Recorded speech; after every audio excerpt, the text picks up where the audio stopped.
What's good? It's your boy, the Curtis York, and we are here, man. We are doing this 8 hour stream, y'all. Again, I don't know why I signed myself up for this. I talk too much. I run my mouth too much.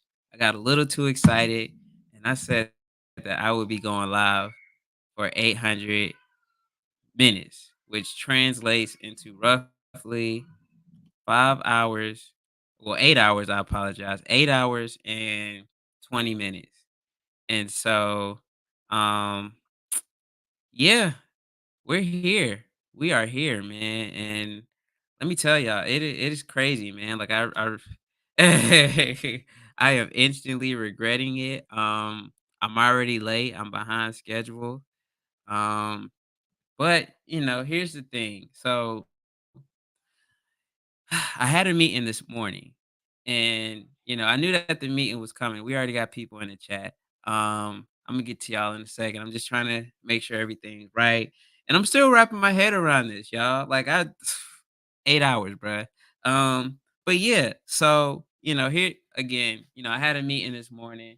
It kind of threw things off, and that's the thing about life. You try to plan for it, and you try to be as productive and prepared as much as possible. But the reality is, you don't know what's going to happen when life starts lifing. And all you can do is kind of roll with the punches and make it work. So, with that being said, I apologize for being an hour behind schedule. I value everybody's time. I don't want to, seem inconsiderate or anything like that. You know, um, but what I can say is I understand why, a lot of not celebrities, but artists, music artists, like the bigger artists, how they and excuse me for not looking at the camera. I've been trying to figure out what I'm gonna do for 8 hours. So some of these 8 hours, y'all gonna get some video game content. I ain't gonna lie. I already got the PlayStation hooked up and I know how I'm gonna do it because 8 hours is a long time to just sit up here and run my mouth. So um what I was saying though is I understand how, the bigger artists, your Kanye's and your Drake's and the people that have more control over their music and when they release things of that nature. Like I understand why, they say that the album's gonna come out on this date and then they end up pushing it back and changing the date 5, 6 times. I thought initially that they used to do that just to be funny and what I'm saying, just try to build up hype and marketing and whatnot. But I can truly say, I get why people have to change their dates numerous times. And that's pretty much what happened here. Like, I said that I was gonna be doing it exactly when I hit 500 subscribers. But then I hit 500 subscribers way faster than I thought I was going to hit 500 subscribers. Which shout out to everybody that helped me get here, man. Like, what you see today, and granted, 500 subscribers is small, but we're gonna make a big deal out of it. We're gonna blow it up because a lot of people don't get to 500. But relatively speaking, it's still not the biggest number in the world. It's not a million or even 100,000 where you'll get like a play button or something like that. But I worked hard and I got here. So that's what's going on.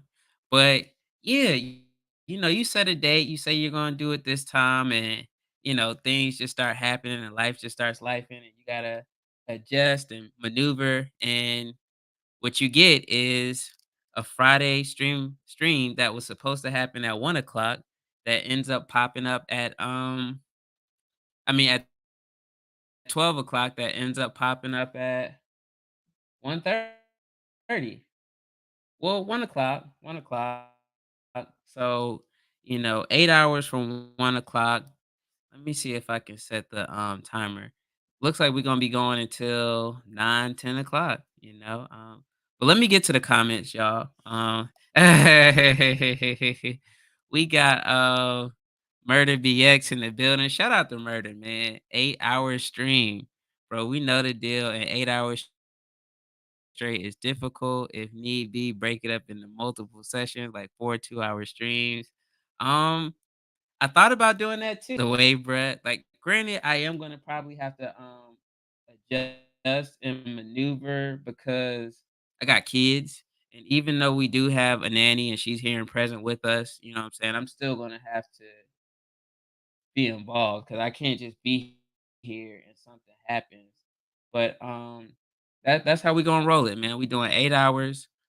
We gonna go knock it out. I'm gonna probably have to take bathroom breaks, of course, and then I'm gonna eat. We are here for 8 hours, and I'm gonna just really, really, really try to play it straight through.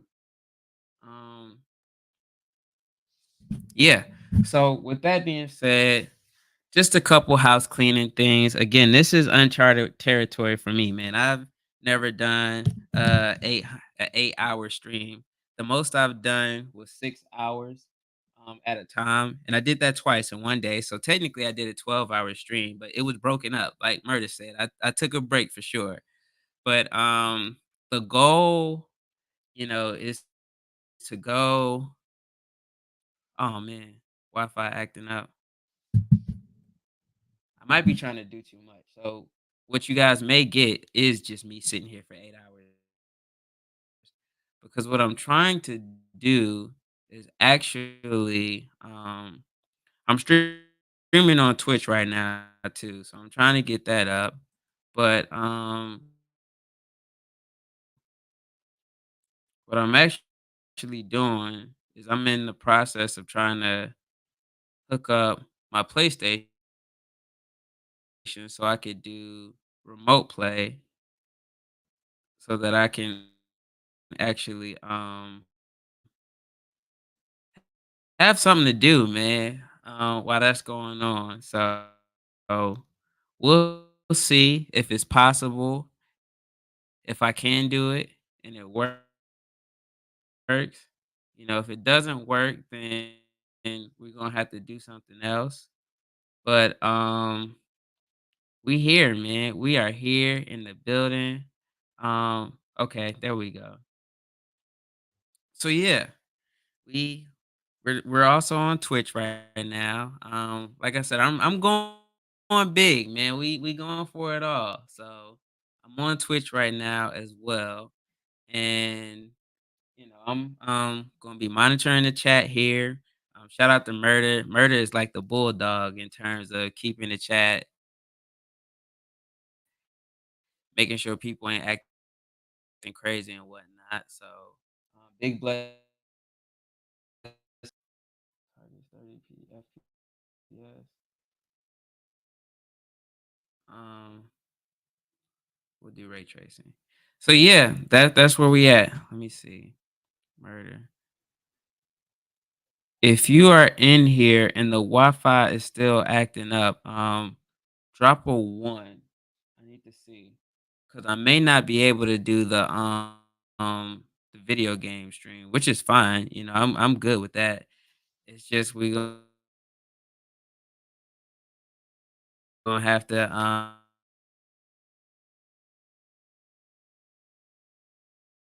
um go in a different direction with how we do this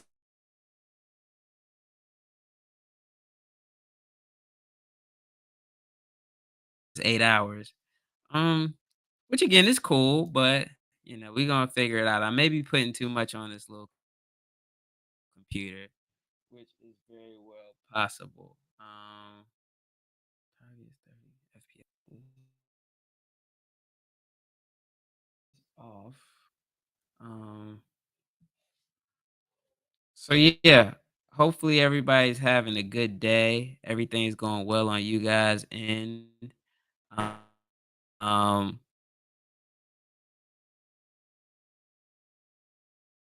my day is going pretty well. Like I said, I had a meeting today that was pretty interesting. Super cool meeting. Um, yeah, I might be doing too much. I was trying to buy the cheap way out, and I bought $100 laptop just so we could have an extra laptop at the crib. Something cheap, quick, and easy to use, and you know, definitely it's still glitchy. Okay, it's cool. I know what to do. Um,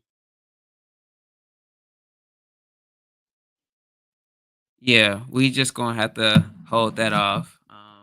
Okay, okay, all right. So thought I was gonna do that. I don't. I mean, not a controller, a camera. Hopefully, that should help with the glitching.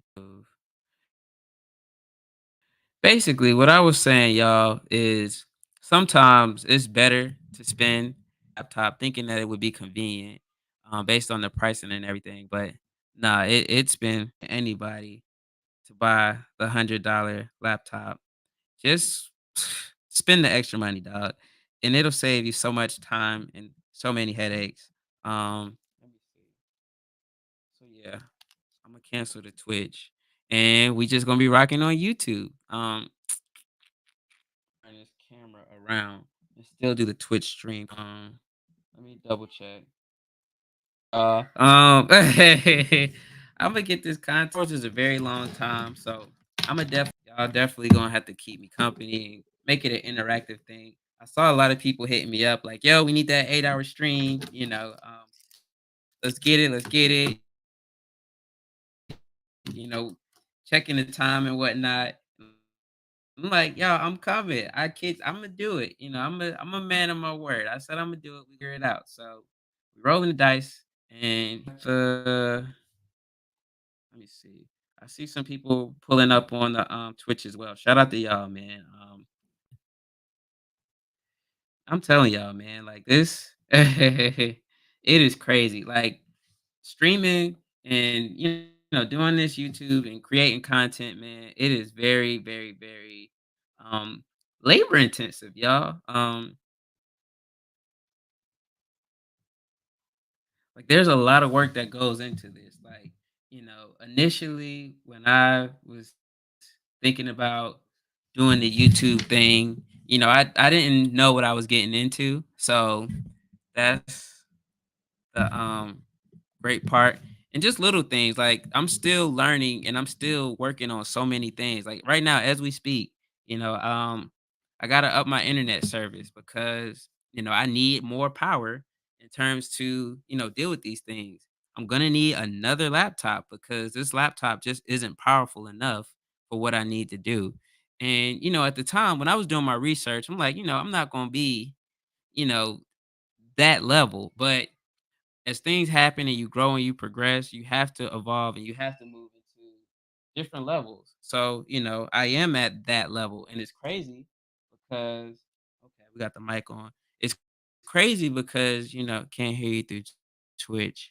So it's just a pure gaming stream. Um, Murder, what about now? Can you hear me on Twitch? Let me know.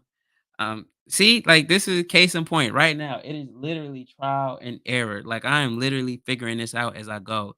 The cool thing about it is I'm documenting it. So, once it's perfected and I get it, it's gonna be so much cooler because y'all can say that y'all have been there and y'all have seen it, y'all have seen the journey, y'all have seen when I was fumbling and what I'm saying, my lives were messing up. Y'all can see, y'all can see the growth, man. And that's something in the past I was saying that I really, really, really wanted to start capturing more. Um, just the journey and how things come together. We got my brother Corey Edmonds in the building, man. And shout out to him. I've been soundboarding a lot of ideas off of him as well. And he didn't know it, but a lot of things that kind of come up because we have really great conversations. And I just enjoy talking to him. So I've been soundboarding a lot of ideas and topics and things of that nature that I'm gonna be using in later videos, man. But yeah, it's just really interesting to see the journey and the process. And just find it required if you're gonna perform at a high level and take it seriously. And I think that most people kind of don't understand that information. Oh, I didn't even see Mike in the building. We got MNTV in the building. Shout out to my guy Mike. Now Mike came on the live stream last night and we talked about just being a content creator and some of the do's and don'ts of YouTube. And what I am gonna do is drop the chat. Um, if anybody wants to come on live, cam up and the whole 9. So I don't know. I just keep saying it. 8 hours is a long time. Let me tell y'all, ignorance, man, ignorance in a sense of not knowing, sometimes it really works out in your favor. Like when you don't know what you're signing up for and you don't know the risk and you don't know what's at stake, it's really easy to just jump out there. And I've often found that I've done that a lot in life. And, it's like when you do it, you take that risk and you jump out there. At first, it's extremely, extremely, extremely hard. Like when I quit my job teaching, like literally everything went wrong for me. But then as time kept going, things got better. Well, things didn't get better. I got better. And that's a big difference. Life didn't get better. Life didn't get easier. I got better at dealing with life and overcoming obstacles and dealing with situations and adversity. And y'all, I'm gonna just let y'all know now. The kids are in the house. So if you hear Amir screaming, this is the real deal. You know what I'm saying? It just is what it is. But yeah, just over overcoming adversity and obstacles, you get better and life doesn't get easier. Actually, life gets harder. You level up. And, I like to use the analogy of school. When you graduate from high school and you get that diploma, it's like the greatest moment in your life at that time. But the thing is, when you graduate, you start at the bottom of the totem pole because you're not competing with people that don't have degrees. You're competing with people that have diplomas, rather. You're competing with people that have diplomas and they have more experience than you. So you're dealing with everybody else that ever graduated from high school and their experience. So naturally, you fresh out with a degree or diploma, you start off at the bottom of the totem pole. Then you get a little bit of experience, you move up the ladder a little bit, and then you go to college. And then you move up the ladder again, but then the same thing happens. When you graduate from college, you're now at the bottom of the totem pole of everybody that ever graduated from college. You have to compete with them, in their experience, and the pool gets smaller, but the level of the swimmers gets bigger. So while you're not competing with people that don't know how to swim at all, you're competing with maybe collegiate level swimmers. And, they can actually swim pretty good. But then you're also competing with, you know, master's level swimmers and you're competing with doctorate level swimmers because, everybody's after the same jobs. There's only a finite amount of jobs. And, the higher up you get, the less jobs there are. So there's only X amount of positions available for people with doctorates. So once those are full, then what happens is the people with doctorates that don't have a job, they apply for the same jobs that people with masters have. And so now if you have a master's degree, not only are you competing with somebody that has a master's degree, but you're competing with the people with doctorate degrees that couldn't get jobs. So, anyways, I say that to say, yeah, it gets harder, but hopefully you get better. You learn the lessons and you condense things and you figure out how to, create systems and do things to make your life better and make your life easier. And you work off of that. And eventually, um, it gets better. We got my guy Berto in the building. Shout out to Berto, man. Berto's been growing his page and building, man. I am so proud of him. He was like, "Yo, I'm just trying to get to 20." And I think it's safe to say that he surpassed that. I have to look. I can't even lie. I've been so busy, what I'm saying, just trying to wrap my head around 8 hours that I haven't really been able to, consume as much content as I want. But, I think once I do this 8 hours, once I make it through on the other side, I'm taking a break. I'm taking a break. Like that. I'm taking a break, man. I'm gonna take some time, I'm gonna rest, and then I'm gonna come back with a better format for the live streams because I don't think I can stop live streaming at this point.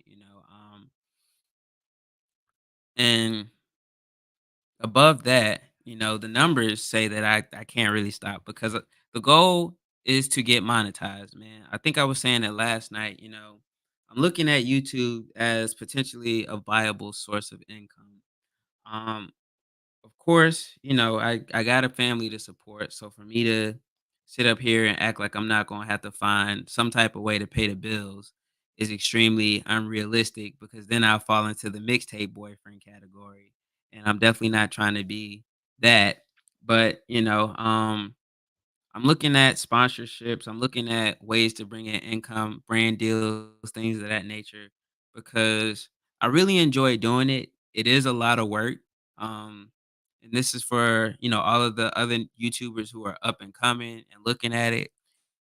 Don't let the um the fun side fool you. It is actually a lot of work and it is a lot of investment. I got whiteboards everywhere in this room, they're blank right now because I pretty much have to clean the slate and kind of start over, work on new plans and whatnot. But there's a lot that goes into this, and I think that we look at the glitz and the glamour, and we look at the big YouTubers, and we see how much money that they make, and we discount the amount of work that they put in. And they may make it seem like it doesn't look like work, but I assure you it is work. Again, just having the right equipment, man. The laptop that I'm using, again, just I'm not about to rag on this laptop because one day I might get a Lenovo partnership or something like that. And it's not the company's fault. It's just that when I did my research, I didn't take into account where I was going. I looked at where I was at, and I just thought about something that was simple and cheap.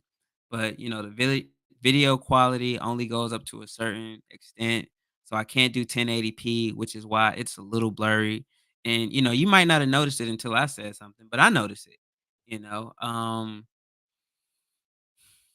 the internet service, we're gonna have to up our internet service, which is gonna cost more money.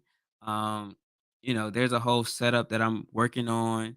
Even right now, the lighting is off because I need to hang up a blind to kill that light so that the presentation is better.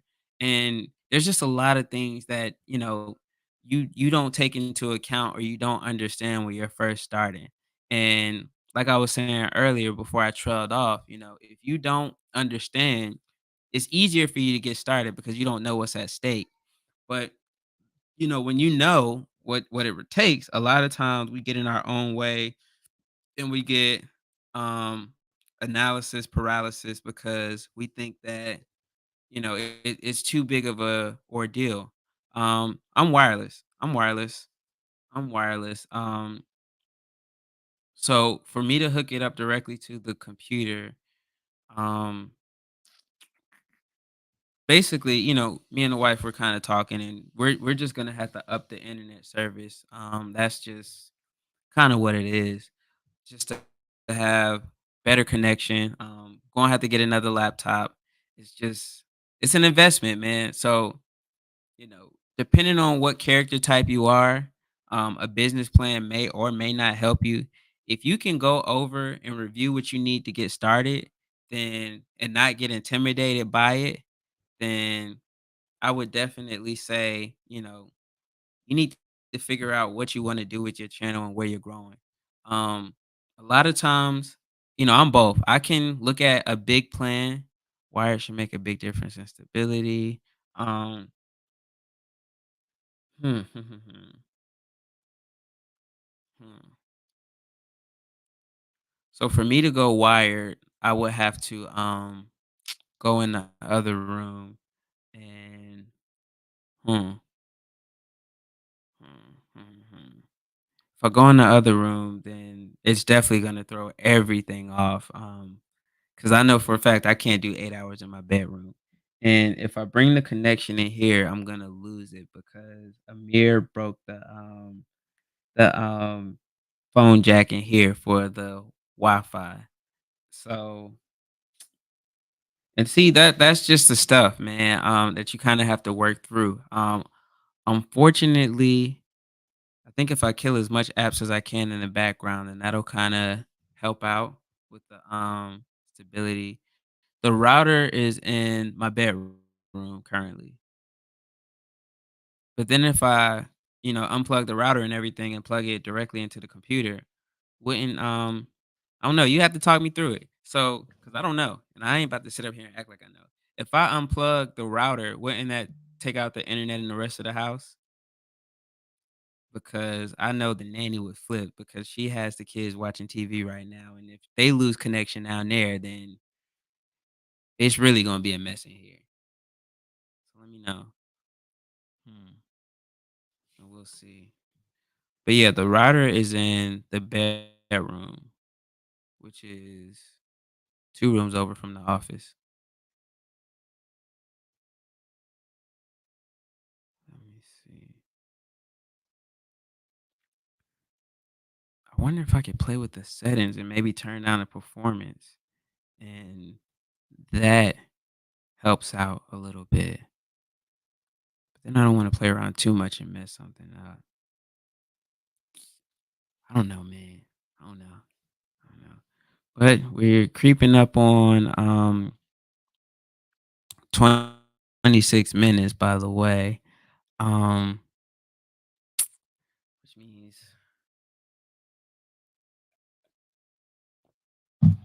we got a ways to go, y'all. I'm gonna grab some coffee. Not right now, I'm good. But eventually I'm gonna need some coffee. I grabbed some snacks, some pretzels, and hummus. That's gonna be the fuel. Went to Aldi yesterday and grabbed some grocery. Um, and I still missed a couple things. You can run a cable from the router to a switch in your current room, and then run. Mmm. Damn. Shout out to murder, man. Hey, shout out to murder, bruh. It's just, I'm telling y'all, dog. Murder, man. Murder be coming through clutch, man. So many times. So many times.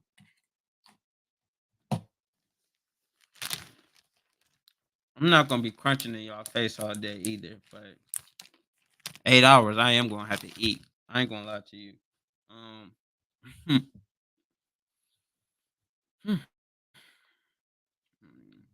hydrate.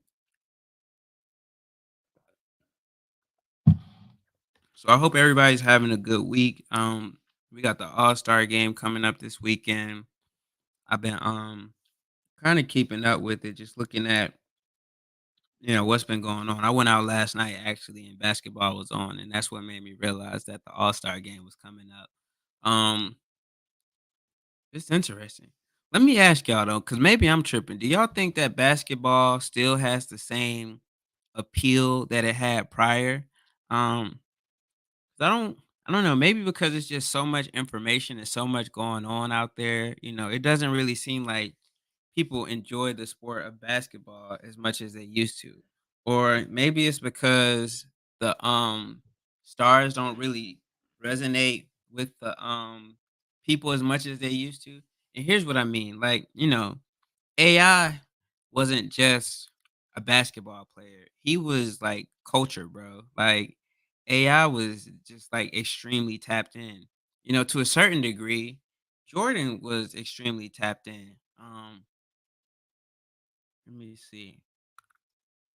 I'm a tech guy. I wire my entire house, so no worry. Yeah, bro. I'm gonna definitely need your help with the setup and that all that.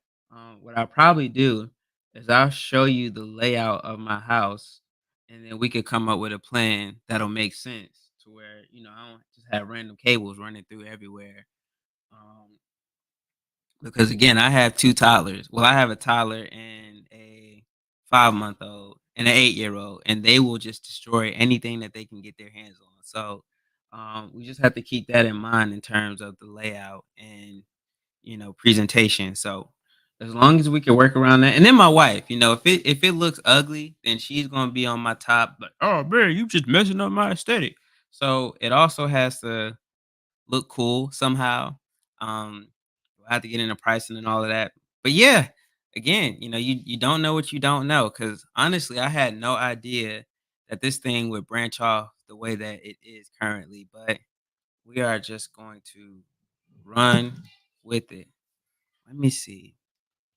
I think what I may do is get like a stand or something and sit the laptop next to me so I can engage with the comment section and everything. But I'm gonna have to figure something out because I got to keep myself occupied for 8 hours. Granted, I could find some stuff to talk about, like basketball again. People like AI who were really entrenched in the culture. And to a certain degree, LeBron is that. LeBron will lip sync his song off beat and act like he knows the words. But, I don't think LeBron really translates the same way that AI did or Kobe. And then Steph, Steph is Steph, bruh. So, I think it's just a lot different, the climate of the league. And also it's like I've always noticed that when it comes to basketball, you have, your casual fans who watch it, they may know the characters, but then you also have people that understand the game to a different level. Like, and that's pretty much in any field. You have people that are in it, people that watch it, and then you have like the masters of that particular space. So, it's interesting to see. Let me see. I need to check on the comments real quick. Um, but yeah, at some point I'm gonna figure out the best way that I can play this game and y'all watch and we keep going. Um, what we got? Oh, she wasn't no doctor. And it was a person. Okay. So yeah, I've been looking at a bunch of comments and stuff, just trying to keep going because the biggest thing, of course, is engagement, making sure that everybody that pops up in the universe feels touched, man. If you come to Yorktown, I want you to know that I appreciate everybody that pops up, man. Let me see what the murder say. Got you, bro. I deal with the same. Wife trying not trying to hear me running cables where they can be seen. Plenty of options available. Yeah, man.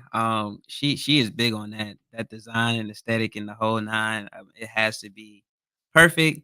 Otherwise, she is not feeling it, and she is going to be upset. Let me see.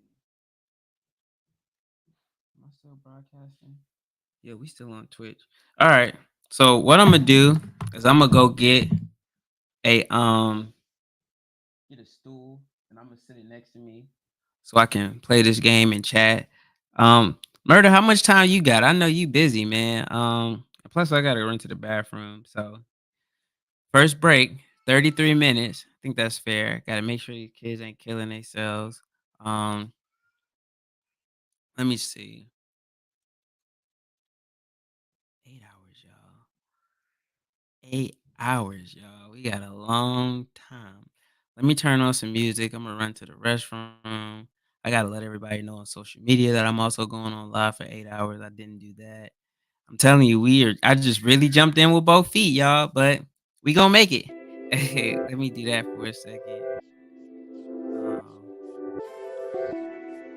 I will be right back in a second. Be right back.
Back, y'all.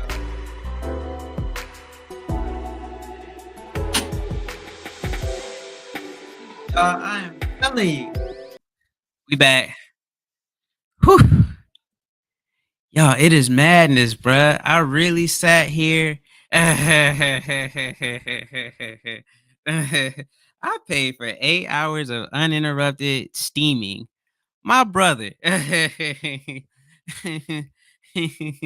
Then you better go to the sauna, dog. You know what I bet. I don't think the boy Casanata is giving you 8 hours without a restroom break. I mean, I don't know. I could be wrong, man. But yeah, murder. I appreciate you, man.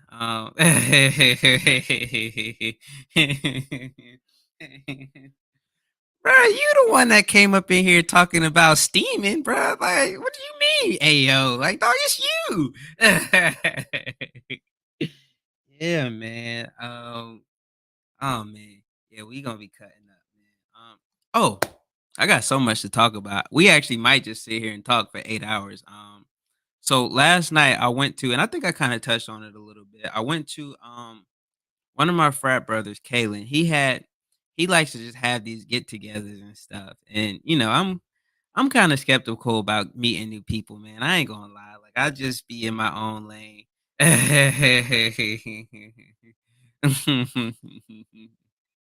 Nah, there's definitely typos in Yorktown, man. I know one night I came up here talking about it's Wednesday and it was Tuesday. So yeah, man. There's definitely typos in Yorktown. That's for sure. But you know, um, we just deal with trolls a little differently. You came in here, you paid for 8 hours. I'm trying to let me check my cash app real quick. But yeah, last night we got together at Havana, which is a cigar lounge here in Charlotte. It is really nice. And it's a five-story building. The first story is a sushi restaurant.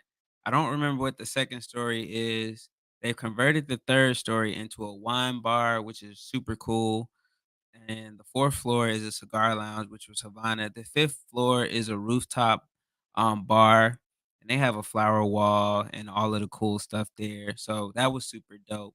And we were just getting together and talking. There wasn't a meeting. It wasn't formal. There wasn't an agenda or anything like that. It was just, couple guys getting together, drinking and smoking cigars. I quit smoking cigars last year and I quit drinking, I want to say last year as well. So I was sipping on ginger ale and water, but the energy was super cool. Just being able to get together and fellowship with other like-minded individuals who are working on goals and things like that. It's really cool. And I think that, a lot of times we lose sight of just networking and communicating with other people without ulterior motives. Like sometimes just hanging out and doing stuff. I saw an article. I think I talked about it a while back. Just how a lot of men out here are secretly lonely because they don't really communicate with other people outside of work, and they feel isolated. So it's really good to, like I said, just chop it up and network with other people, man, in ways outside of social media and outside of things like this. Now, granted, Yorktown is special, man. I feel like everybody that comes here and we interact and we contribute. It's a really different kind of energy here, which I enjoy, man. But even still, it's good to actually go outside and, as the kids say, touch grass and just talk to other people because um, communication is a skill. If you don't use it, it atrophies. Oh man, we got Shalithia, Trinae, dropping in to say hello. What frat are you in? Oh, well, I'm glad you asked. I am a member of the illustrious Kappa Alpha Psi fraternity incorporated. I gotta make sure I say it properly because when it comes up on the playback, I just need to make sure that everybody knows that yeah, I am a Kappa, tried and true. Also, this brother in here that's causing all this ruckus, Corey Edmonds. He's my frat brother as well. So, yeah, I'm a Kappa, and I don't know if we got some time to tell stories. Maybe I can talk about that. Granted, I ain't gonna tell no crazy stories, but I think that'd be an interesting topic as well one day. Um, I'll be back and forth in the chat throughout the day, but we'll have the entire stream. Hey man, murder, it's all good, bro. 8 hours is a long time, bro. Like I said, I'm crazy, bro. Like I really gotta start running my big behind mouth, man. I really sat up here and said I'm about to do this for 8 hours, and here we are. Illustrious. That's right. Illustrious, immaculate, extravagant, all of the above, what I'm saying? HBCU. Yeah, I went to a very small HBCU in Sumter, South Carolina, Morris College, not to be confused with Morris Brown in Atlanta. Morris Brown is not Morris Brown. I did it. Morris is a super tiny HBCU. I'm not gonna tell you what the enrollment is right now because it's crazy. But yeah, man, frat stories, bruh. Like you know what I'm saying? I ain't gonna, it's gonna be the PG version because you can definitely go down some rabbit holes, man. And but what I will say, I've noticed that there's a trend lately, and it's been going on for a long time. There's a lot of people that, whatever the case may be, they decide that they no longer want to be in organizations and they go out there and bash and start telling secrets and all of this other stuff. And I won't even say secrets because a lot of the stuff that they do is just disgruntled. Um, Shalithia Trine, are you in the sorority? Are you Greek? What's going on? I don't think I've seen you in Yorktown before. Shout out to Shalithia Trine. Am I pronouncing that right? That is a beautiful name, by the way. Oh, here she comes. Ooh, she set me up with the nice hook. And she knew what she was doing too because she put the LOL at the end. That's how I know. She knew exactly what she was doing. Oh, so you a Kappa, huh? Well, let me ask you this. How do you feel about Usher? Um, actually, here's my take on Usher, man. I'm not gonna act like people that aren't Kappas don't shimmy. Like I'm not unrealistic. I mean, before I was a Kappa, I used to shimmy in the mirror. Okay, so I'll tell you a story. One time, this was my freshman year of college. I was a Kappa, and I'm going to answer your question. I'm going to get there. I have to set the groundwork. So my freshman year, I was, of course, hopeful to be a Kappa, and I got drunk at a house party, and for whatever reason, I just decided that I was gonna shimmy, and one of the Kappas who ended up being my frat brother, obviously. At the time, I was not a Kappa, but I was just sitting up there shimmying, drunk because I don't know, the music just felt too good and it just hit me and I was just really in the zone. Like, I'm about to show everybody these shoulders that I've been practicing in the mirror by myself in the room. And so, I took it upon myself to partake in a little shimmy. And man, that brother threw me off the porch. He threw me off the porch. Now, let me say that Kappa Alpha Psi Fraternity Incorporated is a non-hazing fraternity. We don't participate in those types of activities, and but they do take, well, brothers take things like that very seriously. You shouldn't do that. It's just like a courtesy thing. That's what I say. It's a courtesy thing, man. It's like, if you're not a police officer, you wouldn't walk around in the uniform impersonating a police officer. And granted, that's an extreme case because it's a fraternity, but still, it's like you just want to be respectful. But to answer your question about Usher, I had to just go all around the world to get to it. So Usher, man, here's where I'm at. Usher sent me in at the Super Bowl. I thought it was cool. it was weird. Like, I'm not gonna sit here and act like I was like, "Oh, yeah, look at Usher shimmy." I'm like, "Oh, yeah, that's dope." Like, look at Usher paying homage to the organization. That's dope. Usher is acknowledging the cap. It's cool. He's a dancer and dope. It's okay. Now, granted, the thing about it is also, it's the way that Usher did it because there were two brothers that were standing behind him and, they were doing their thing as well. So, I think when it happened, I was like, yo, Usher is the drunk friend in the club that just decided to shimmy. But the thing is, it was cool when Usher shimmy at the Super Bowl. Like, hey, it's all good, Birdo. It's 8 hours. The only reason that I am streaming for 8 hours is because I'm not at work.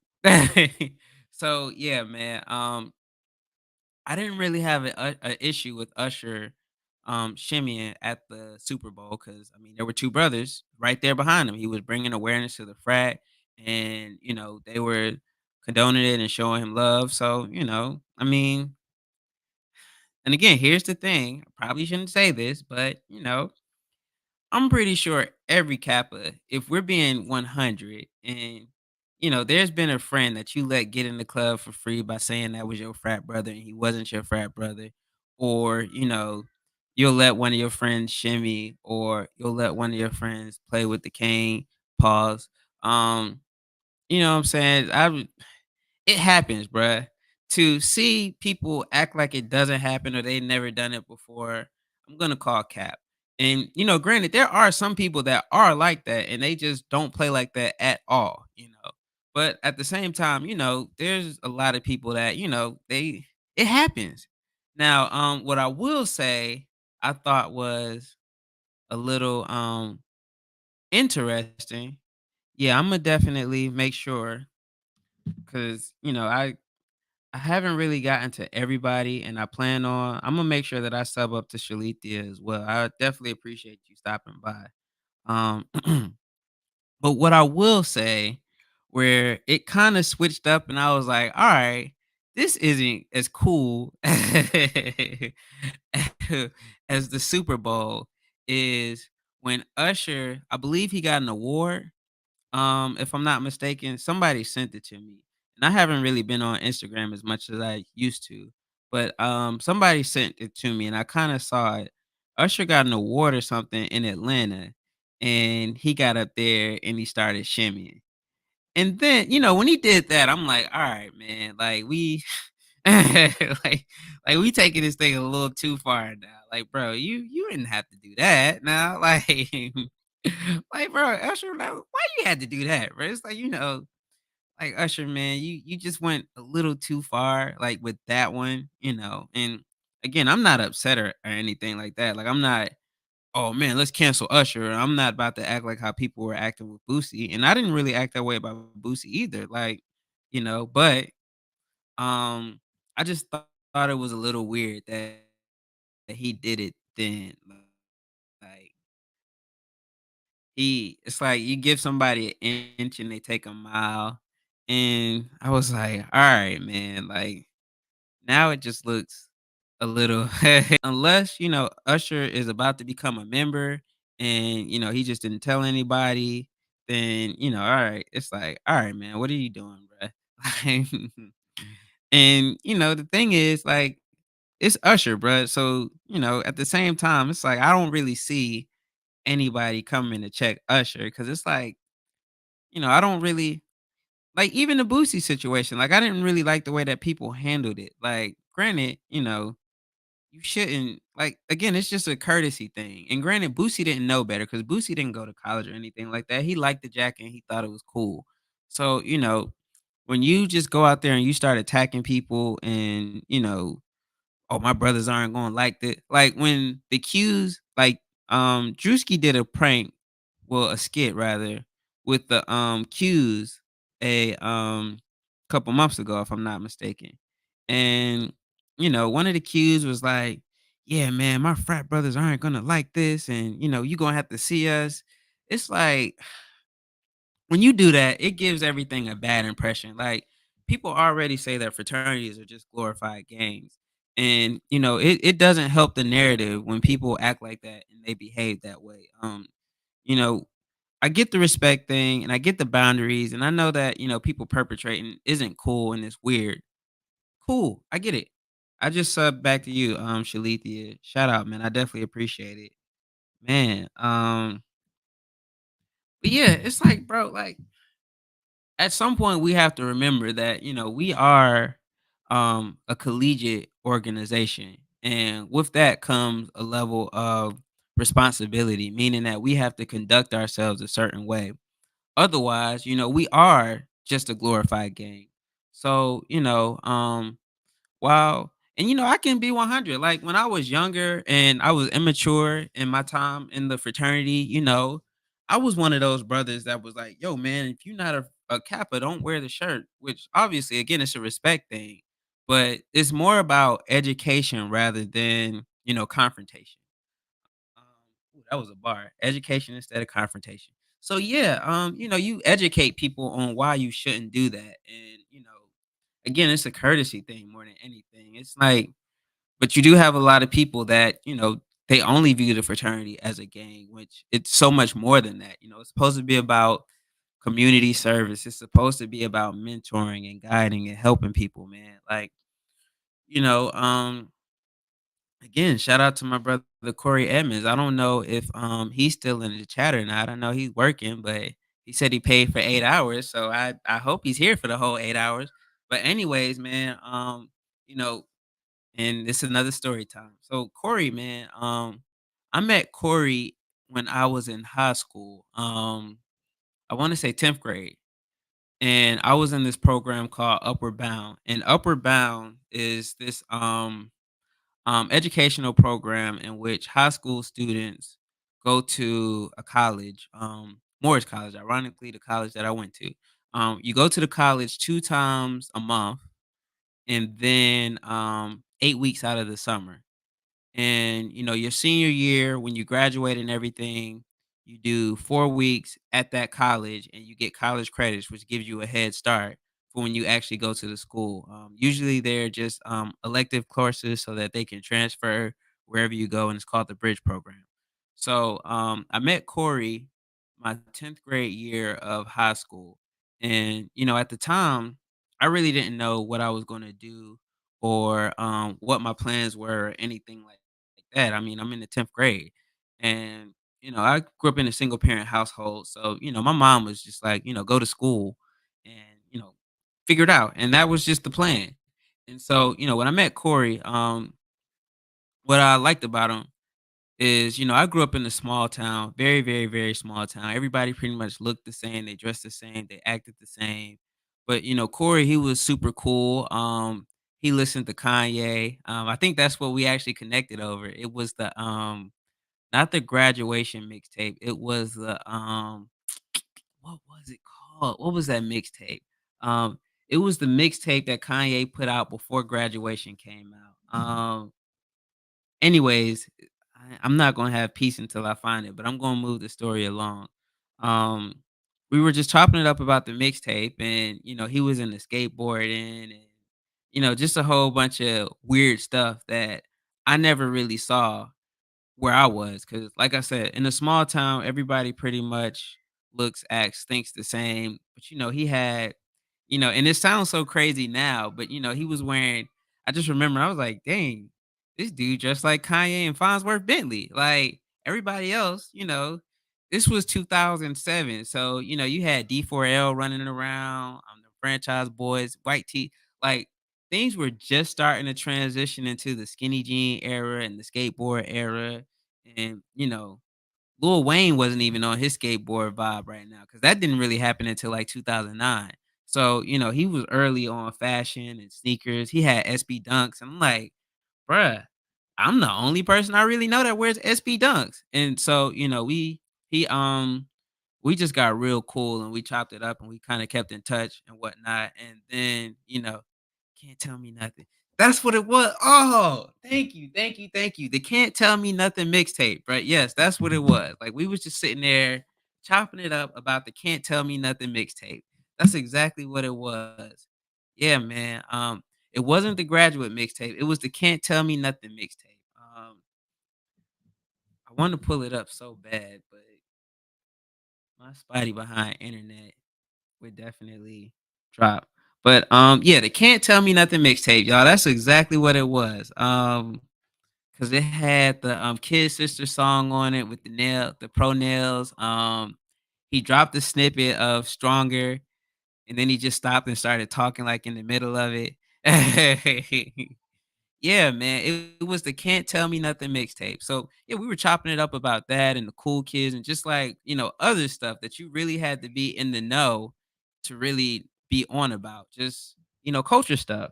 And, this was, like, the mid to late MySpace era. Facebook was just kinda popping off globally. Like, I remember I couldn't even have a Facebook page at the time because I wasn't in school. Like, I'm old enough to remember that Facebook used to only be for college students. So, he had a Facebook and we look on his Facebook and he would show me stuff.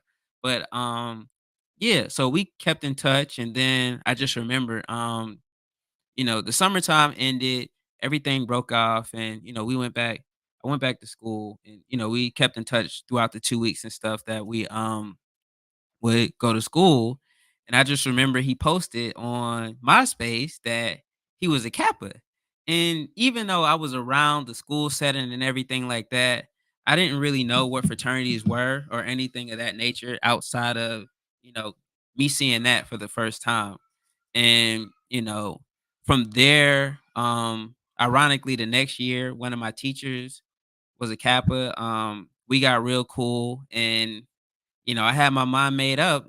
I think that was going into my 11th grade year. Like, yo, whichever college I go to, I'm going to be a Kappa just because, him, and another one of my frat brothers at the time. And, my reasons were so stupid. Like, granted, the thing with Corey, it was like he really took me under his wing. Like, he used to share his noodles with me when I ran out of noodles and stuff. And, when I moved on campus, they helped me move and just little things like that.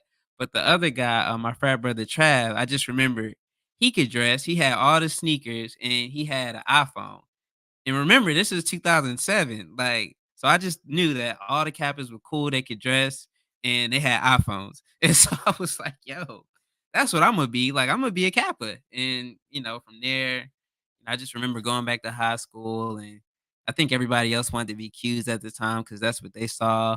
And I was like, nah, bro, I'm gonna be a Kappa, dog, because they can dress, they know about fashion and cool stuff, and them niggas got iPhones. So I'm gonna be a Kappa. Like, just so innocent, high school level thinking, bro. But yeah, that's what happened. And then when I got to school, he already went there. He graduated and everything. So the Kappas on the yard, they looked out for me very heavy because I knew Corey.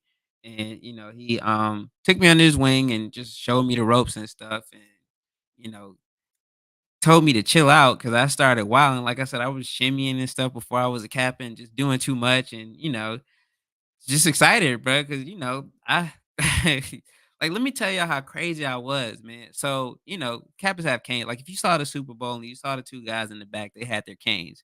So, I went to Ace Hardware and I brought my own cane and I bought some electrical tape and I had my own cane in high school, y'all. I still have that cane to this day. Like that's ironically the only cane that I have. Like I don't have any of my step show canes.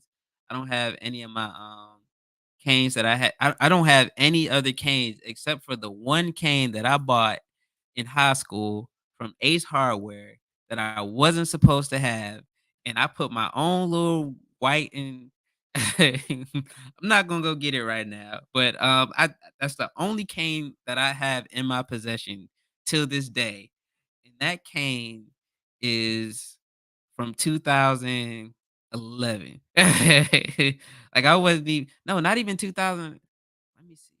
No, no, it had to be 2009. Yeah, because I was literally in high school when I bought that cane. So 2008, 2009, you know what I'm saying? I went and bought a cane and that was my cane. And that's how, I taught myself, oh, we just hit an hour, y'all. We hit our first hour. 7 more to go. 7 more to go in this thing, man. 1 hour down, 7 more to go. Well, actually, 7 hours and 20 minutes because I said I'm gonna do 500. 500 calculated to 8 hours and 20 minutes. So 7 hours, 20 minutes to go, y'all.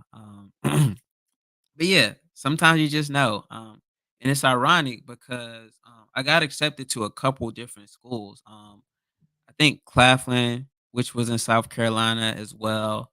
Um, I know for sure I got accepted to Georgia Tech, which was my dream school because my plan in college was, I mean, in high school was to go to Georgia Tech because I wanted to go to Atlanta because in the late 2000s, Atlanta was just it. And my dad lived in Atlanta, so I had this crazy plan that I was gonna leave my school my junior year, move with my dad my senior year of high school in Atlanta. That way I wouldn't have to pay out of state fees and I just go to Georgia Tech. And then I got accepted to Georgia Tech and I was hell bent on going to Georgia Tech, so it was perfect. Um, they actually had a pretty decent education program at the time. I got accepted to Morehouse too. I wish I knew what I did with those letters.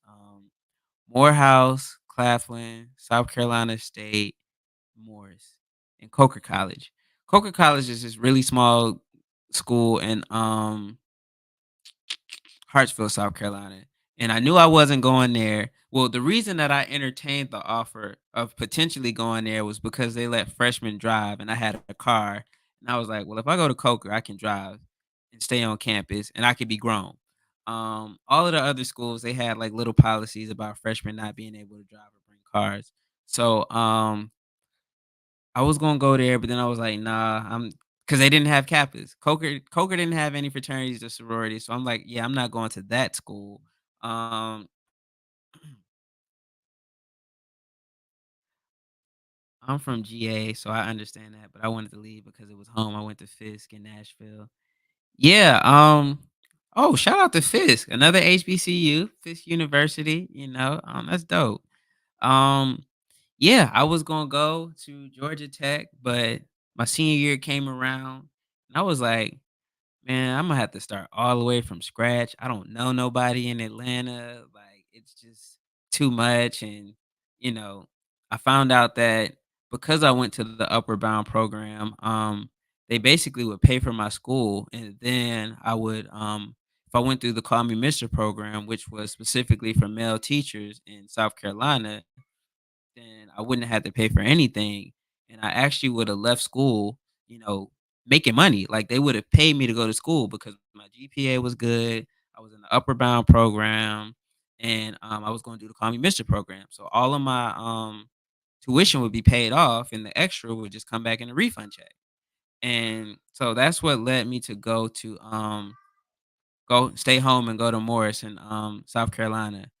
And I could say so here's the deal. Because I could easily say that that was one of the best decisions of my life. Hold on, y'all.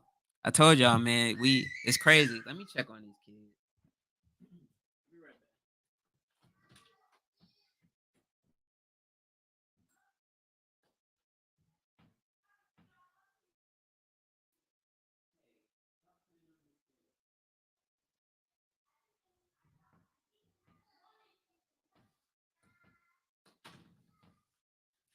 My bad. I'm back, y'all. Gotta keep these kids from making all this doggone noise. But yeah, I was talking about the tuition. So yeah, you know, so and this one is mostly for let me see what's going on. Okay. I think we back. So yeah, this part is mostly for so Shalithi, ooh, I just butchered that. I am so sorry. How would you describe your HBCU experience as an alumni? Meaning the community base. Like, do y'all have a big network? Do y'all keep in touch? Like, is there a Fisk University community where y'all can tap into each other and reach out? for jobs and, relationships, connections, and things like that. Because, honestly, I could say that is my biggest complaint of, going to a smaller school. Um, you know, the alumni network isn't as connected and put together as I would have liked it to be. Um, Meaning, here in Charlotte, we do have an alumni association, but the overall association, from what I see, isn't really that involved and engaged to where, right now I'm unemployed. If I went to let's say Hampton University. My wife went to Hampton. If I went to Hampton, I could call somebody here in Charlotte and be like, "Yo, man, right now I'm unemployed. Is there anybody that that could that's hiring or they're looking for looking for somebody and they can help me find something to do just as an intermediary until I figure something out that I actually want to do." If I went to a bigger school like Hampton, I could do that. But, going to Morris with our thing being so disjointed and disconnected, I don't really have that opportunity. And looking back, I think that that would have definitely been a big asset of going to a bigger school or even the PWI. I hate to say it, but their networking and their retention rate as far as alumni is freaking A1. Now, granted, they have the public money and they can do it, so obviously they would. But I think that that's one of the biggest drawbacks of going to a smaller HBCU, and that's also why instead of complaining, I finally said that I'm gonna join the alumni association and I'm gonna get involved and do my part because it's one thing to complain and just talk about what they're doing wrong, but it's something totally different to actually get on board and try to do your part. So let me see. Yes, they're really big on networking and staying involved, but unfortunately that's where I fall short. But we are a big family, even the Fisk guys from previous year, and it's beautiful to have. See, man, listen. So right now we have alumni beef in my former college, which is crazy. Um, so here's the deal. Um, Once again, my school is in South Carolina. It is a very small, private Christian based school.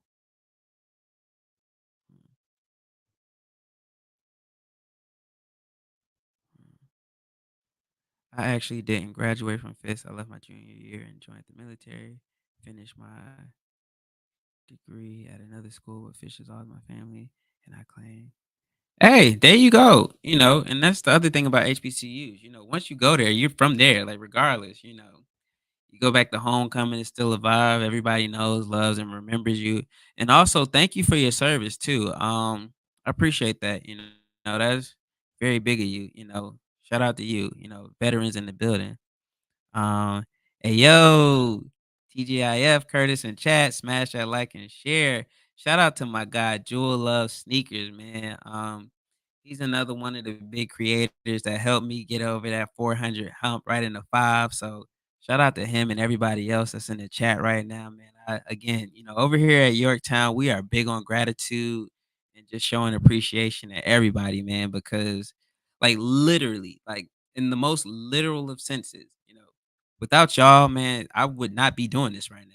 Like, I like literally, I would not be doing this right now if it wasn't for everybody that subs up to the channel, everybody in the comments, the whole nine. So we not. This isn't one of those channels where you get the big head and act all high and mighty or whatever. No, like it's you guys, man. Y'all literally keep me going. Some days it's like I log on here, man, and I chop it up with the chat or, just commenting on somebody's video and it's like, man, that was a really good conversation. But so yeah, the alumni beef right now at my school. So here's the deal. I went to school in South Carolina. And in South Carolina you have um South Carolina State. And South Carolina State is pretty much like the premier HBCU in South Carolina. Like if you ask somebody in South Carolina to name an HBCU, or if you ask anybody to name an HBCU in South Carolina, 9 times out of 10 they're gonna say South Carolina State if they know anything about the HBCUs there. They may say Benedict, they may say Claflin because Claflin usually ranks high, but for the most part, people are gonna say South Carolina State. So the thing about my former school is they decided that they were gonna throw their homecoming the same weekend as South Carolina State. And then not only the same weekend as South Carolina State, right across the border in North Carolina, you have North Carolina Central. I also think what's North Carolina A&T, who has the title of GHO, which is greatest homecoming of all time.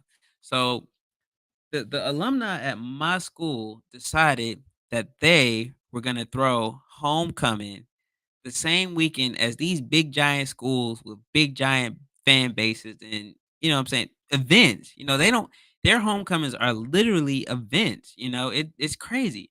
And my little school, which, I'll just say at the time I went there, the enrollment was 1,000 people. Um, it's less than 50% of that today, and substantially less. Like I said, I won't expose it because it's kind of embarrassing, but yeah, bro, it is crazy. Anyway, they decided to do that the same weekend as them. And so the younger alumni is like, yo, y'all have lost your mind because if we had to pick between going to our small school and an event, we love our school, but we going over there because it's just a better experience overall. And the older alumni is like, we want to do the alumni weekend in January and March in the spring, and then we want to do homecoming in the fall. Which, if you want to do homecoming in the fall, that's cool. Just don't pick one of the most popular weekends of, what I'm saying, the homecoming season. And so right now the alumni is definitely beefing where, the younger alumni and the older alumni, we just aren't seeing eye to eye, which is why I joined the alumni council just to kind of get involved and, work on this stupid stuff because that ain't it. That ain't it, man. In addition to all of the other issues that I brought up in the past, like, people not keeping in touch and, networking and just having a database of, if you live in Charlotte, here's a list of alumni that can help you get a job and whoop de whoop whoop de whoop.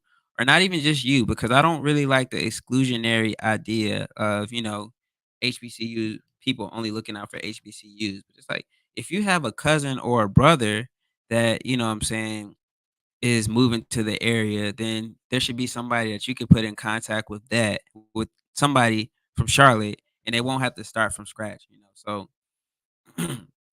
that's kind of my goal and what I plan on doing, being in the committees and things of that nature. So that's that, man.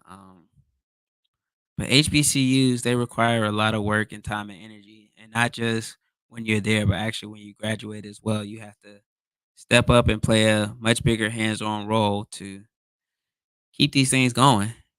Um, so there's that. Let me scroll through, make sure I didn't miss anything in the chat. Um, I think we're good there. Um, bear with me, y'all. Just making sure everything else is going good. Um, because your boy is really sitting here in uncharted territory.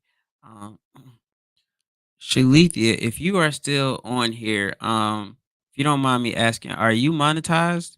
Because I'm looking at your channel and it is really lit. Like, man, like I want to watch this video. What does it say? Which one was it? Apps that your boyfriend used to cheat. Oh, exposing secrets that apps exposing secret apps that men use to cheat. Like that is hilarious. Okay, I'll look at it. That is hilarious. It's real spill though. That apparently it has 58K. So women really want to know what's going on with that. That's a big one. Yeah, I'm looking now. I'm trying to catch up on everything. Let me see what we got going on here. Um, did I get it? Let me see. Oh, I see it. Okay. When you finish, you keep it rolling and move your computer. Mm. Ah, bet. Bet. Damn, that's real good game. Um, bet, bet. All right, I'm gonna definitely keep that one on the tug. Man, that's dope. All right, let me see. That was during my clickbait era. I ignored that video because people are crazy. Now I'm gonna definitely have to check that out. I want to. That was 3 years. That was the clickbait era. That was a crazy time to be on YouTube too. The clickbait era was real, man. So I don't know. I don't know. If you look at my catalog, you'll see I've been through a lot of different phases of YouTube, and this is the first time that I stuck with it and I can see the results. I ain't gonna lie. When I first got on YouTube, I had no idea what I was doing, which I still don't, but now it's just like whatever, we gonna roll through it. So, you know what I'm saying? I think I might have did like 4 or 5 different vlogs and then I was like, "You know what? This ain't it." And looking back, it wasn't time. And if I could drop another nugget of wisdom, I know my subscribers be getting on me all the time. It's like, "You always dropping wisdom." Uh, I would definitely say you have to understand that things happen in time when they're supposed to. Like, I look at those old videos and I keep them up intentionally just so people can see that it really was a journey. Um, you know, I look at those videos myself and with the information and what I know now as a content creator, which is a raindrop in the ocean, I wouldn't want to watch those videos if they weren't mine because it's just like, bro, it looks horrible. But at the time, I thought I was doing something, and I knew enough to know that it wasn't right. And a lot of times we think when things happen or opportunities don't go our way, we take it personally, or we feel the wrong way about it. And sometimes what it means is it's just not time. You don't have the experience yet, you don't have the knowledge yet, you don't have hell the resources yet. So it's just not time.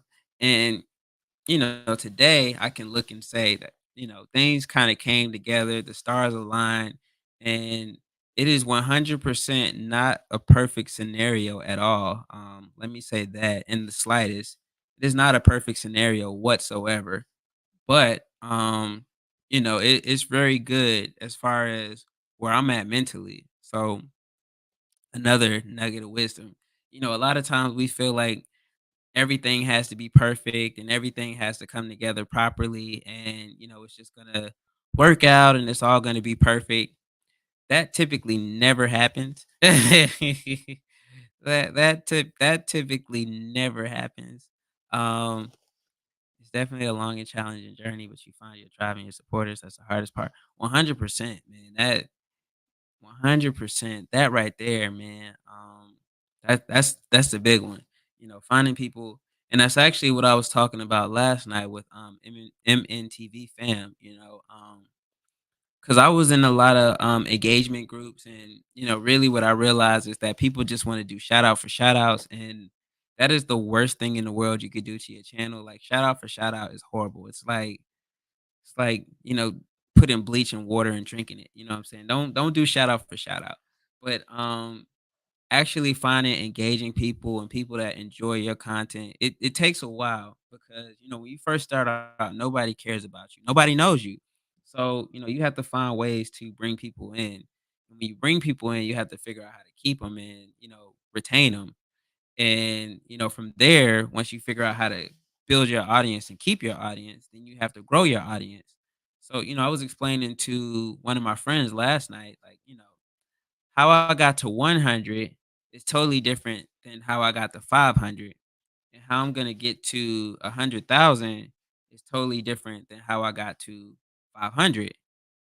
Because of course, we all want to get monetized. We want to get to 1,000, but I like to think about the long term, which and that's the thing. You can't really plan for what you don't know, but you can plan to the best of your ability with the knowledge that you have now. And I know, what I did to get to 500, you know, it's not gonna work to get where I plan on going with this thing. So it's a lot of adjusting and learning and reinvesting. I was saying last night, Mr. Beast, man, most of the money that Mr. Beast makes, he puts it back into his business. And you could tell by the video quality and the team that he has and the production.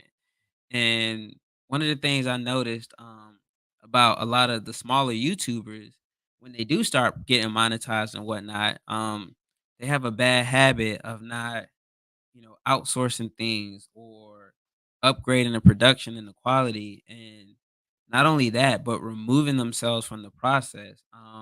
There's been a trend going on right now. I don't know if y'all seen it or not, but a lot of YouTubers are retiring and quitting because they're saying that they're burnt out. And the reason that I think a lot of them are burnt out is because, they looked at it as something fun and they didn't really approach it with a business mindset. And I think that that's kinda what's hurting them. Guessing a lot of people. Uh-huh. That's what I was saying. That's what I was just saying. Now, when I was saying that, I didn't happen to read your comment, but yeah, a lot of people aren't doing YouTube anymore because life be lifing, but it's because they took the fun out of it when they lost their genuineness. Yeah, man. So, and that's the thing. So, that's kinda why it took me a lot longer to grow my channel because you know, while I was working my way to 500, I did hit up on a couple strategies that I know work just based on the numbers and the titles and the content. And, you know, as much as I love shoes and I love sneakers, I don't wanna be a sneaker channel because number 1, when something happens, like now, with, me being unemployed, I can't buy sneakers like that. Like, I have to be financially responsible in the house, and me just going out and buying a bunch of shoes right now would be financial suicide. Yeah, suicide. It would be financial suicide for me to do that. Um and I realize, right now in this economy, people really want relatable situations, people that they could identify with, people that are going through similar situations as them.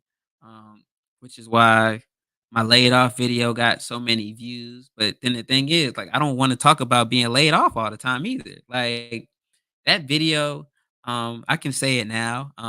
That video about your coworkers not being your friends. Granted, I would make that video anytime, but it was very, very fresh. And I think that's why so many people resonate with it.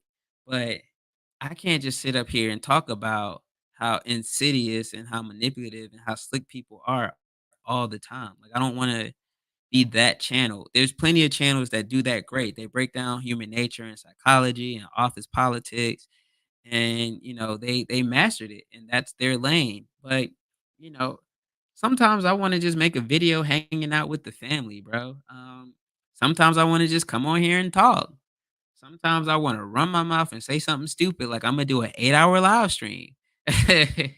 you know, I don't and that's the thing, again, the goal is always to find your audience, and Shalithia hit on that earlier, finding your audience and your base and people that rock with you will go a lot further than having viral moments, because when you have a viral moment, then you always have to top it, or you have to just continue to talk about that all the time. And bro, I don't want to sit up here every day and tell y'all about the one time where I dealt with a snake and the snake was a snake. Like, bro, and plus, like, reliving that, it takes me to a place that I don't want to be at all the time, dog. Like, let me give y'all some context. Like, earlier today, somebody texted me, and it's the craziest thing because this hasn't happened. It's going on what, 4 months now? I've been unemployed since October 31st. It is February. So Going on 4 months, I've been unemployed, and today of all days, somebody texted me asking me something about the job that I haven't been at for 4 months, and I could just feel my emotions swelling up, like, "Bruh," and for me to go back to that place all the time, I don't wanna do that, man, so, I know that it takes a hit, my channel takes a hit because I refuse to just subscribe to one niche and just hit it, hit it, hit it, hit it, hit it, and grow my channel. But, playing the long game, and I learned this from Norman Nation. Shout out to my brother Norm, man. If you aren't subscribed to Norman Nation, then you're definitely missing out on some really good content. He's probably gonna go live tonight, and I'm gonna try to hop on there if I finish up in time. But it's just you know, for me, this is definitely a form of release and a form of expression. And again, I keep saying, don't get it twisted. Like I'm definitely going for the bag. I definitely want to get monetized. I definitely see it as a viable source of income. And when I say that, I don't even necessarily mean like making a stupid amount of money. Like to be real with y'all, like if I could get some sponsorships where I get freaking free trash bags and free diapers, free kids clothes to try out and review and stuff like that, you know what I'm saying? I can find ways to lower my overhead. Bro, I'm good. Like, everything else, it'll fall into place the way that it's supposed to. So, I don't really need much. It's like when I hit that point where I can get brand deals and sponsorships that help out to lower the cost of the household and these doggone kids. Because 2 under 2 is real and it's expensive. But you know what I'm saying? Just that, that's what I'm aiming for. So working on that. Um, you can speak about your experiences without being negative, spin it in a way that focuses on humbleness. Yeah, 100%, 100%. Yeah, and that's the fine line of being a creator because this is what I've seen.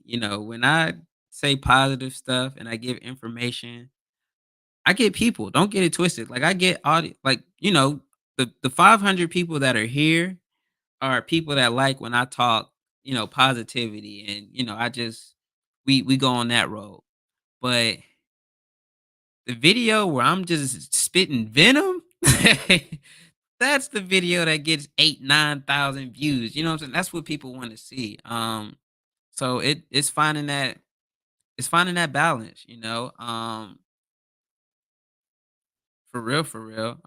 Variety helps big time in my opinion. Same song and dance day in and day out gets boring. Can definitely see why creators get tired and give up doing that. Yeah, man. It's balance, and granted, I can only speak from my experience of 500 subscribers, and oh Lord, let me make sure that they okay.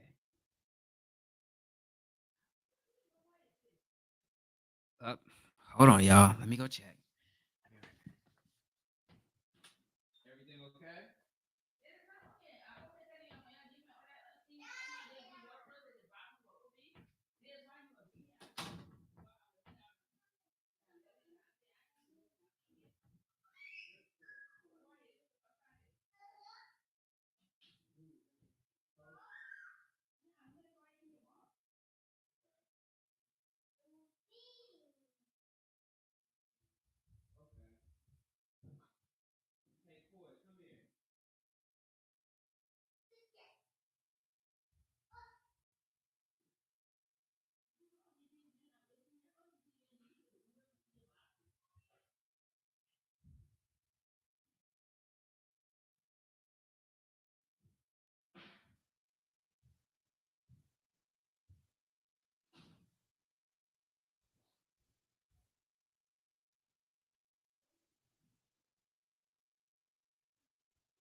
I'm back, y'all. It's a madhouse, madhouse, madhouse.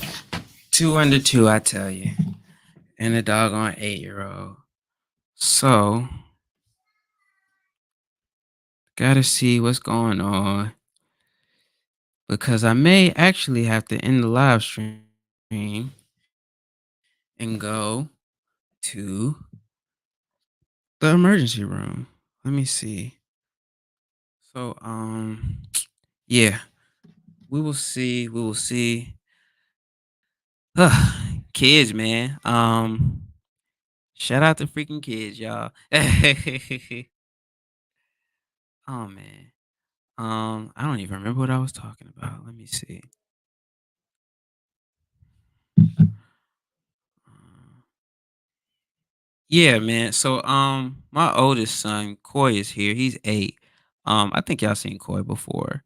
Um, he has a nasty habit of leaving the doors open. And Amir, who is soon to be 2, just likes to get into things. And so apparently, the nanny came and said that he had some baby shampoo in his mouth. So I'm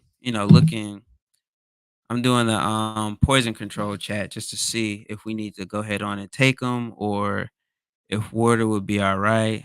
Um, so yeah, that's what's going on.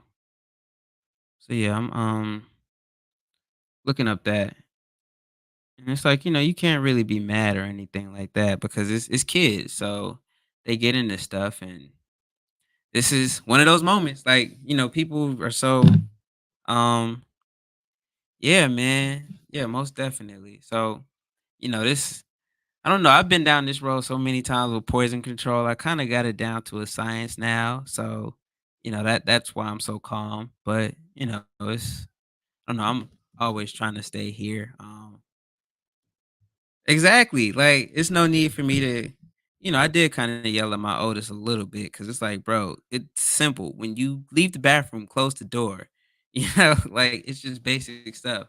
But that's kind of to a certain degree, it's not his fault, and we probably gonna end up getting deep in a second. But that's what we do here.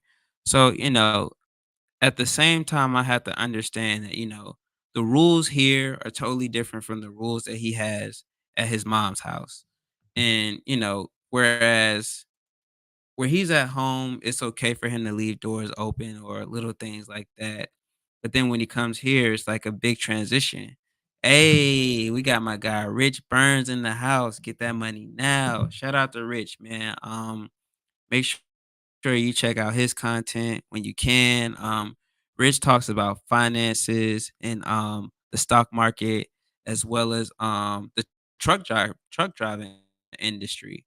So, really, really, really good content there. Very smart brother. I would definitely say, his is some good content. But yeah,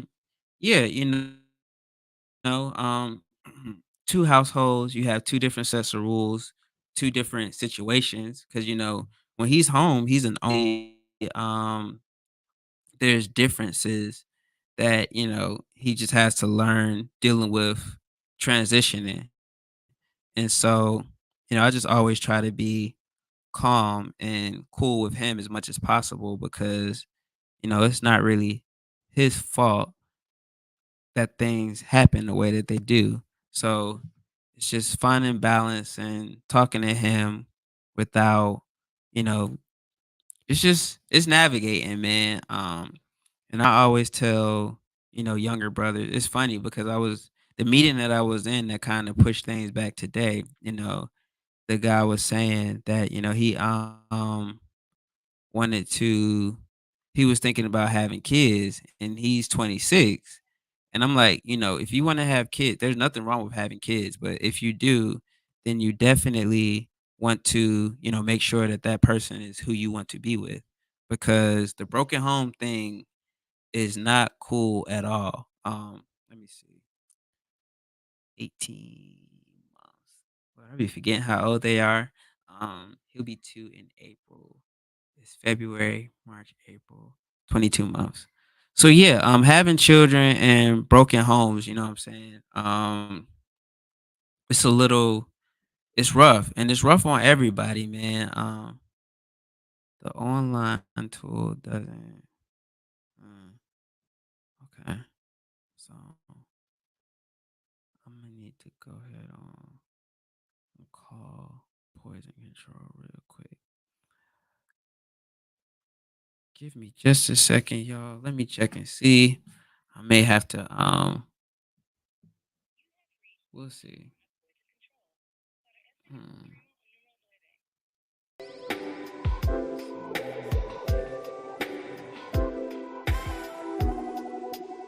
see what these people know me on dog. I'm surprised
Yo, we back.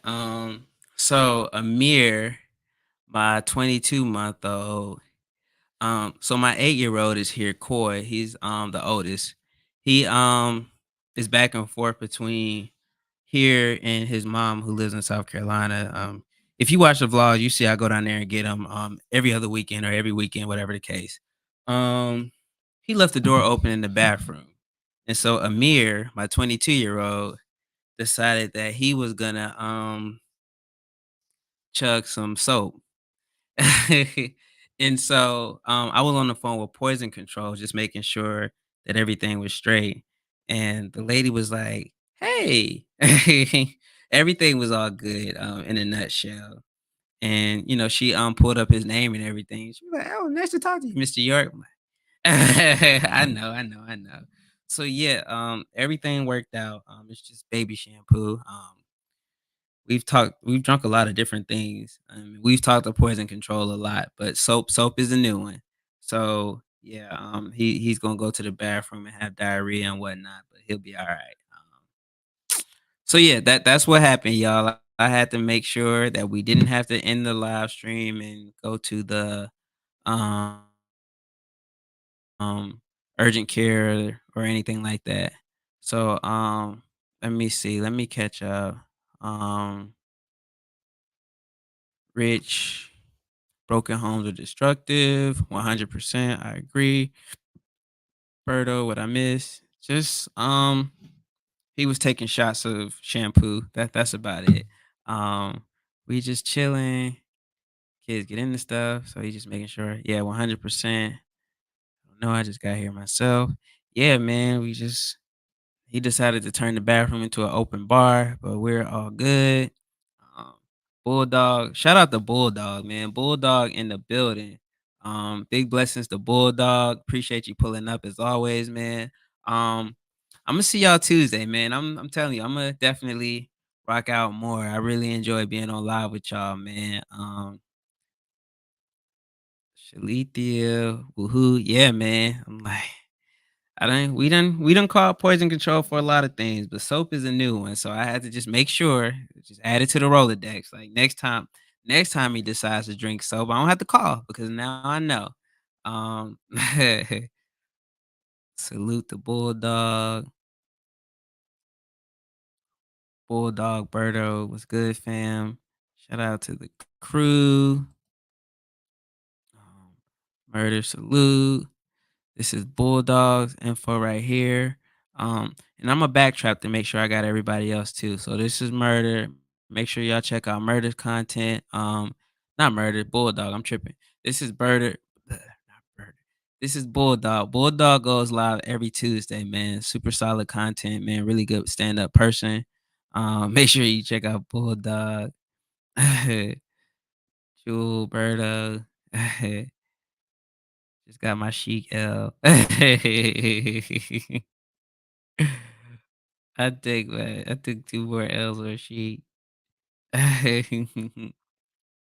Jewel loves sneakers. He would be firing bubbles for a few days. Yeah, that's what I'm saying, man. Like, when after a while, when you have a couple kids, man, it's like, all right, let's see. Do we need to call poison control on this one? Are we gonna chill? I'm like, soap is a new one. Like we drunk some other stuff before, and I ain't gonna list it because CPS may be watching, and I take care of my kids. But stuff happens, you know what I'm saying? And after a while, you just get numb to it. You know what I'm saying? It's like here we go. What we gonna do? But yeah. So again, just man, if you young, you need to make sure you fully understand what having a child is like. And granted, I had my oldest when I was 24. So I was already grown. I was out of college. I was out of high school, the whole nine. I was into my career as a teacher, which ironically, a lot of people didn't know I was a teacher. Yeah, I taught for 3.5 years. I actually stopped teaching when he was born because I was like, yo, there's no way I can live and raise a child off of $30,000.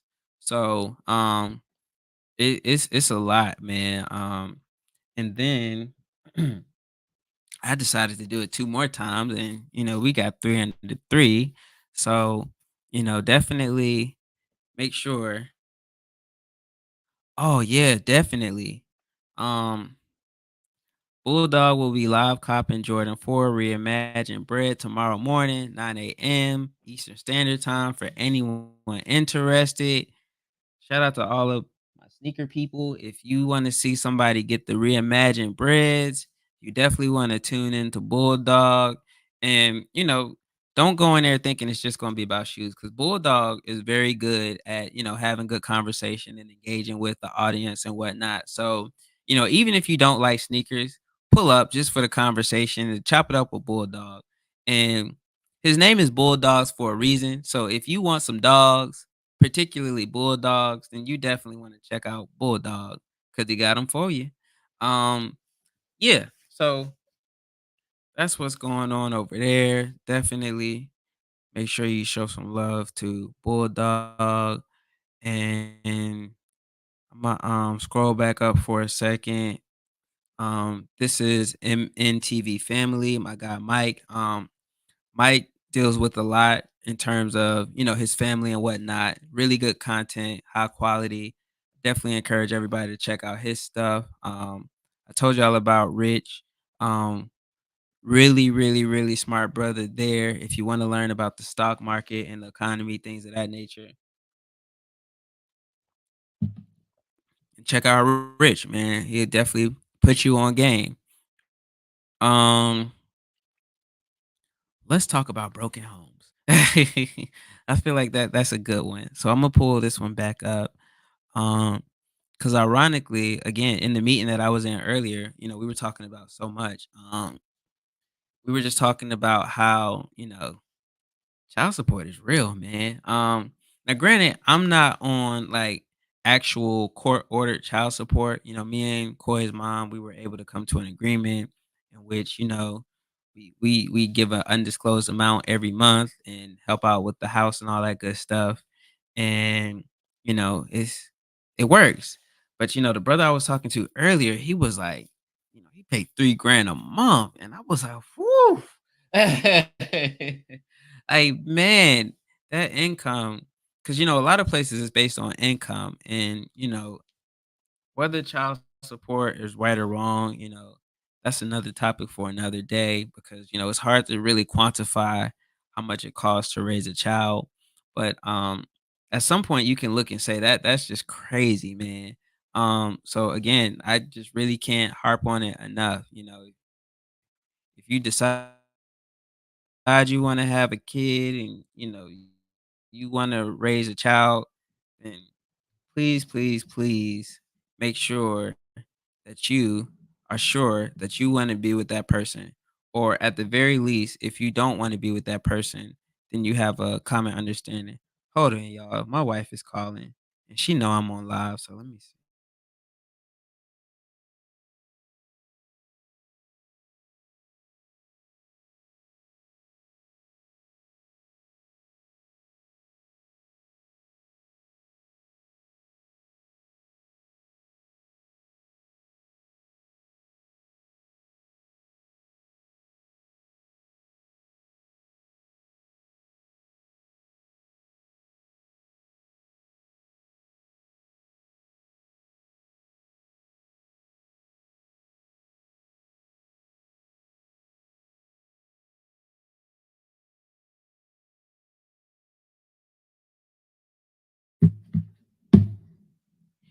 Yeah, so she's coming home. Look, y'all, we not gonna tell her about the soap, okay? We just gonna keep that to the side. We not gonna mention the soap. Cause if I would have said that on the phone, then cancel Christmas. But yeah, that's always my nugget of wisdom as far as children. It takes a lot to raise a child. There's so much that you have going up against you just in the world, man. And not even going against you in a negative way. It's just if you have an idea or a belief as far as how you want to raise your child, then there's a lot of things that you have to do to make sure that that happens the way that you want it to happen. So it's a lot easier when you have a partner that you're on the same page with that is working with you. And so and it also saves you a lot of headache and a lot of money. So there's that. Um What else we got? Bulldog cop in the rear Imagine 4. Man, I really want those shoes. Like I said, man, I'm just right now where I'm at, being unemployed and stuff, it would be a very, very, very bad decision for me to pull the trigger on Though shoot, don't forget, if it's not court order, you must keep receipts, money order, or check with a comment stating that it is for support along with it. Oh, brother, listen. Listen. Let me tell you something. So in terms of that, um, everything is done via text message so that, it serves as a semi-formal paper trail. Um, Receipts, of course, yeah. Not only that, bro, I at one point in time, it was so crazy. Like I would literally keep track of the mileage that I would drive from my house to go pick up. Like when I say, I was in the weeds just in case things went left ever, like that's where it was. Like I was tracking my mileage. Like this is how many miles it takes for me to drive from my house to this house. And this is how much time it takes. If I leave work early, this is how many hours I lost today at work because I had to go do XYZ. And these weren't discussions or anything like that. I'm not broadcasting that information. But it was just, it just had to be done. You just got to document everything just in case, if things ever go left and you have to go to the court, then, you want to have a consistent record to show that you're doing your part. Um, and like I said, thankfully, man, it's never gotten to the case where it got extremely ugly. It came close a lot. We had a lot of wars, but it never turned into World War I or II. So I'm extremely grateful for that. Ultimately, cooler heads prevailed. And, I can even say, we did have a rough patch when Amir was born. My middle child now. It's so crazy. Y'all, two under two, 2 out of 10 did not recommend. I y'all, you gotta be a strong person to have two children under 2 years old. My wife was showing me a TikTok last night of this lady who had quintuplets and a 3-year old. She had 5 children under 5. And that was just the craziest thing in the world to me. Like just the car seat setup and the whole nine. But anyways, yeah, man, it's just a matter of. Yeah, I was talking about how, things kinda went left when my second son was born, my first son with my wife. There was a little hiccup once, just because, my oldest son's birthday is April 8th, and my, middle son, it's still crazy to me that he's my middle son, but my middle son, his birthday is, April 27th. So they're 2 weeks apart. Um, and I'll tell y'all the story. Forget it. We can talk about it. We family here in Yorktown. We can talk about it. So I'll tell y'all. So the issue was my 8-year-old Coy, his birthday, April 8th. Um we planned on having a birthday party. So January rolled around. We reached out to try to figure out what the plans were for his birthday. Cause we got a newborn. We want to make sure that we do right by Coy because he's the oldest. He's been here the longest. He's the firstborn. So we want to do right by him. We asked in January, are there any plans for a birthday party or anything like that? And was like, yeah, he's going to Florida or Texas. He was going out of town. He wasn't gonna have a birthday party. So I was like, all right, cool. I'll come down there on his birthday. I'll get him the things that he wants. Which by the way, shameless plug, I did record that. So there is a video of when I went down to give him his presents on his birthday. And mhm, it was raining and it was ugly outside that day. I witnessed a man that went above and beyond the payments he would have had to make, and the court classified those payments as gifts. Yeah, bro, it can be really nasty, man. That stuff can get really nasty. Yeah. Um, so, you know, his birthday, it was a rainy, wet day, and he said he wanted a game desk and a game chair. So I went and bought the game desk, I went and bought the game chair, and I dropped it off on his birthday, April 8th. Um, I don't wanna mess up the details, but for, the sake of reference, he ended up having a birthday party, and he wasn't supposed to have one, and the birthday party ended up being on a Sunday. Um, yeah, so the birthday party ended up being on a Sunday. So, I was there the day of his birthday, and I got him all that stuff, and then the craziest thing, my son, he's so used to seeing me that he didn't even realize how much it took for me to get in that car, drive through the rain, and go down there and see him because he's just used to seeing his dad. So it's not a big deal to him. It's just, oh, hey, dad, how you doing? But for me, that was a huge deal because, when you have daddy issues, you look at stuff differently, man. And yes, men have daddy issues too.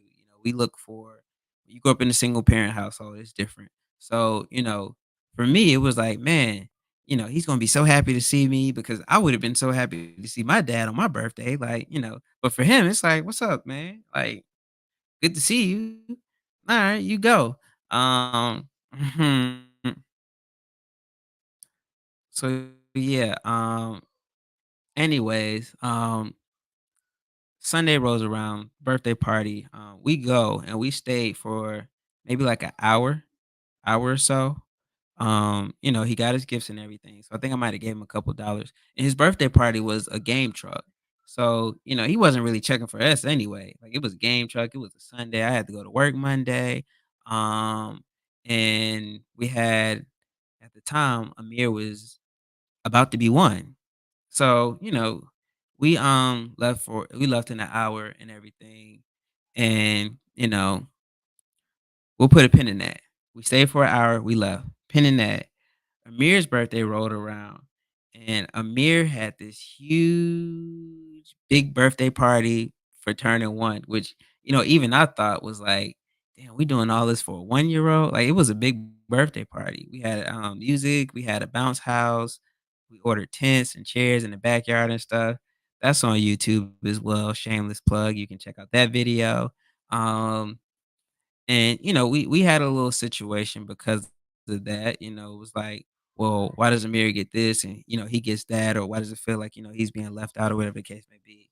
And so, we talked on the phone for a couple hours and we resolved everything. And, that's why I say I'll never, be one of those people that talk crazy about his mom because, it took a while and we talked about it, but ultimately cooler heads were able to prevail and we came up with a resolution and an agreement and we made it work out, but prior to, it was a little rough, like I said, it was a cold war. So it took some time and just some growing and understanding and just figuring out how to maneuver and deal with each other. So yeah, man, just make sure you know what you're doing because it gets real out here. Um Let me see. The second part of Rich's message. The court declared the payments as a gift and declared he owed over 14K. He had until 4 p.m. to come up with the money. He got locked up. Yeah, man, that family court thing can be really, really, really ugly, man. It's nasty, man. I wouldn't wish that on anybody. Like, to a certain degree, I can understand why a lot of people, get bitter and resentful in those types of situations. Cause I mean, obviously, if I don't have the money and you lock me up, there's no way that I can get the money. Like, even if I had a chance to possibly come up with a loan or something like that, it's not going to be by 4 o'clock because the banks don't even move that fast. Like, and even if you have $14,000 sitting around, that money may be tied up and involved in other things. And so, in that particular situation, that sounds crazy, man. I hope that brother is okay and eyes are all right with him because stuff like that can be traumatic, man. Going to prison over, well, not prison, but going to jail over something like that. then it's on your record and the whole 9 like that. That type of stuff doesn't really benefit anybody. So that's truly, truly, truly unfortunate, man. Um, I hate that that happened to him. Man, man. Y'all want to look at some shoes? Hey, bro, that was such a like, damn, Rich, you came in here all with the depressing message and stuff, bro. Like, hey, bro, I had to find a transition or something, man. Like, that was, oof, man.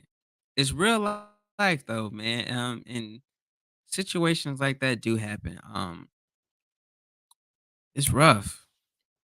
It it is rough, man.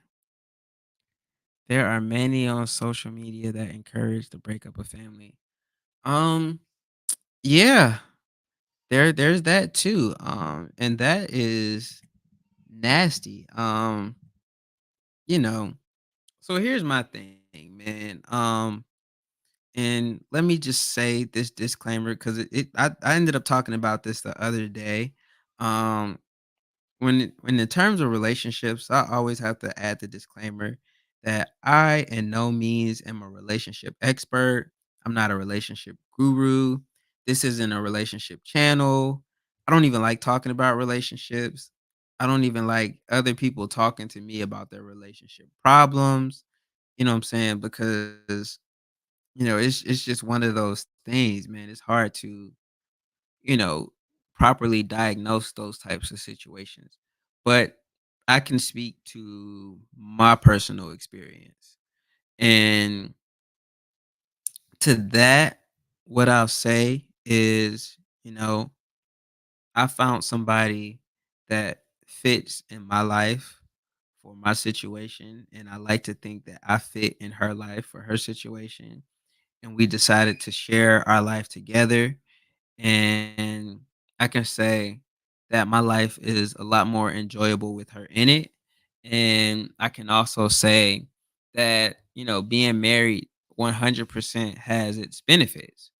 Um, I'm not one of those oblivious people that say that, if things go wrong, that, it's going to be beautiful and perfect. No, I mean, you know, there's a lot of things that go wrong in marriages and it's definitely work and it's definitely something that requires effort, but also there's a lot of good that comes along with it, being committed to somebody and knowing that someone has your back, you know and you when you live long enough, you deal with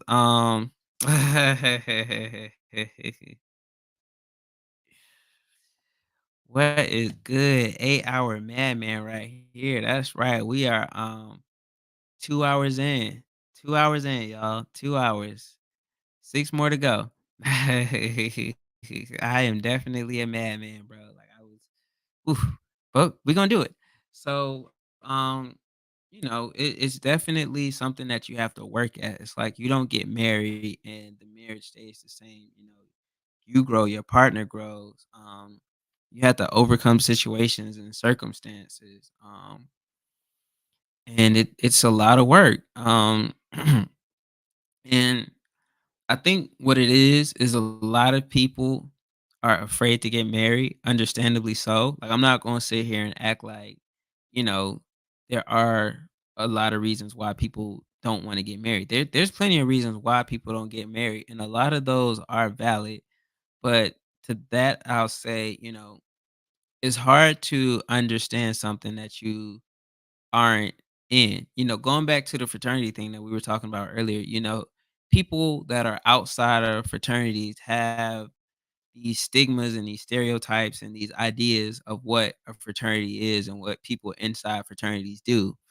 And they'll never know because they aren't in the fraternity, and people inside the fraternity won't give people satisfaction by explaining every little detail and every little thing. So sometimes if you don't explain something, then people assume that what they say is correct. And marriage is the same way. If you're not married or you've never been married, then, you know, it's hard to understand what a marriage is and how a marriage works. You know, you can only speak on what you've seen from the outside looking in, you know. There's a lot of things, excuse me. There's a lot of things that I didn't know and understand about marriage until I got married, you know. So there's that. And let me see. Jules said Sneaker Hunter was good, fam. Rich said tribes throughout the world that are not technologically advanced seem to have the whole family thing figured out. Bro, I'll give you one better. The example that I used the other day was, slaves. Shit, slaves figured out families and how to be married. You know what I'm saying? Like, so it's not that complicated. The act of getting married and the process of maintaining the family, the issues come in when you add extra layers and you create all of these different goalposts and milestones and statuses. Like, a lot of people say that they need to marry somebody that makes 100K, and the gag is, you know when you make $100,000, you realize that it doesn't go as far as people think it is. Like, six figures is not what it used to be. Like, and that's not being ungrateful. That's not being facetious. That's not being dismissive. You know, six figures really isn't that much money. Relative. Now, granted, if you make 30K a year, it may seem like $100,000 would just be an extravagant amount of money. But when you get there, you realize, your lifestyle doesn't change dramatically. Like, if you're making $30,000 and you live off of that $30,000 and then you get an additional $70,000, if you just take that $70,000 and you stack it, then yeah, eventually it'll pay off. But let me see. Jules was Goody Broham. Waiting on these FLX results. Hopefully some more W's. Good luck, man. Shout out to everybody. So for all of my sneaker people in the chat, let me ask y'all a question. Bet. All right, Rich, appreciate y'all.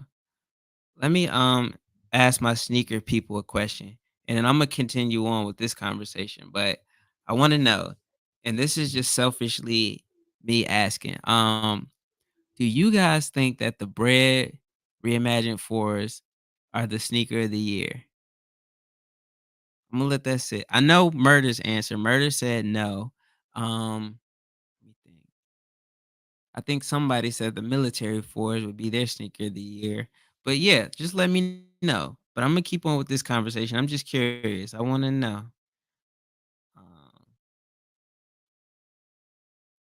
FLX better let us eat. um,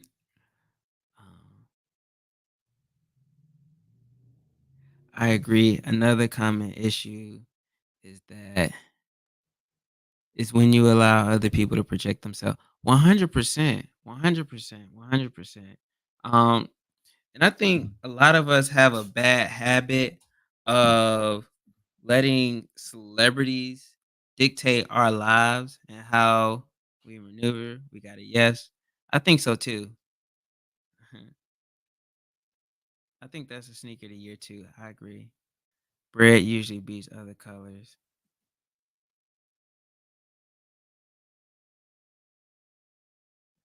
I have a student that needs some help. But yeah, so I noticed that we have a habit of allowing celebrities to dictate our lives and our decision making.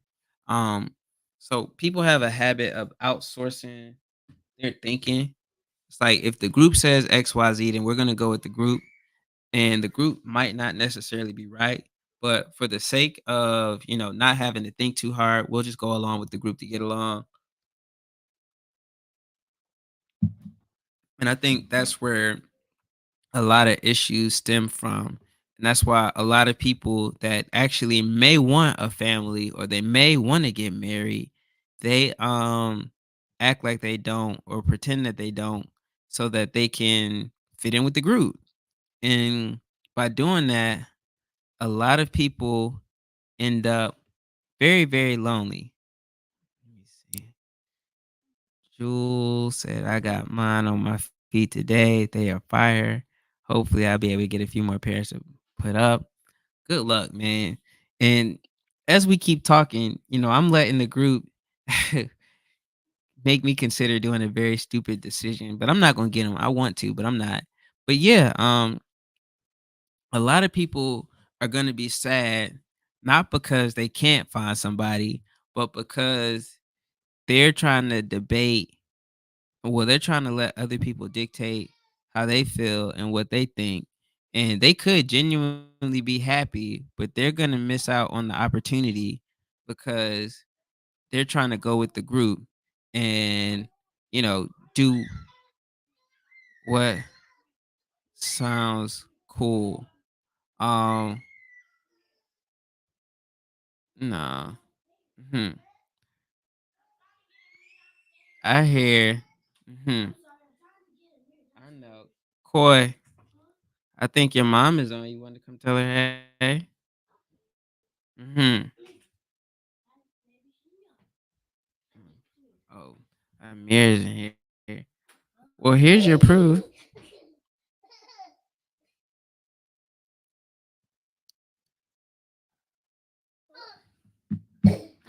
There's Coy.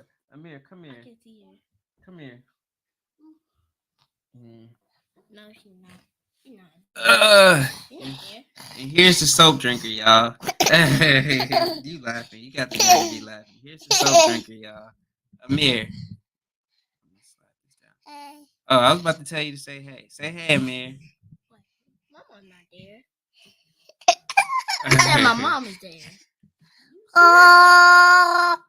Yeah, man. So, you know, your breath smell like that soap too. I'm telling y'all, man, like this feeling right here, man, I'm telling you, it's different, man. Just having your children and you saying bye? Alright. Yeah, man, I'm telling you, it's dope just having your kids right here, man, in the building, and you could just chop it up, and it's lighthearted. My mirror card. No, I am. What you? Ooh. All right, so Amir. Oh, Amir's going downstairs. He following his brother. Oh no, you're not. Ah, get down. Get down. Get down. Get down. You telling Amir he need to go downstairs like he gonna go down there by himself. Mm. Mm.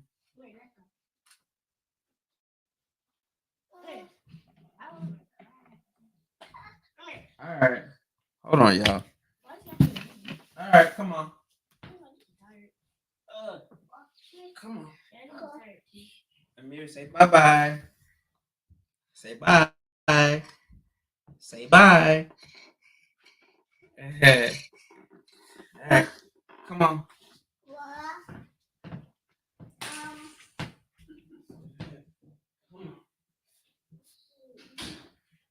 Uh,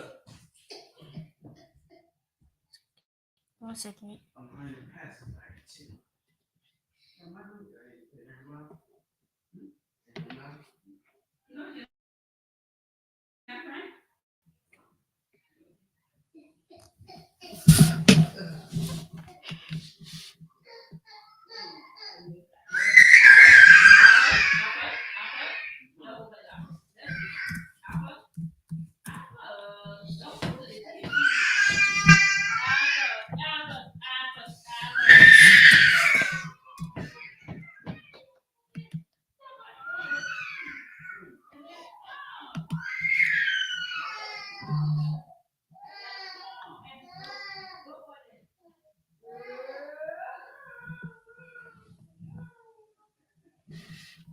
Hi.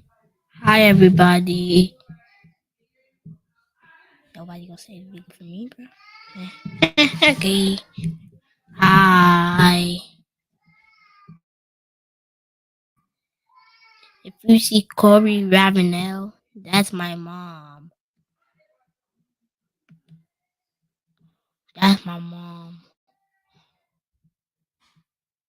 Okay, that's all. All right, watch out. Okay, bye. Take this with you. Give it to me. Okay. Eh, so yeah, that was Coy. He was holding it down so I could get a mirror back downstairs and run to the restroom. I snuck in a little bathroom break too. Let me see. Yeah, man. Coy was in the building. Hey, so yeah, he was like, my mom is in the building. Yeah, man. So yeah, that's Coy and Amir. The only person who hasn't made it to the live yet is the person that's usually on live the most, which is Amani. And Amani is downstairs practicing her crawling, so she is chilling. But yeah, relationships. Probably one of my least favorite topics. But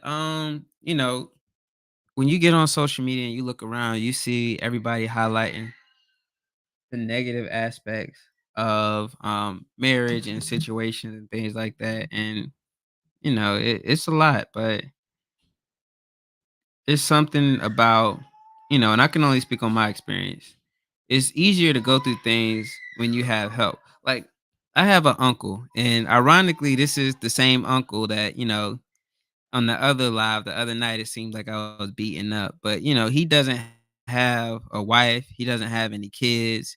And when he leaves, or when he gets sick, like when he gets sick, for example, he has to call his brothers and sisters. He can't call, there's no woman that he can call like that, what I'm saying? So just having a companion to go through this life thing with and experience, man, it's different, man. um don't get me wrong. Being single has its perks, and there's that too. But you know, when something goes wrong, and that that person is there for you and they have your back, man, it's a little different. So that's kind of where I lie in terms of marriage. If somebody comes and says, "I don't want to get married because the court system doesn't benefit men," then immediately I think, well, you must have a lot of money because or you must have assets, or you have something to consider, because a lot of the people that spit this rhetoric about why they won't get married, when you talk to them, they don't really have anything to lose anyway. They don't have a house, so they're not going to lose the house in the divorce. What, you going to lose your apartment? You don't have to move. Like, granted, everything has its case. And like Sneaker Hunter just said, everything has its pros and its cons. 100%. That's just how life works. You can have anything, but you can't have everything. There's going to be some downside. There's going to be some risk. But that's anything. Anthony McClan. We got my guy Cool Pock in the building. What's going on? Lake City, South Carolina, in the house by way of Charlotte. We got my guy Cool Park in the building. Um, and it's crazy because I ran into Cool Park here in Charlotte. Randomly. I want to say it was January 5th. Real cool guy, man. Shout out to Anthony, aka Cool Park, man. Big blessing, man. Appreciate you stepping in. Koi's mom says shameful. I had to go on YouTube to see my child because he doesn't know how to answer the phone. Yeah, man. Screen time. Rolling right on into the next topic. How do y'all fool Cool Pop? Oh, Cool Pop. All these years, I thought it was Cool Pop, like Tupac. I didn't know it was Cool Pop. That's crazy. Yeah, I always thought it was Cool Pop. Yeah, man. But how do y'all feel about screen time? If you have any kids, or any nieces or nephews, how do y'all feel about screen time? Do y'all just allow them to run willy nilly? Like, disclaimer, let me just go ahead on and get it out the way and tell y'all, you know, he said like two. That's always what I thought it was. I thought it was Cool Pac, like Tupac, like Tupac, Cool Pac. It flows, but I'm just finding out it's Cool. And see, clearly, I'm not that crazy. A lot of people thought that. So I'm not tripping. I'm like, yeah, I always thought it was Cool Pop. Yeah, bro. Like, I'm surprised you never noticed that, bro. I always say Cool Pop. Like, it's gonna be a while, but I'm gonna say Cool Pop. But yeah, man. I ain't gonna lie. And screen time. I feel like screen time. I'll say what's on the screen matters more than the screen time. You know, bruh, at the time, now I can be more involved and present with my children, of course, because I'm here. But when I was working full time, it was days where I would leave at like 6 o'clock and wouldn't get home until 6 o'clock. And when I got off, I was tired, and it was way easier to turn on Gracie's Corner and you know just kind of de-stress and relax. So I get it. Let me back up.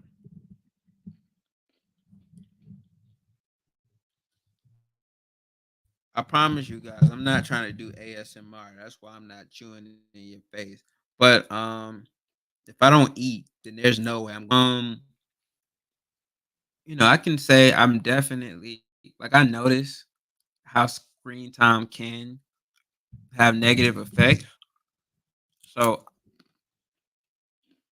I'm mindful of it, but also I think a lot of it is not just, you know, let me turn off this thing.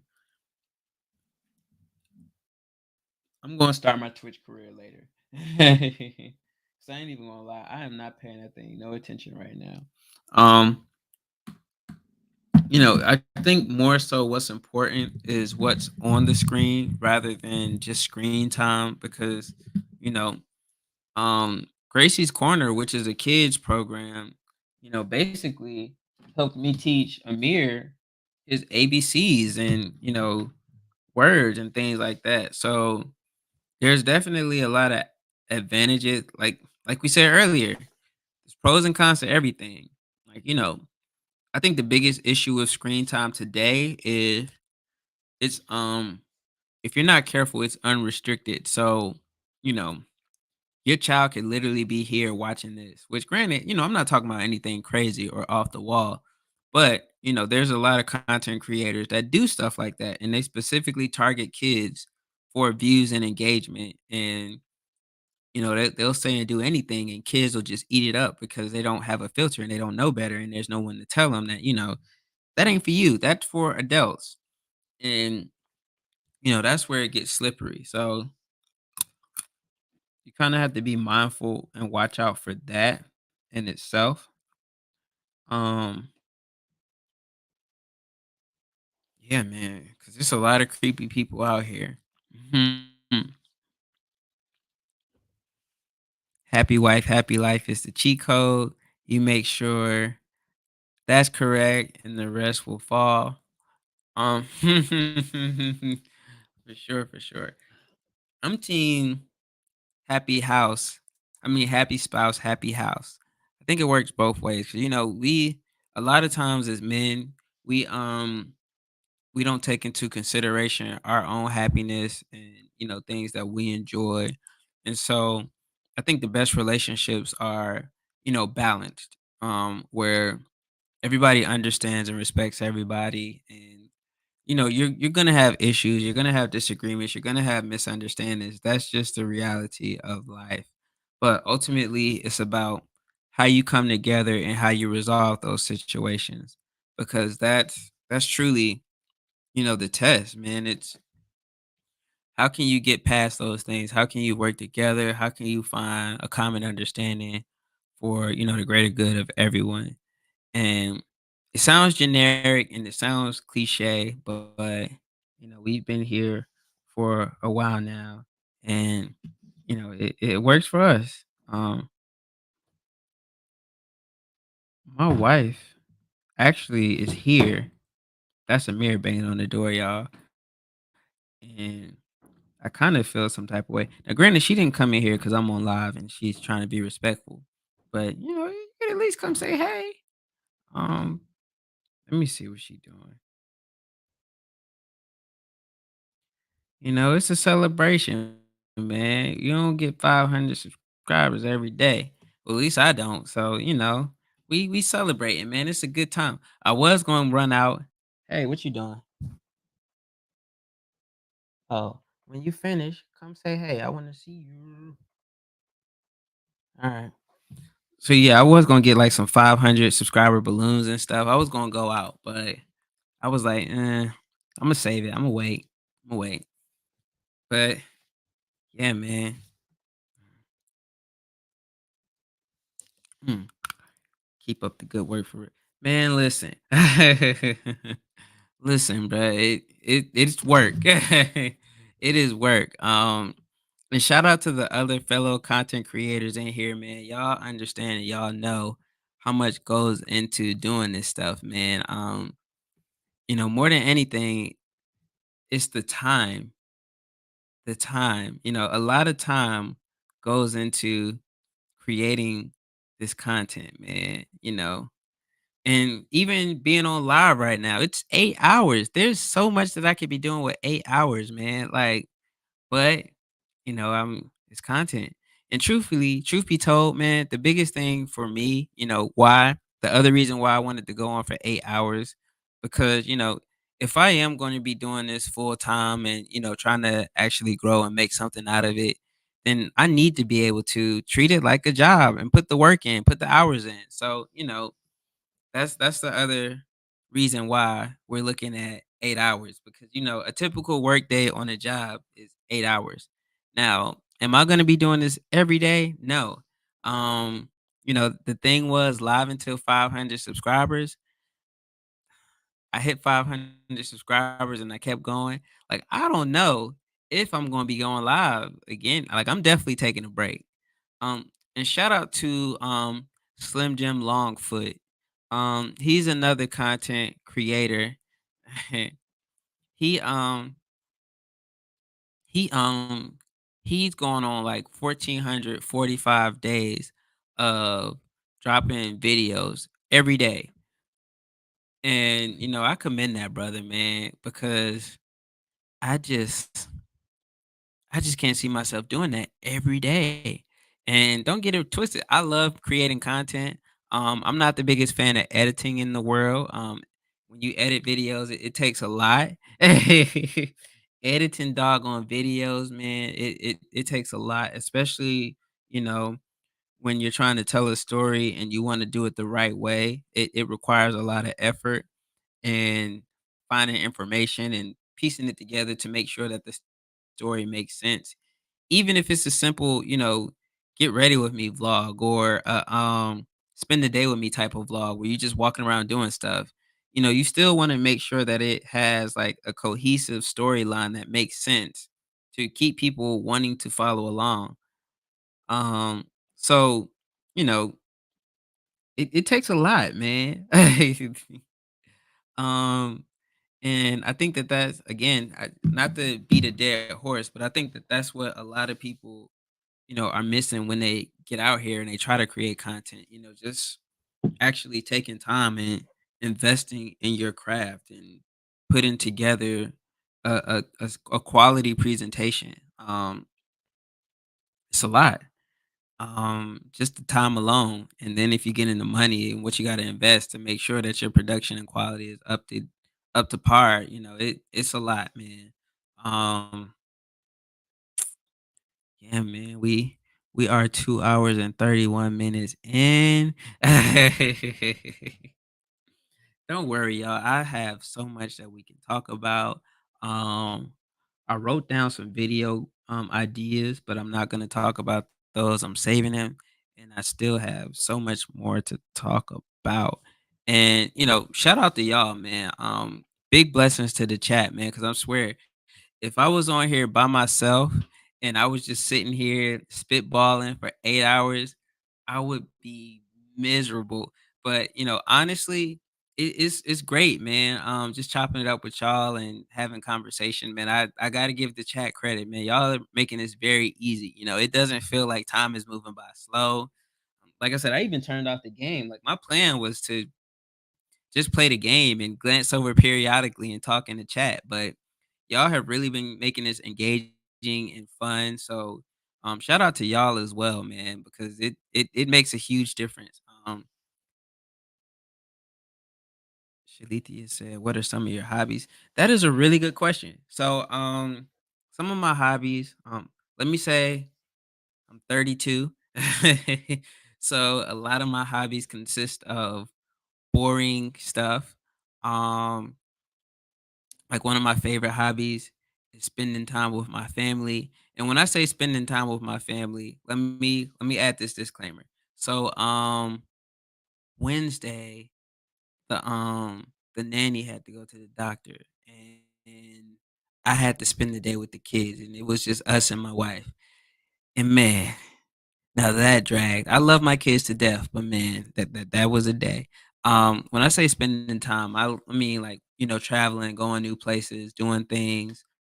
Um, just hey, shout out to my girl Nikki P Vlogs, man. Another great content creator with very good content. I'm telling you, man, Nikki, as far as the direction of where my channel has been going lately, man, I know she think I be playing, but she definitely inspired me so much, man. Just watching her maneuver and do things with her family. Um, Shout out to Nikki P Vlogs, man. Another great content creator. So, hobbies. Being a dad, spending time with my family for sure. I enjoy collecting hats. I don't know if you can see my hat collection back there. Um, what do you call it? Sneaker hunter, hat awareness. I have hat awareness. I'm addicted to purchasing hats. Let me see. There you go. So I like to collect hats. That's one of my hobbies. Um, Playing video games is definitely one of my big hobbies. Yeah, man. The boy has had awareness, man. 100%. It's bad, man. You know, the light is off, so it doesn't really do it justice, but I think I have a pretty solid collection. Had awareness, man. It's real. Exactly. It's a real problem. It's a real problem. You know what I'm saying? Like, you wanna talk about marriages, try explaining to your wife how you can go in the store and spend hundreds of dollars on hats, and then it's, "Whoa, well, all the hats look the same." And I'm like, "No, baby, they aren't the same. This hat has this patch, or this hat has this patch, or you see right here, the little stitching, this stitching is green, and all of the other stitchings are navy blue." Like, just little it's a problem. It's a problem, man. It is a problem. It is a problem.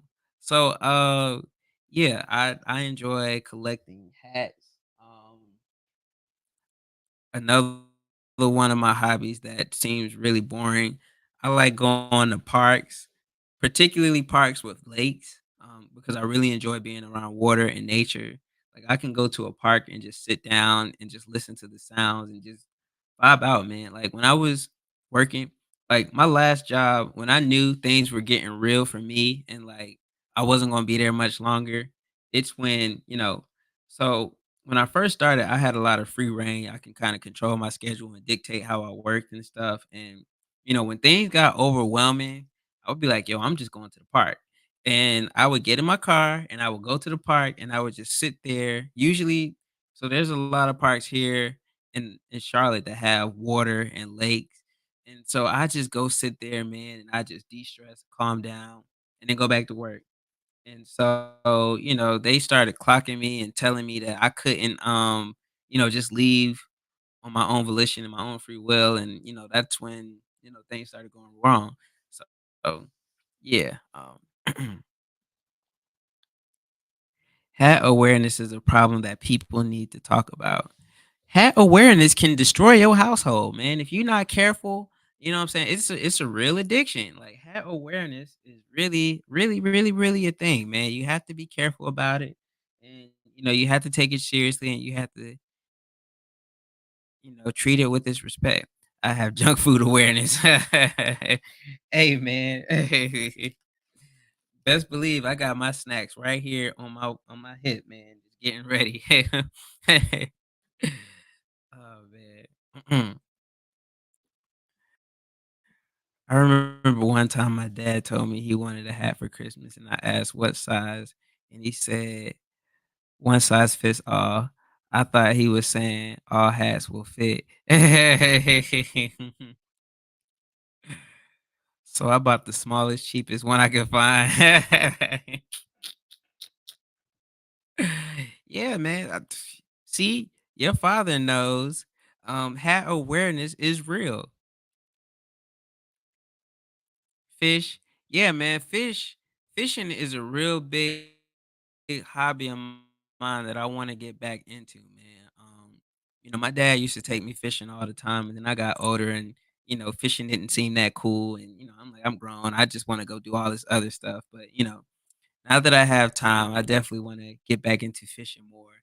And don't be surprised when you see some fishing videos pop up on the channel because I could sit on a lake all day or sit on the side of a lake and just fish all day and just have peace, man. Like just sitting on the water. And it's just something about fighting with a fish, man. Like, I've never been hunting before, so I don't understand that experience. But catching a fish, man, it's a different experience.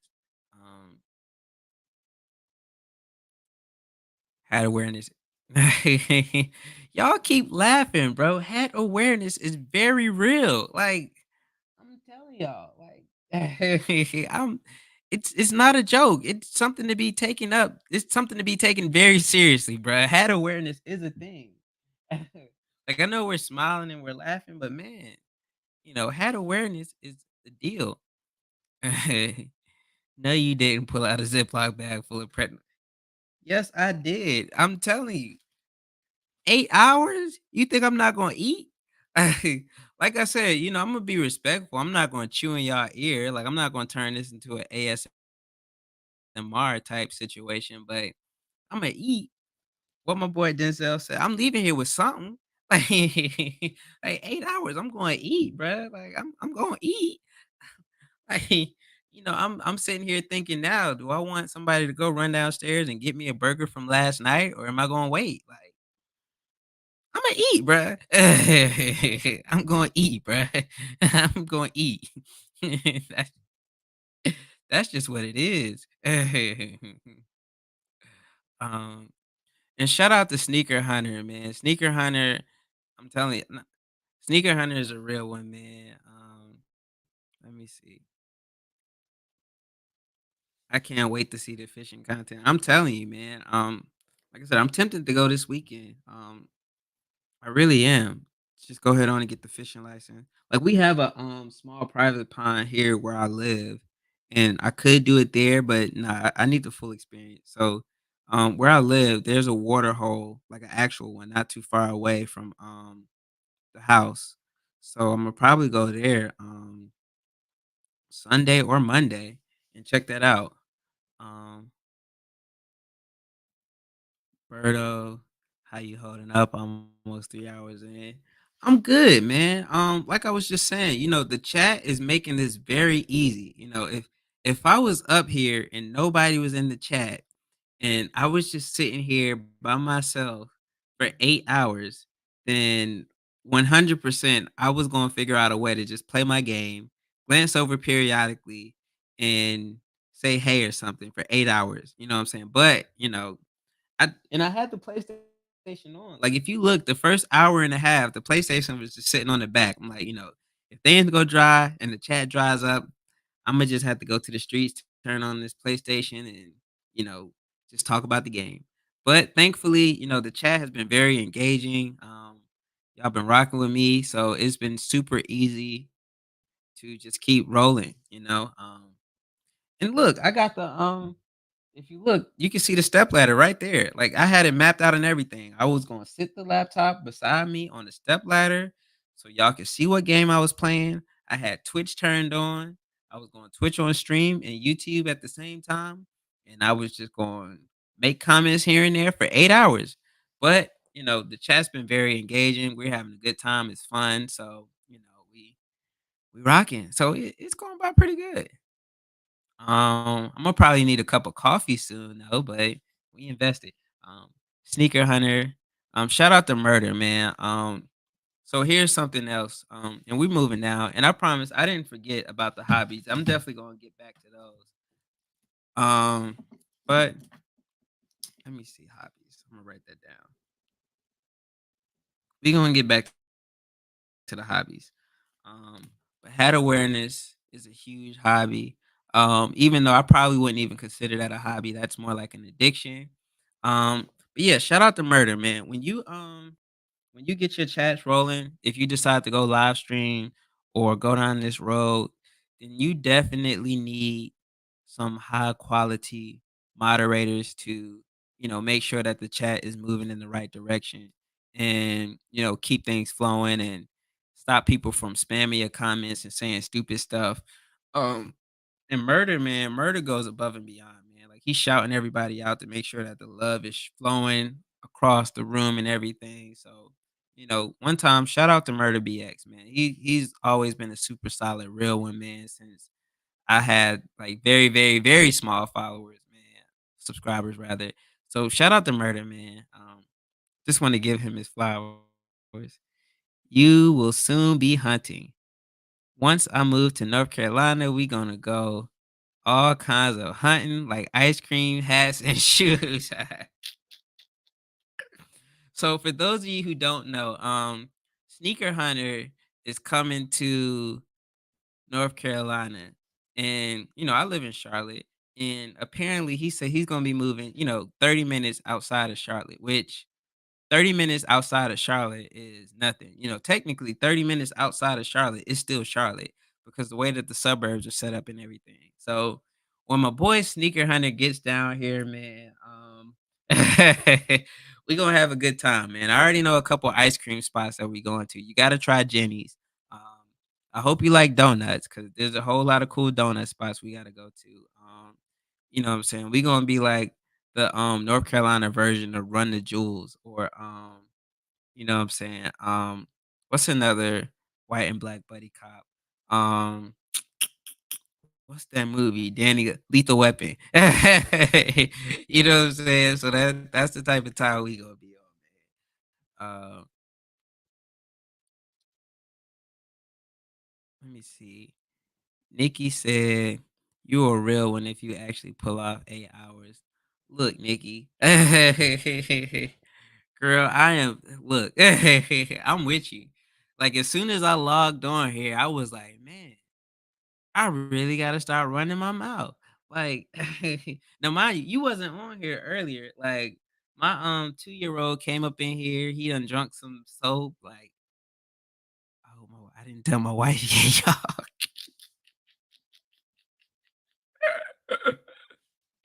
Yeah, man. Yeah, we gonna try. That's definitely. I'll give you one better. We not even gonna try. We gonna do it, man. We definitely going 8 hours strong. Like I already talked to the wife. She gonna take the nanny home. Usually I do it, but she gonna do it. We gonna get it done, man. Mhm, 8 hours. Um, hold on. I think I skipped some. I want to make sure everybody gets their flowers. Um, So yeah, here's Nikki P's channel, man. And I'm telling you, bro, like her content really, she she single handedly is why I've been so hell bent on trying to get to a lake and go fishing again, man. Because you look at her videos, man, they go to all these spots and they just be fishing and chilling and just woo. Y'all, Murder just sent me a picture of his hat collection, bruh. I'm telling you, hat awareness is real, y'all.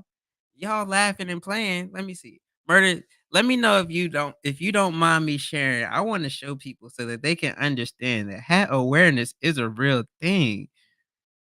Boy, look at that patchwork. Whoo! Shout out to Murder, man. But yeah, y'all make sure y'all check out Nikki P, man. And again, Imma reiterate it because I can't say it enough, without people like Nikki P, without people like Murder, without people like Sneaker Hunter, without people like Birdo, I would not be here, man. They just the love and support. Let me tell y'all something, man. Murder Murder has damn near been on all of my live streams, bro. Like, like the very first one, Murder was in the building, man. You know what I'm saying? Sneaker Hunter has damn near counted on commented, has commented on damn near all of my videos. like, like the love, man. So, don't just look at these channels, man. Just sub up, man, and check out a video every now and then. I know it might not be what you typically used to watching. Birdo's new here, man, but Birdo's solid, man. Birdo has really good content. Like I said, I saw two of his videos now. The purple pandas, as somebody called them. It's a lot of great content creators out here, man. And the small content creators, we have to stick together and we have to support each other because when we support each other, other people come in, they support us, and we all lift each other up and we all build. And even if you have 60,000 subscribers or 30,000 subscribers, like my guy Superfly Kicks, shout out to Superfly, man. Superfly has clear over 30,000. I can't remember exactly how many Sneaker Hunter has, but, you know, Sneaker Hunter has enough subscribers that he doesn't have to be commenting on most of my videos, and yet he still does, man. So, shout out to all of the smaller YouTubes and the medium-sized YouTubers that show love, man. It's a beautiful thing, man. And yeah, we definitely in our lethal weapon bag. 48 Hours, you know what I'm saying? All of the, black and white buddy cop movies, you know what I'm saying? We coming through, and, we got a lot of content in mind, skits, um, shopping, the whole 9, just kicking it. He's been talking about the three-wheeler forever. I've never been on a three-wheeler before, so a lot of cool things in store, man. I'm definitely excited for when my boy gets down here, man. Um, Berto said salute. Sneaker Hunter said Berto, my man was good. Nikki said shit. Y'all would be watching me go get food in these 8 hours. No, man. Like once I get hungry enough, somebody gonna have to go get me a burger, man. We here. Thanks, Murder BX. Like I said, super solid, man. Um, this is Berto's link. Make sure y'all sub up over there. Murder. Yeah, man. Make sure y'all give Murder his flowers, man. Um, Nikki P Vlog, I just subbed up to you and Berto. You know I subbed up. Thank you, Murder, for dropping all the links. Yeah, man. Murder is a real one, man. I'm working my way down, so bear with me. I'm gonna catch up in a second. Um, which games do you play on PS5? I used to pay COD. Was a real hitter at one point. Man, listen. Funny story about Call of Duty, man. I jumped up on there one time because I was real good at story mode, you know what I'm saying? So I figured, if you're good in story mode, it easily translates into online mode. Man, that thing made me so mad. I deleted that game, bro. Like, I haven't played Call of Duty online since, bro, because mm-mm, nah, man, it's different, bro. Like you got it's man, you jump up out there if you want, man. They made a believer out of me, man. I haven't played Call of Duty online since. Um, but games I play. So my son, Coy, the 8-year-old, he has me playing Fortnite with him a lot.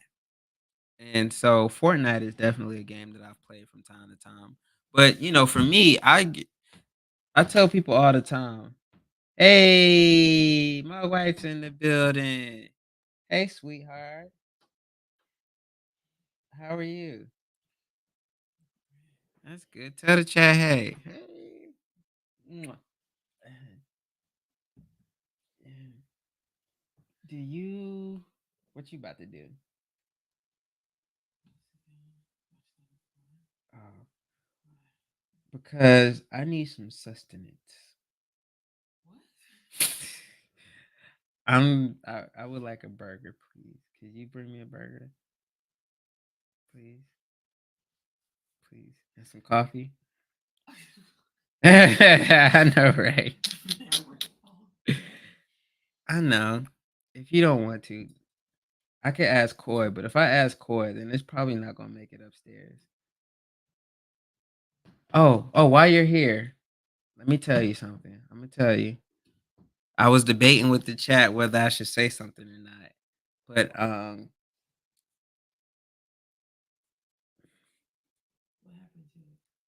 Amir drunk some of this because Coy left the door open in the bathroom. I don't know. I don't know whether Amir opened it or whatever the case may be. I don't know. All I know is that I don't have answers. All I have is I call poison control. I called poison control, and the lady said that it's fine. It's okay. It may come out either through the front or the back, but it's not poisonous, so he'll be okay. And you know your child, and you know how easy it is for him to get in and stuff. I had a stern talking to of Coy about making sure the doors are closed.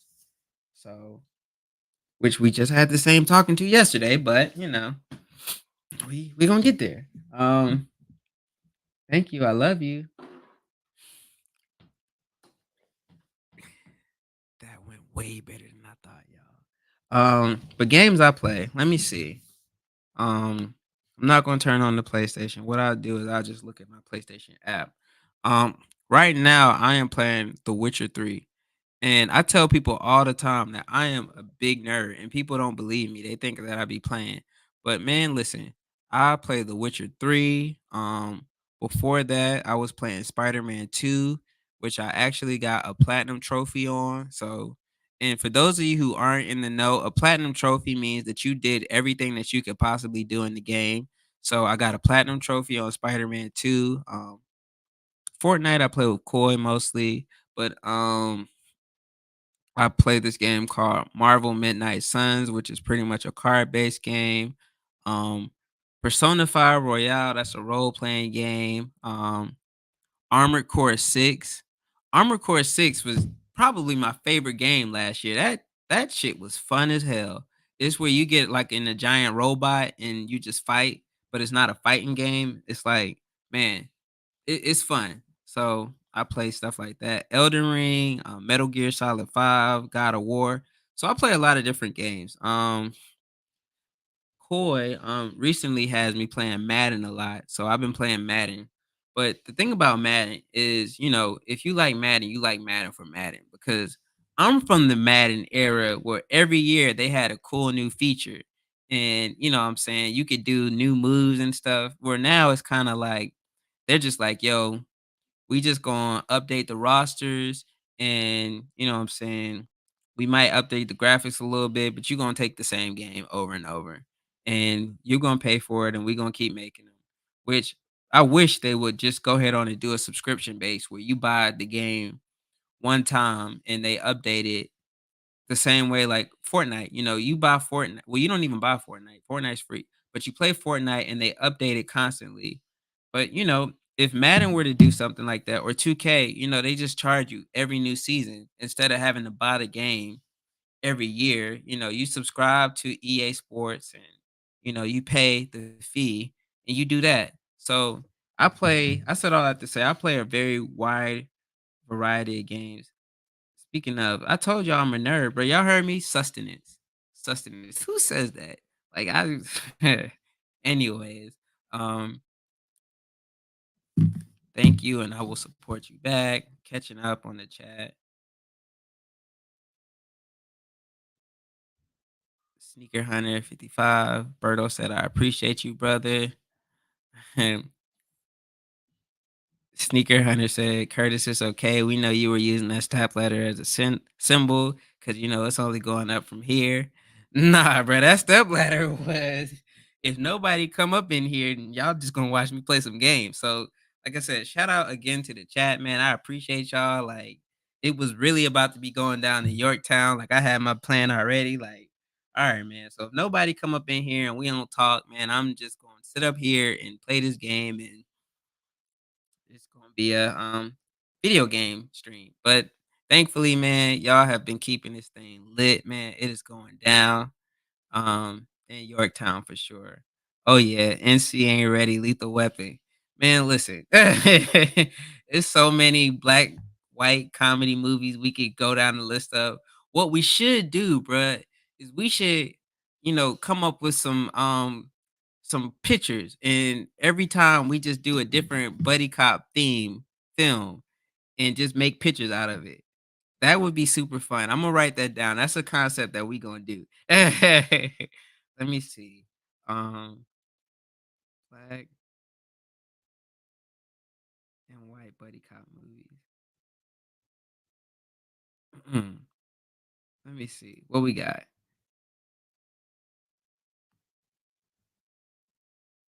Buddy cop movies. Let me see. We could do, and then when we really get busy, we can start acting out the scenes and stuff. You got all right. So I'm gonna run down. Here's somebody's top 10 list. We could do Lethal Weapon. We already said that. Training Day. Training Day. Boy, let me get a leather coat and you could be Ethan Hawke and I'll be Denzel. And yeah, I had something in mind, but I ain't gonna say it because I want to be respectful of all people. But yeah, man, let's do let's do Training Day, bruh. Cop Out. Who was Cop Out? What was Cop Out? What movie was that? I think that's a Kevin Hart movie. Die Hard with a Vengeance. You could be Bruce Willis, and I'll be Samuel Jackson. We already said 48 hours. Men in Black. We could put on some suits, and you could be Tommy Lee Davidson, and I'll be Will Smith. the other guys. Uh the other guys is freaking hilarious. You could be who was that? That was The Rock and Mark Wahlberg. You could be, The Rock. The Rock is like The Rock is like a wild card in Uno. You never know what you're gonna get in the movie. Like I done seen him play a white man. I done seen him play a black man. You know what I'm saying? So yeah, I don't know. I don't think I'm light skinned enough to be The Rock. So we might not have to. We might not be able to do that one. Beverly Hills Cop, which they have another one coming back out. I hope it's good, man. Um, yeah, Beverly Hills Cop. That would be dope. Um, all right, so that's that. Moving right along, catching up.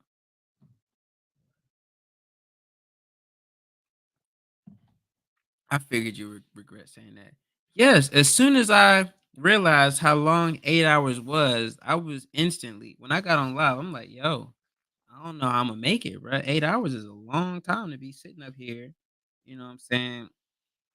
Streaming, and the kids doing what they doing, everything else going on. The world is still moving. Like 8 hours, bro.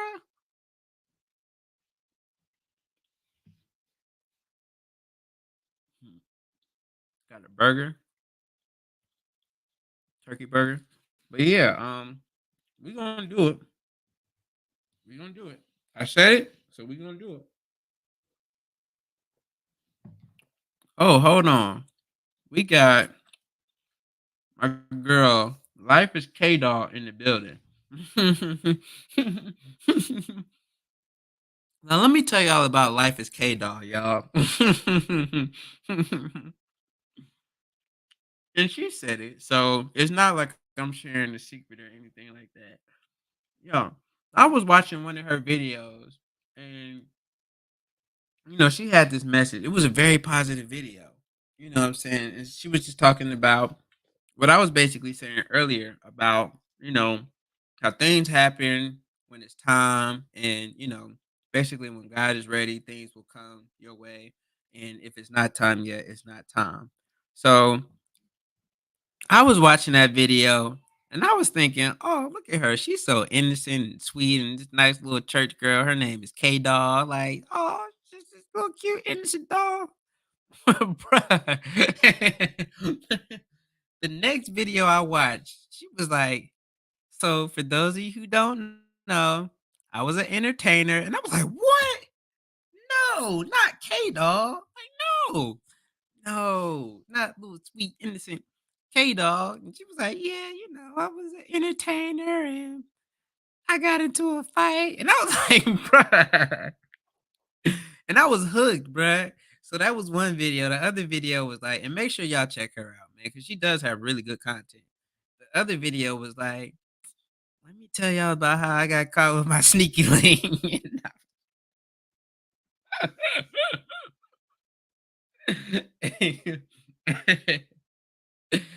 And it really, really, really caught me off guard. Now, granted, the content is good, so I'm not, I'm not judging anybody that does that, because you know, everybody got to do what they got to do, man. I'm not mad at it at all. You got to respect it, and you got to understand that different people come from different backgrounds and different walks of life, and at the end of the day, you can't really shame people for doing what they have to do to survive. So this ain't the channel where I'm gonna sit here and wave my finger at strippers or anybody that lives that has to do things through illicit means, because at the end of the day, man, like I said, you got to do what you got to do to survive out here, man, because it's real, especially now in today's economy. Like, you got to do what you got to do. But it just really caught me off guard because I was like, "Yo, she's just so sweet and innocent, and she doing her little makeup." Like, I thought she was like 19 or 20. I'm like, "There ain't no way," or 16 or 17. Like, I thought she was young. And she was like, "Yeah, so today's story when I was an entertainer, y'all." Man, that caught me all the way off guard, bro. But make sure y'all subscribe to her as well. Really good content. Life is K Dog. If y'all wanna I spoiled it now. So, it may not be as funny as y'all as it is for me, man. But that thing had me rolling. I did not see that coming. I did not expect it. And speaking of K Dog, the other day in my comments, you said that you wanted to hear about how I went to three proms in high school. So I was gonna make a story time about it. I didn't forget. It's just like I told y'all, editing is a lot, man. It takes a lot of time. So I'm really behind on editing my videos. But I'm gonna tell y'all the story real quick. And working through the comments. I'm gonna catch up eventually. Y'all know I will easily go on a tangent. So the story of how I went to three proms, it's really not that cool. So I went to my junior prom and I went to my senior prom. That's two. The third prom, there was a girl that I was talking to. She went to a different high school and she asked me to go to her prom. And so I said yes, and then I went to her prom. And that's the story. Nothing groundbreaking or nothing crazy, not too salacious. It was simple. This girl I was talking to at the time in high school, she invited me to her prom. I still had my old suit, and she actually I want to say all I had to do, because this was during the era. I wish I still had that picture. The picture is in one of my videos. I'll post it one day later and just randomly tell y'all like, hey, look at my prom suit. Um, it was this was so think about the early this was 2009. So, fitted suits wasn't in at the time. I had this big white suit. I looked like I just got picked in the draft and everything. I had a big white suit on, and I had a white hat to match. And I was doing my thing. Um, so yeah, that's the story behind the three proms. I went to my junior prom, I went to my senior prom, and then I went to a prom at another school with a girl that I was talking to at the time in high school. Um, so yeah, that's that. Thank you, Nikki P Vlogs. Yeah, man, Nikki's a real one, man. She's always gonna show love and support, man. Real solid stand up lady. And listen, her last name is P, and apparently, based on one, I tease her all the time because in one of her videos, and this is how you can really tell when you make good content. So in one of her videos, it's like an hour long. It was her and her family. They rented a big vehicle, like a van or something, or a bus, and they went to, I think it was Oklahoma.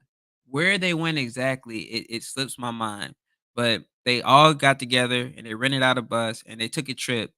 I'm gonna say Oklahoma for the sake of time, but let me know, Nikki, was it Oklahoma? I think it was Oklahoma. But anyway, the video was like an hour long, and it was a really, really, really good video. It was so good. Me and my wife, we sat there and watched it together. Like, man, this is a good video. And so, anyway, in the video, I don't remember the exact timestamp off the top of my head, but she was talking. I think it was to her cousins or somebody, and they were talking about back in the day and stuff. And she was like, I just what I remember is she was telling them about how somebody said the Poindexter sisters don't play. And based off of my experiences and my interactions with Nikki, that is spot on. Like, you laugh and you joke around. Sweet, sweet, sweet person, very sweet person. But you know how you got that person, you just don't fuck with them. Like, you know what I'm saying? Like, you could be nice, you could be cordial, but you know that there's a line. And if you cross that line, it'll go left real quick. Nikki is 100% one of those people. Like, you don't fuck with her like that. Like, you can laugh and you can joke and you can play, but if you cross that line, it's up. And maybe that's just the Chicago. I don't know, but so it's always an inside joke that the Poindexter sisters don't play.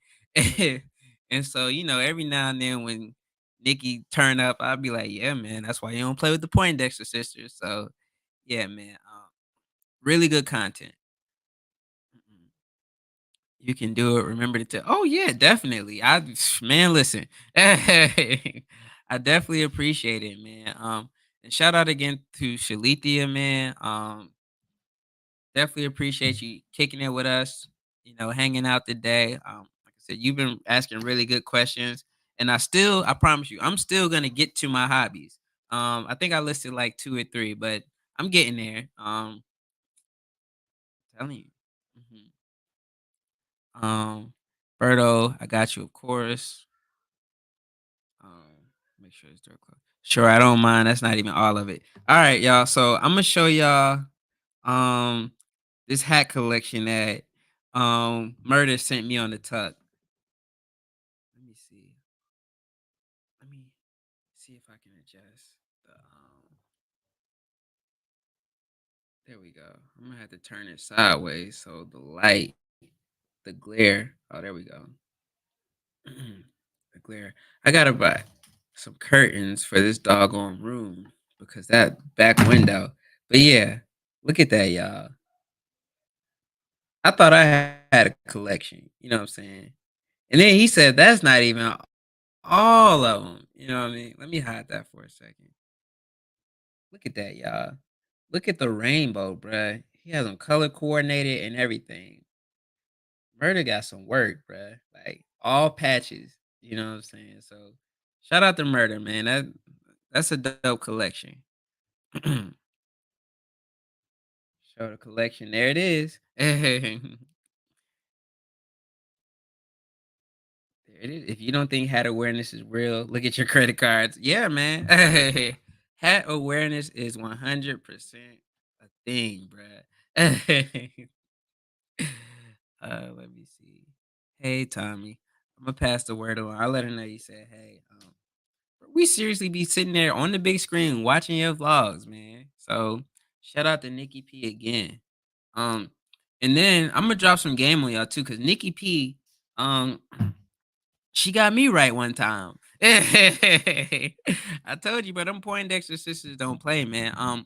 So we were talking about content and things, and I was saying, recently I kind of slowed down because before I was dropping like hour-long videos and things like that, and I was focused more on, building up my watch time and just something that I learned, and y'all let me know based on what y'all seen, fellow content creators.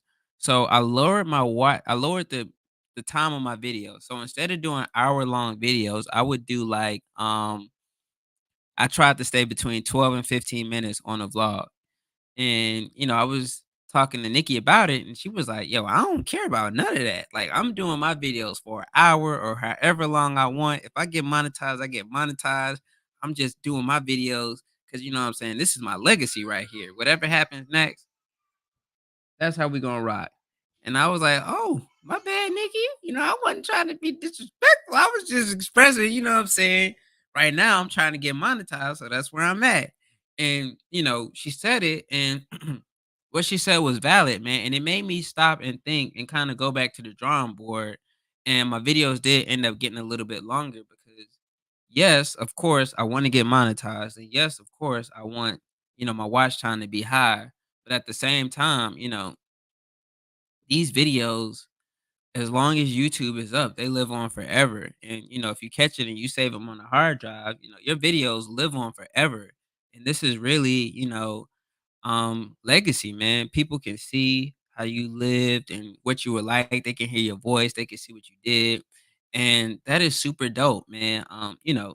My grandmother passed last year. She's no longer with us. And, I would love to have a video of her, and granted, we got old videotapes from a long time ago, but when she still had her right mind, she passed with dementia. But just when she still had her right mind and she was still, her, it would have been nice to have some videos of her, just on a day-to-day basis, just sitting around, talking or whatever the case may be. And, she really opened my eyes to that. So I think I like it better with the light off. So yeah, it's just it goes back to what we were talking about earlier with the quality thing. You can make a lot of videos, you can get monetized, you can do XYZ. But if you get rid of why you do it or you lose your genuineness and your authenticity, like it doesn't matter. So, that's the fine line a lot of us walk where, it's like of course, we wanna get monetized, but we wanna do it the right way with integrity, and we wanna build an audience, we wanna build, relationships with people, man. It's like, me and the wife are going well, my wife is going to Chicago for work, and I'm trying to figure out, if I need to just buy a bus ticket or if I need to, buy a plane ticket or if I need to just drive so I can go up with her to Chicago, and we could kick it with Nikki, bruh, like and not even, like, on a content creation type of way, you know what I'm saying? Because you know, just watching those vlogs, it's so crazy. You watch enough vlogs, you feel like you know somebody, bruh. So it's like, bruh, I wanna go and I wanna hang out with the little one. I ain't gonna say his name on here. You know what I'm saying? And go fishing with Pops and the whole nine. Like, I'm trying to go fishing in Chicago and go to the restaurants. And I also pick on Nikki about this because she used to go to restaurants and she wouldn't show the food. And it's like, bro, the videos will be leading up, like, oh, today we're going to such and such to do so and so and we'll get to the restaurant. We'll see her paying, and I'm like, "Yeah, I can't wait to see what this burger look like." And then we see her walking out the store, and I'm like, "God damn it! Like, show us the food." So you know what I'm saying? It building those types of relationships, man. Where it's like, if I go to Chicago, and hopefully, if I let her know in advance with enough time, we could figure out something, and it's somebody, it's one more person that because you've interacted with this person and you built a relationship with this person, man. So that's definitely one of the big perks of YouTube as well. Let me see. Bold move there. Hell yeah, I'm game. You got that right, man. Man, I'm game. That's right. A sneaker 155 alley. Her right, that's my special listen, bro, we gonna get it. Like, I'm telling you, like, I've been thinking, we gonna, because they have a lot of, creative hubs up here too, and Imma probably start going on those and, shooting it with a green screen in the backdrop. Like I'm telling you, I got a lot of plans in store because some of them are free. They let you go in there and they had the microphone, they had a full setup. We gonna get a green room and we gonna act out some of the things from these movies. And bro, we going in, dog. So hurry up and get down here, bro. Life is K Dog. Shout out to K Dog, man. You eating that burger and them pretzels, you gonna be putting us on mute so you can run to the toilet.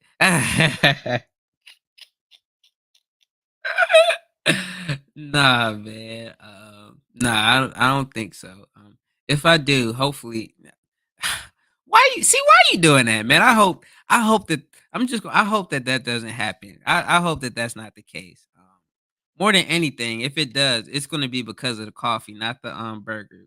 Coffee, it'll probably be the coffee. Life is K, dog. So I'm gonna tell y'all something else about K Dog, and it's not crazy. Again, this is all stuff that I've seen watching her content, so it's not like it's a secret. It's not like it's a secret. So this is like some real life trapped in the clouds. This is like think of this as a preview to what you'll see when you go to K Dog's channel. You know what I'm saying? So in the sneaky link video, she was like, "So yeah, when I was an exotic dancer, I met this guy named James. We'll call him James. And James was a hood guy, and I can't do it. Like I'm already stretching my voice. But she was talking about how she met James during her time as an entertainer, and I think his name was James. His name wasn't James, but I think James was the alias that she used. So, she's telling us about James and how she got caught with the sneaky link and here's the plot twist, y'all. The sneaky link was a girl. So again, you look at the little bio and everything, you think, oh, look at K Dog. Your little cousin done found her first makeup set and stuff. But nah, you go on that channel, bro. You gonna get some, you know, her sneaky link was a girl. And she was just explaining like, "Y'all, I ain't never thought about being with no girl before." And she's from the country too, so she has a little accent and stuff. It's the cutest little thing. And she said, "Yo," and I told James, and James found out because James was waiting outside the house, and James said he was gonna put me in the trunk, and I was like, "What?" Like the story just took a really, really, really dark turn. It's like, Lord, like, she was like, "Yeah, James was waiting outside the house because he was a hood dude, and he was like, he was gonna put me in the trunk." And I was like, "Wow, I definitely did not see this coming when I subscribed to this channel." So, and that's light work. Because there's so many other videos that she has that are just extremely unexpected, man. So definitely check out Life is K Doll, y'all. It is hilarious. Thanks for the shout out. I appreciate. Thank you. Thank you. I'm telling you, I did not expect that. It kept me coming, bro. It you you got some content, bro. Um Nah, we know it. I was just shocked because she looked so innocent. That's what I was saying. Like, you look at the little picture, it's like I said, your little cousin done found her first makeup set and, cool, you know what I'm saying? But then she started talking and she started telling them stories, and I was like, like, bruh, I did not see this coming. Life is K-Doll, I subbed up. And then again, you gotta remember the first video I saw, she was just talking about how, God moved her and told her that, you just need to be over here and I'm taking you away from negative energy. So I'm like, okay, you got the little Christian page going on, you know what I'm saying? But then right after that, it was like, let me tell you about when I was an entertainer. And I was like, bruh, shout out to YouTube, man. Like, man, bruh. She said, "Y'all, I'm 25." Oh my god, don't say it. You know I had to tell the story. I had to. Big white suit and hat. I bet you had the cane pimping, be pimping, pimping. Hey man, Cat Williams, bruh. It's pimping, pimping, pimping. Yeah, man. I wish I had that picture, man. This was before the Facebook era really popped off. But I don't know, man. I'm gonna find that picture eventually and I'm gonna drop it, man. Um It was Oklahoma City for my cousin wedding in August. Nikki P. Oh my god, I need to chill if you could tell that online. Nah, man, you gotta be authentic, man. That's what we love, man. You just keep being you. You keep being you. What's up? Can you play Madden when I'm done? Yeah, it is 3:20. We've been on for 3 hours and 22 minutes. Um, whew, okay. Hey, we still got some time. Yeah, we ain't even halfway there yet. So it's gonna be a while. Mhm. Hat awareness hits hard in families all over the world. Yeah, man. It really does. It really does. Hat awareness. Y'all keep laughing and playing. Hat awareness is a serious issue. That collection awareness is crazy. Uh just wanted you to know I was laughing because I'm fully aware of the issue. Right, man. Murder helped me have had awareness. Yeah, man. Murder is 100% an enabler. Sorry about your GMA credit. Yeah, man. I appreciate it. The thing is, my grandma. So I'm laughing because sometimes it's like you don't want to be right. And, when you're right, it's a bad thing, bro. Like, y'all, I kid you not. Like, I remember in high school, I oddly have not talked about high school this much in my life. But in high school, I used to tell my uncles and my mom, like, yo, something is wrong with my grandma.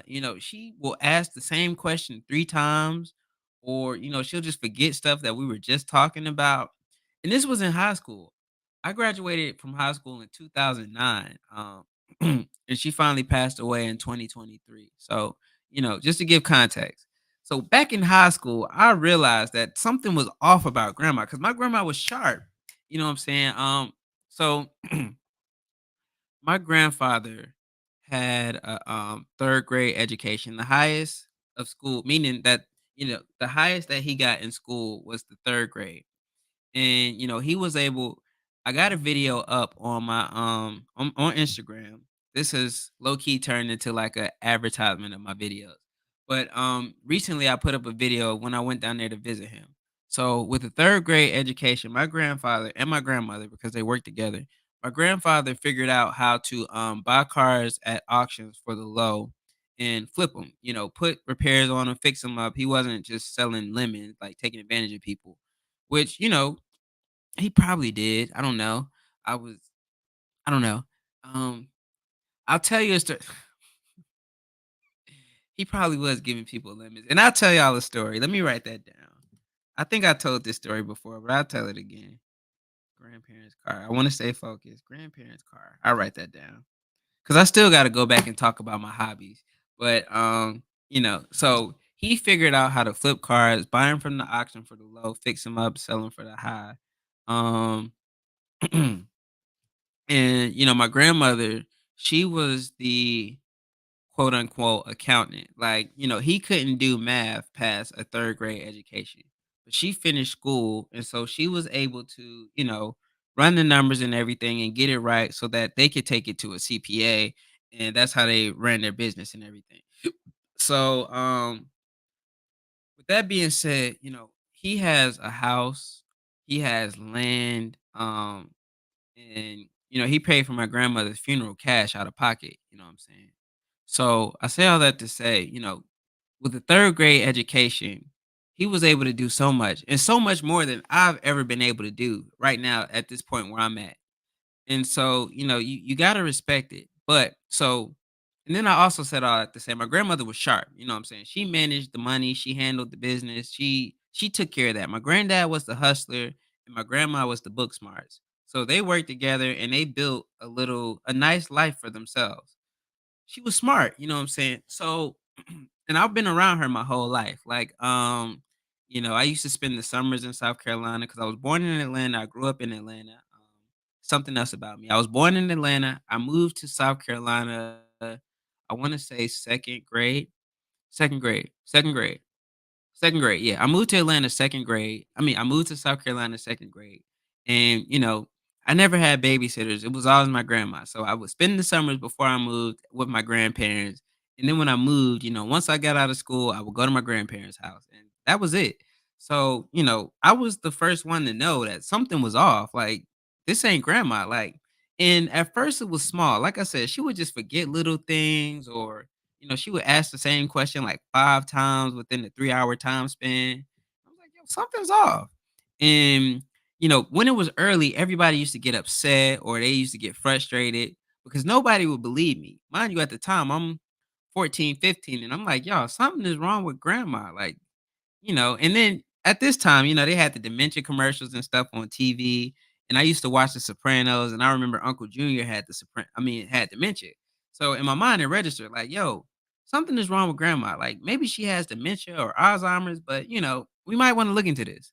So for years and years, I would just tell people like, "Yo, grandma is off," and they used to just get mad and frustrated, like, she's just being mean and nasty. Cause then, she would have anger flare-ups too, cause she would forget stuff and she'd get frustrated and she'd just get mad. And, I was always telling people, bro, like, "Yo, something's off," and nobody would believe me, and then lo and behold, 10 years later, the doctor said something, and it happened so fast, like, they finally formally diagnosed her, I wanna say around 2020. Um, so again, I'm saying this in 2008, 2009, and it's just going on until, 2020 with the pandemic, everything's going wrong. They finally, said something. And then, 3 years later, she's gone. And then she also had breast cancer. And I think that's ultimately what took her out, the combination of her mind deteriorating and her body deteriorating. She just got out of here. But I don't want to turn this into a sad, morbid thing. I love my grandma to death. Like I said, that was my second parents. For a long time I thought I didn't really understand what it was like because I grew up in a single parent household, my mom. But looking back, I can honestly say I have seen a successful marriage in my youth and my childhood. And I have seen, a couple stick through it and stay together forever, and that was my grandparents. And something that I've been learning on this thing called life, man, is sometimes when things are right in front of your face and they just happen to be there, you don't appreciate it and you don't realize it because it's right there. But then when you lose it, you get a different perspective and you value it, like yes, my father is involved. I don't wanna make it seem like I'm beating up on my dad. That's my dog, man. I love my dad to death, man. But, he lived in Atlanta still, 4 hours away. So, it was just different. And my grandparents, man, it was just really a blessing to be able to see what a healthy relationship looks like over the years, man. Because granted, I've only seen what I've seen from my perspective, which is 30 something years, and really a good 20 something years. Because obviously, I don't remember being a baby and all that stuff. But for as long as I can remember, man, like and I've seen my granddad get frustrated with my grandma, like, before the dementia and stuff, and I see them, like, argue and, just disagree, but they will always come back together, man, so, I'm truly grateful to have seen that experience and to know what it looks like, and I think that that's a very, very, very beautiful thing, man. So yeah, I'm gonna read the condolences, but y'all, this ain't gonna be no sad. You know what I'm saying? We 3 hours and 30 minutes in, man. The energy is high. I don't want to bring it down with sadness and all of that. So when I finally do catch up to the comments, cause y'all, man, y'all are keeping me going, bro. It's all good, man. My grandma lived a full life, bruh. Like, I don't think she left anything on the table. It wasn't sad because we all knew it was coming. Obviously, it hurt, you know what I'm saying? But it was time, man. And those last few days, she didn't even really want to be here anymore. And I didn't like seeing her like that. I think, and I'll say this and I'll move on because I don't want to linger on it. Like I said, it was rough those last few months to the point where, I was down there and I had an opportunity to see her and we didn't go just because the last time I saw her before that, it just tore me up, man. So I didn't go see her and then, like, literally, it was either that next week or 2 weeks later she passed. And, my conscience was clear because I didn't wanna see her like that. And, obviously, when my mom called, I dropped everything and went down there and, she was already gone and everything. So, yeah, man. But anyways, like I said, we not gonna linger on it. I love my grandma to death, and I appreciate the condolences, man, but it's a celebration, man. It is a celebration. We gotta laugh at K Dog and Nikki P, man. So let me catch up on the comments. Thank you, thank you, thank you, thank you. Let me know if y'all come. My wife is definitely coming for sure. Because she's going for work. She's going for a conference. She's definitely gonna be there. Depending on our finances and what we can make shake, I'm the one that's questionable. So, either way, we'll figure it out, you know what I'm saying, and make something work. And, maybe y'all could hang out and as long as you don't get my wife beat up and she come home in one piece, we good. You know what I'm saying? But the goal is for me to be there, for sure, 100%. Um You form real relationships with people on here, group you have on here, you interact with more than anyone. It's hard not to build a real relationship with people you rocking with. That's the truth, man. Like, and it seems crazy because if you think like in our lifetime, there was a time where you couldn't just log on to YouTube, for example. You couldn't just go on YouTube and live stream. Like and then there was a time where YouTube wasn't a thing. Like, I remember, and I'm not that old, I don't think. Like I said, I'm 32. I remember a time when, they used to have shows on TV and they would talk about the future. And it was so groundbreaking for a phone to have video on it. You know what I'm saying? So to think that when the iPhone came out and it had the camera on it and you could do that, like it's so crazy, man. So to think that, somebody from Charlotte, North Carolina could watch a video of somebody from Chicago or New York or, what I'm saying, wherever K Doll hollering at right now.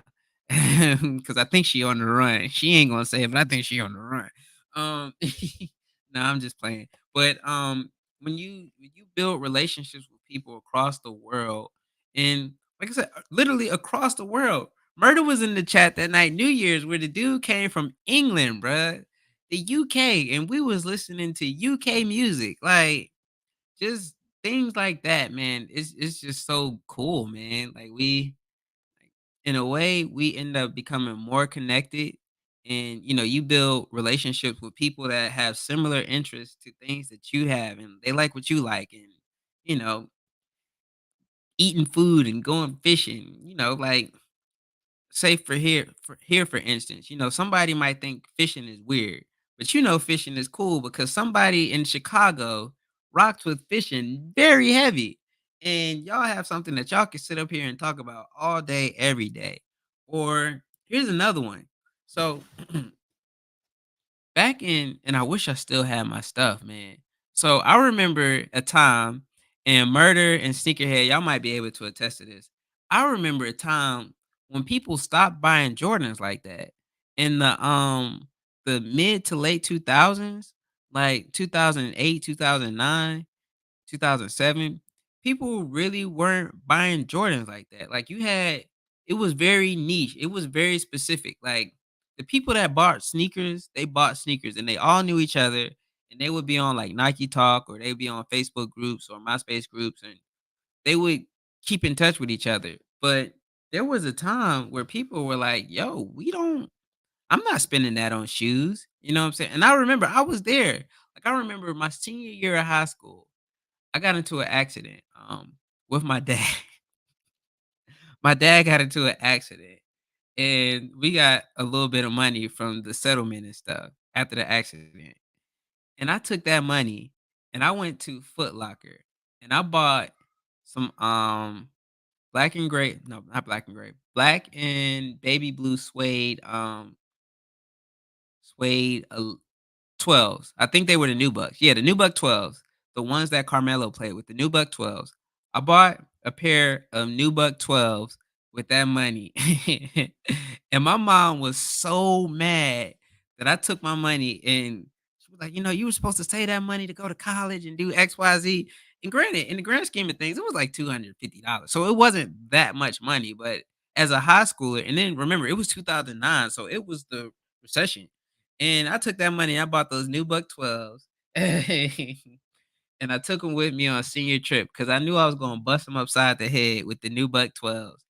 And, I just remember people saying, "That's crazy, you spent that much money on Jordans." Because at the time, people, granted, people were always collecting sneakers, so that's not what I'm saying. I'm just saying, the Jordan brand specifically, people really wasn't rocking with it like that during that time period. I'm from the era I remember when people hated Jordan 1s, I remember when people hated Jordan 6s until Kanye started popping up with the Jordan 1s and the Jordan 6s. And my favorite shoe of all time is the Air Jordan Aqua 8. Um, I got like 3 pairs, and whenever I talk about the shoe, I just have to grab it.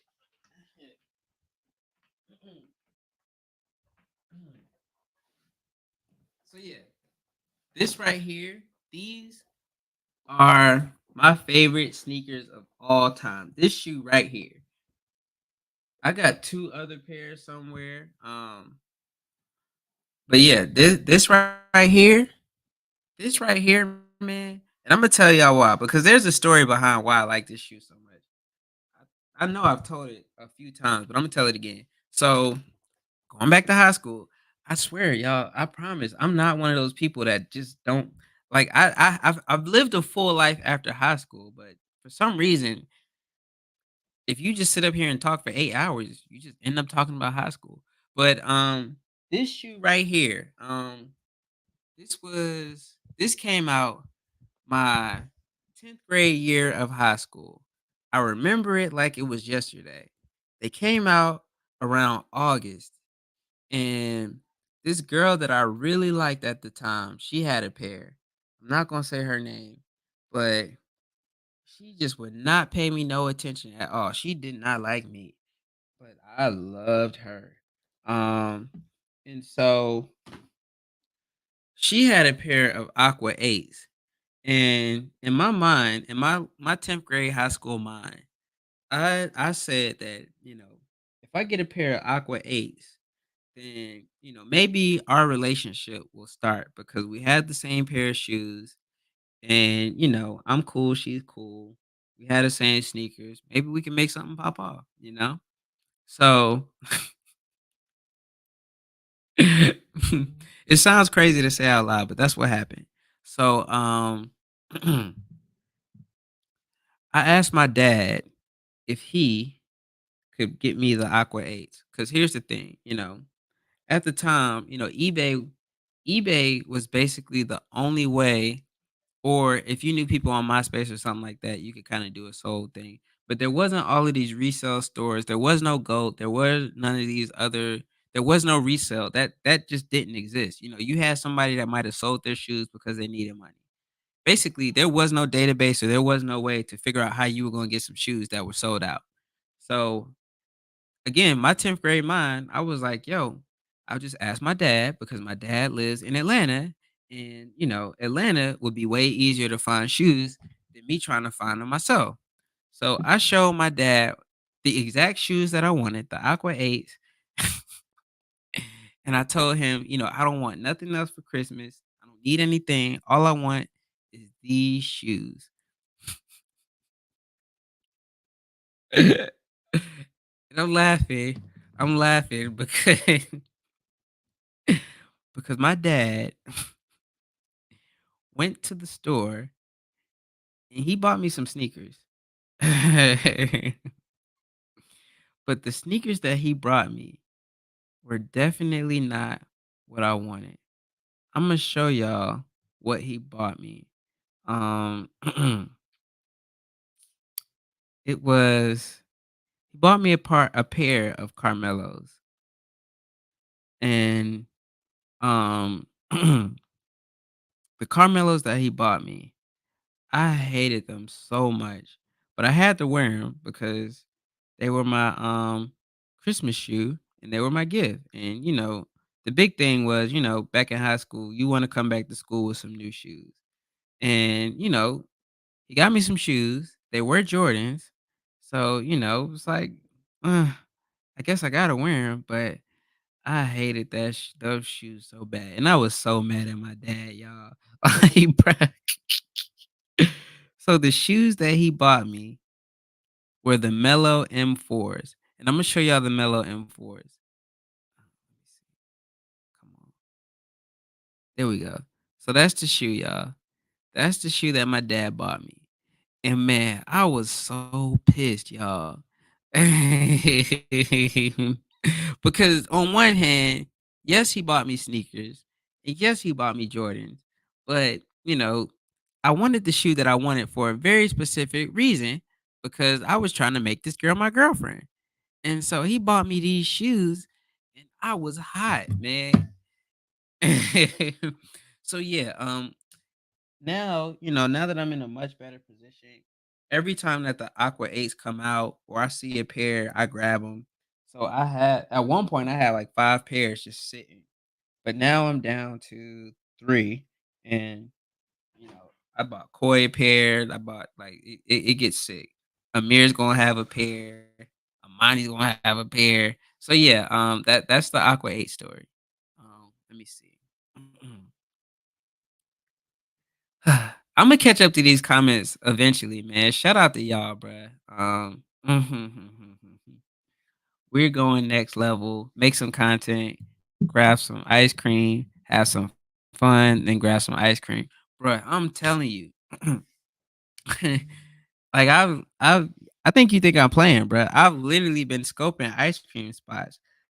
Like, me and wifey, we go to Jenny's. Jenny's is definitely one of my favorites, but, I've been expanding my palate, I've been expanding my repertoire of ice cream. So when you get down here, dog, we gonna have some options, bro. K-Dog said, "She not a baby. Sorry, sis." Yeah, K-Dog got us together. She was like, "I am 25, y'all. Listen." And on that note, I'm gonna take another bite of this burger before I catch up. Mm. Mhm. Mm.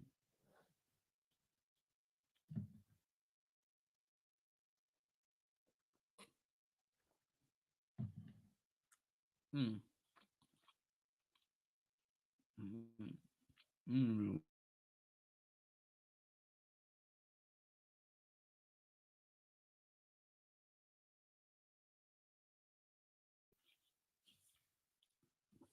Sorry, y'all. The burger started getting a little too good. I had to mute. Like the burger got a little too good there. I had to go on mute for a second. But yeah, we back.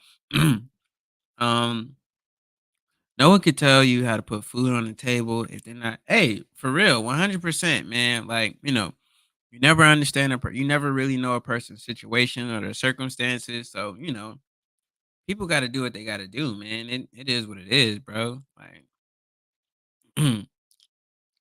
so true. You take things for granted at times and don't realize it till it's gone. But as humans, we just got to do better than yesterday. I think I'm finally catching up. Hey, Mike's back in the building. What's going on, Mike? Shout out to MNTV. Check them out.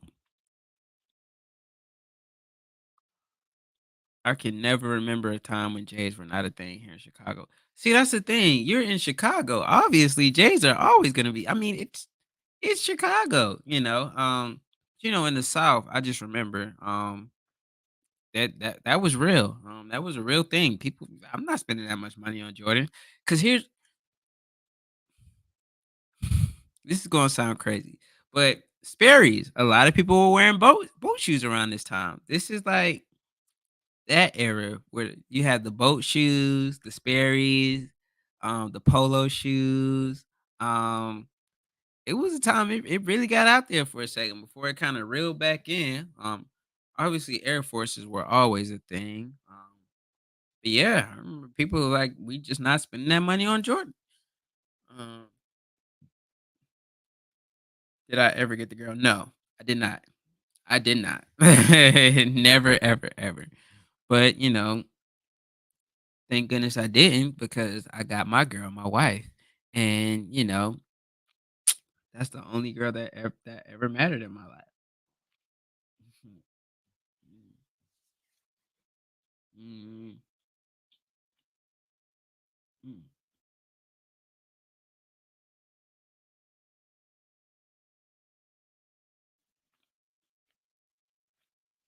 Yo, I'm eating. Gotta make sure I keep the energy up because we getting close to 4 hours, which means we almost got 4 more hours to go.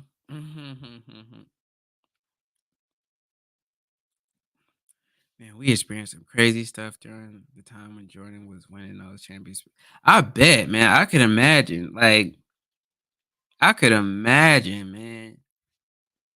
So you're let me see. Can I drop this thing? You're born and raised in Chicago, through and through, huh? Well, yeah, of course, because the Poindexter system, right? Yeah. You multi generational here in Chicago, tried and true. I forgot that fast. Yeah, man. The Poindexter sisters. Energy up, you're doing well. I appreciate you, man. I appreciate you. Like I said, man, shout out to the comment section, man. Y'all are really, really, really making this easy. Like it does not feel like we've been here for 4 hours. I kid you not. Like it doesn't. Like time is just blowing by. It's almost like being in a time capsule, man. Now I'm not gonna say we're gonna go past 8 hours. That's not what I'm saying at all. But what I am saying, man, it's definitely a pleasure, man. Shout out to y'all. Y'all are definitely keeping it easy. So I told y'all, see, I took notes. I'm definitely gonna come back to my hobbies because that's a good one. But I told y'all I was gonna tell y'all the story about my grandparents and these cars. Which I love them to death, man, but they were definitely selling limits. So and I didn't remember this story. So, the last time I was down there visiting my grandfather, we were talking and he was like, "Curtis, do you remember that time when them people came all the way down from North Carolina to buy a bus? Cause eventually, he figured out how to buy school buses. And so he had like a couple school buses in the back um of the yard. And if you look at the video, I want to say that video is visiting my grandparents or something like that. But anyways, they had a lot of school buses on the land. Hey, hold on, hold on. We got Sweet Juicy in the building. Shout out to Sweet Juicy, man. Sweet Juicy in the building. If y'all want to see some energy and just, what I'm saying, I definitely encourage you to check out Sweet Juicy's page. And Sweet Juicy is if I'm not mistaken, a hairstylist. And what I'm saying, she makes the old Holly Berry hairstyle look super cool. It fits her so well. The updo, like, I don't know. See, I'm from that era too, like the early 2000s when all the women cut off their hair and they had the updos. Cause my mom was a beautician too, and my grandma. They were beauticians, and my mom used to kill it with the curling iron and the short hair. Man, listen, Sweet Juicy is still rocking it, and it still looks good, y'all. So make sure you check out Sweet Juicy's Athleisure Life. really good content, really high energy, and it's just a good time, man. It's with everything that's going on in the world, man. And that's the other thing about us as content creators, man. We got yo ho boy, we got Frankie Bang Bang in the building. And look at that thumbnail. Just heat. Hey, shout out to Frankie Bang Bang. Um, yeah, man. Just fun. Sweet Juicy's page is a good time, man. She got her moving going. That's what I was just talking about. The movement, you know what I'm saying? Just energy, man. It's just really, really, really enjoyable, fun content. And us as content creators, something else that we kind of take for granted and we forget is that to a certain degree, we are entertainers too, man. Like, now I'm not saying go out there and try to be the next Cat Williams or be the next Kevin Hart or anything like that. That's not what I mean. But to get out here and share stuff. Let me see. Thank you. How many hours you've been going? Well, I'm glad you asked. We are creeping up at 4 hours right now. 3 hours and 52 minutes. I have been on live stream, so creeping up on 4 hours, which is the halfway mark. 4 more hours after that, which means we'll be wrapping up around 9 o'clock. Well, really 9:20, 9:30, because 500 minutes roughly translates into 8 hours and 20 minutes. So we'll be wrapping up around 9:20, 9:30. Um, got my coffee. What's it say? Speak up. Got my coffee. I got my water. I got some pretzels and hummus. I got a burger. We in here, baby. We in here for the long haul. So, yeah. Um, my grandparents in the limits. So, my granddad asked me if I remember when the guys came down from North Carolina to buy a bus from him, and on the bus there was a cracked windshield, and he covered up the cracked windshield with a piece of plyboard or something. And he was like, I was sitting there, trying to negotiate a deal with the guys, and then you came around the corner and you was like, yeah, man. And you was me. I'm telling the story from my granddad's perspective. He was like, you came around the corner and you were like, y'all might not want to trust that man. That windshield is busted. Um, that's why it's covered up. And the man looked down at me and he looked at my granddad. And my granddad was like, yo, he was so mad because it's like, what are you doing? Like, don't you know? Like, and like I said, I had to be about 3 or 4. Like, I don't remember the story at all, but he does. And so he was like, yeah, man, I almost lost that deal. I had to negotiate the price and I had to come down something. Now, granted, I did tell him, and obviously he could see the cardboard, or maybe it was plywood, but it was like, he knew that it was busted. But when you came out and you were like, don't trust him, he had to negotiate the price. So that's story number one about the lemons. And story number two, I'm gonna tell you story number two. And let me just add this disclaimer. I love my grandparents to death, regardless of whatever happened, because the story's gonna sound crazy. So I have to add this disclaimer. The story's gonna sound crazy, but I love my grandparents to death. I appreciate them. Like, literally, they gave me my first 3 cars. 3 cars. Like, literally, they gave me 3 cars. Like, gave me here, grandson, 3 cars. And one of them was a BMW. Now, why they gave me a BMW as a 19-year-old was crazy. That car might have lasted a year. Just because, when you get a car, you think about the car, but what you don't think about is the maintenance and the upkeep and whatsoever. And, I as a 19-year-old, I had no business with the BMW. It took premium gas and I was putting regular in it. Like, it took the premium oil. Like, it wasn't just regular oil, it was synthetic, and I was just putting regular oil in that thing. Like, I was just going to any and everybody to let them change the oil or repair things. Like, there was in no world should I have had a BMW. but I did. And they gave it to me. So, this was about 20 it was during the pandemic. It was during the pandemic. So, 2020, for those of you who don't know, 2020 was horrible for your boy. My I was in real estate, and during the pandemic, things just went to hell, and I ended up being jobless again. This is not the first stint of me not being jobless. But the thing about that is, you gotta I'm the type of person, man, if you haven't noticed, I'm gonna swing for the fences. I'm a all or nothing kind of guy. Um if we not playing big, what we playing for type person. So, sometimes you win big. Like if you check out my other video, I got a video talking about how I went from, you know, zero to $100,000 in less than 5 years. And, I got another video talking about how I had nothing and I was walking to work. So that's just the life I live. Sometimes it's up and we're really up and we're making good money because I'm taking a high risk.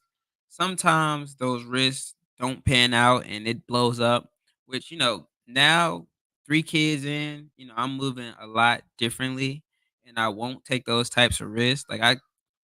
Um, and I'll tell y'all a story about when I was a teacher. Let me write that down. Teacher. So yeah, I taught for 3 years. But anyways, to the main story at hand about my grandparents and these limits. So again, I had to add the disclaimer. I love my grandparents to death. And, like we talked about earlier, people do what they have to do to survive. And, it is what it is. So during the pandemic, I didn't have a job, I didn't have a car. And I was back home in Bishopville, South Carolina, which is the middle of nowhere. I think the population is maybe 1,000 people. Let's see. The population in Bishopville. Anyways, so yeah, I'm back there. No job, no car. I finally do get a job working at a grocery store in town. There's only two. So one of the two grocery stores in Bishopville. And I saved up money to buy. You can hear this full story in the how I went from zero to $100,000 video. I go into detail. But anyways, you know, my grandparents were like, "Yo, if you get insurance and you put some money down, you can get a car." So I got insurance. I put some money down on the car, and I must have had that car for about 2 days, maybe 2 days, and something started going wrong with the car. So I was like, maybe it's the battery. So I'm gonna drive to the next town over and get a battery. And y'all, I didn't make it to the next town over before the car just died. And because I've been through so many cars, I already knew it was the motor because I've had motors blow on cars before. So I'm like, yeah, the motor's blown.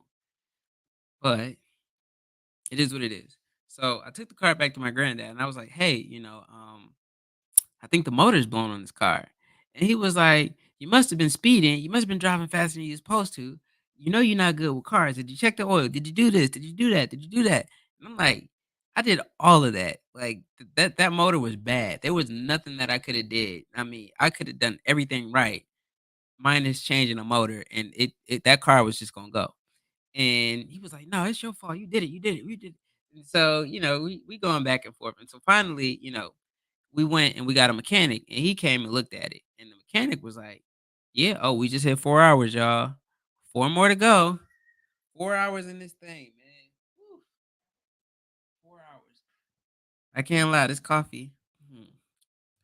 Coffee sounds so good right now. Yeah, man, this coffee right now is giving me life, bro. Literally. Like I don't it's keeping me going. But the mechanic got there and he was like, "Yeah, it's definitely the motor." And I'm looking at the oil. The oil's full. Um, the motor was just bad. Even if he wasn't speeding, which I wasn't, that motor was gonna go. And so I didn't even say nothing. I just looked at my granddad. He looked at me and he was like, well, we'll help you find a new car. You save up the bread and we'll go half with you on it and we'll get you a new car.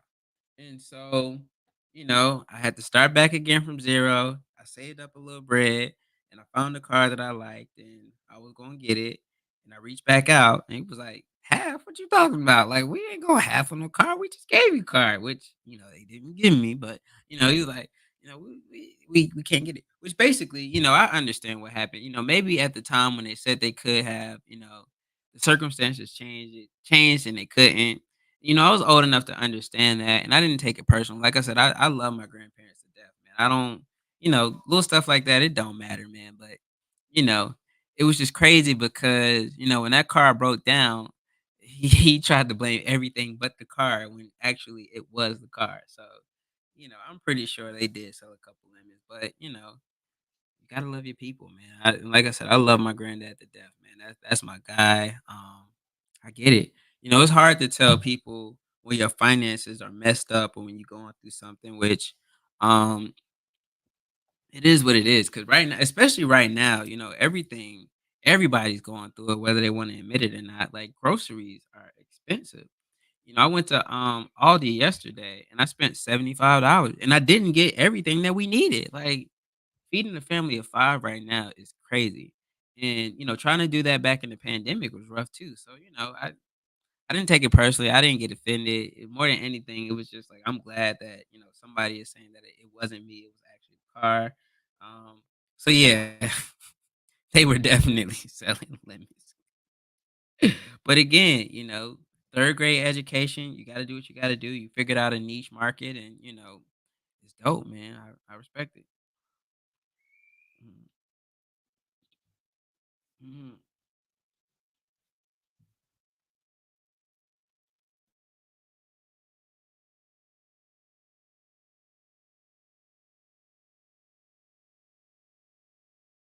Mhm. Mhm. Yeah, man. So I was just telling a story about my granddad, my grandparents, getting me a lemon, man. It wasn't the finance, they gave me the car. I paid for it and they gave it to me. It was a cash deal, so it wasn't finance, but it was a lemon. Yeah, that's the story. Let me see. Hobbies. So I wrote it down. Back to my hobbies.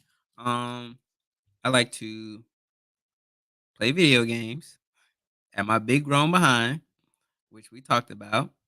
I like to fish. Um, I collect fitted hats. Um, I have a pretty decent hat collection, I'll say. Um, I also enjoy fishing, which I haven't done in a while. I think I said that. Oh man, what are y'all doing to my baby? Come on, Amir. Come on. Come on. Come on. Come here. What's on your nose? Eat. Eat. What's on your eat? What you doing? Huh? Mm. Let's see. More of my hobbies. Huh? Oh, pretzel. Pretzel. You want pretzel? So yeah, man, they mistreating my baby. I gotta say hey. Hey, here you go. Here's a pretzel. So yeah, obviously this is definitely one of my favorite hobbies. Spending time with my children. I enjoy this very intently. I like listening to music. Um, and not just rap. Like I listen when I say I listen to music, y'all, I will listen to the other day I was listening to some orchestras. Um, I'll be listening to heavy metal. I'll listen to some classic. Like we listen to all kind of music. Amir say hey. Mhm. We be listening to Gracie's Corner. Like I don't know. You never know what you're gonna get, man. We listen to all kind of music. Um, oh, man, yeah.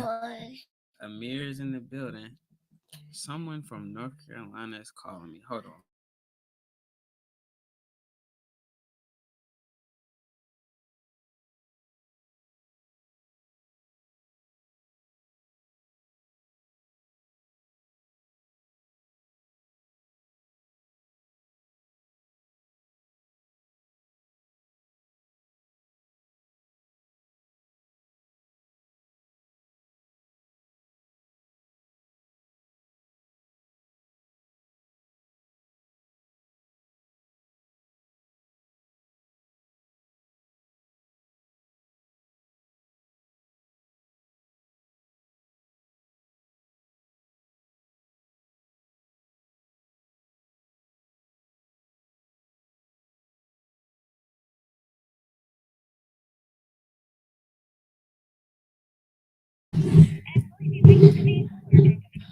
I'll probably be waiting with the vehicle.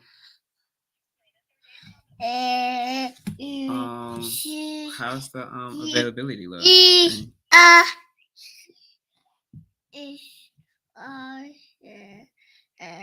And no problem.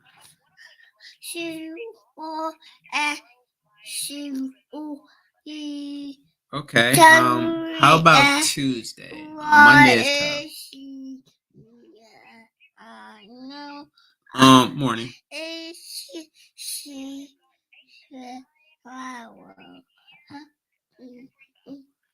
10:45 would be perfect.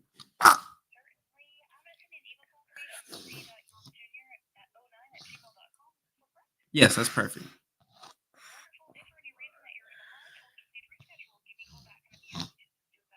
Okay, fantastic. Thank you. Autumn, right? Thank you, Autumn. I appreciate it. You did this and take care. Bye bye. Oh, I muted. Yeah, man, my bad, y'all. That was the people at the dealership calling about the oil change. We are due for an oil change, and they called, and they are actually running a special. Now, why are you making that noise? Why are you making that noise? Yeah,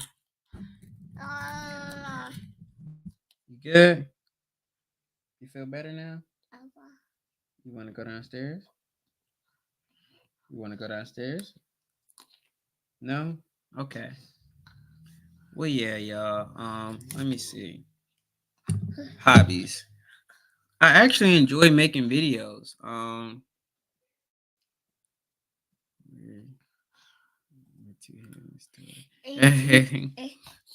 I actually enjoy making videos. That's fun for me. The editing process sometimes it can be a little tedious, but it just kind of depends on how much editing that I'm doing for that particular video. And what's crazy is when you edit enough, and y'all let me know if y'all do this too. But when you edit enough and you start shooting, sometimes you kind of end up editing the video in your head. Like if I'm working on a video, what's that? That's daddy and mommy. And you come out with the hmm, daddy and mommy. My very first YouTube video. Let me see. I'm gonna risk it, y'all. My very first YouTube video was actually my very first YouTube video was actually in high school, in class, doing something that I had no business doing on a digital camera. Um, yeah. What made you go ahead and post your first video? Being bad. That's what made me post my first video. I remember Soldier Boy. This is crazy. I remember Soldier Boy was real popping at the time. And Soldier Boy, let me see. I'm gonna try to pull it up. Y'all know Spectrum be acting crazy with me. No, you can't have my sandwich. Um, I'm gonna see if I can pull it up. But yeah, my very first video was me being bad in class, acting up.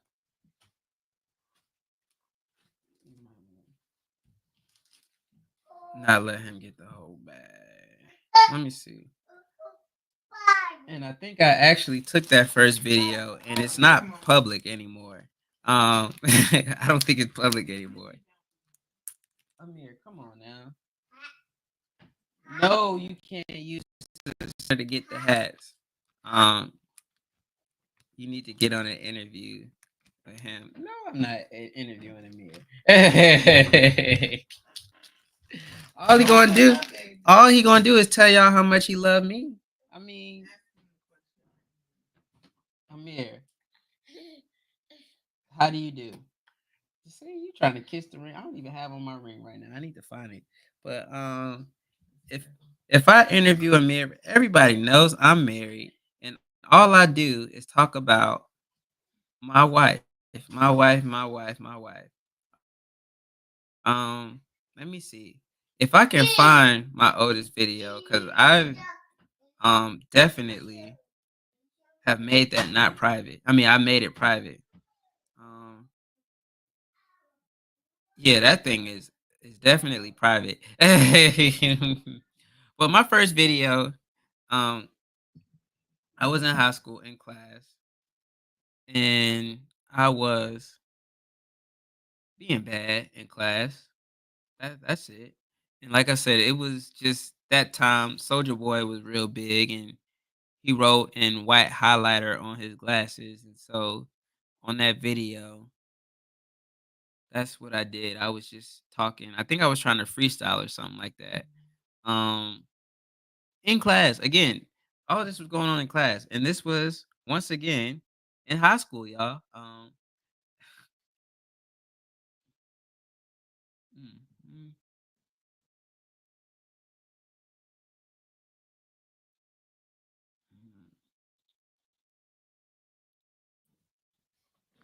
mm.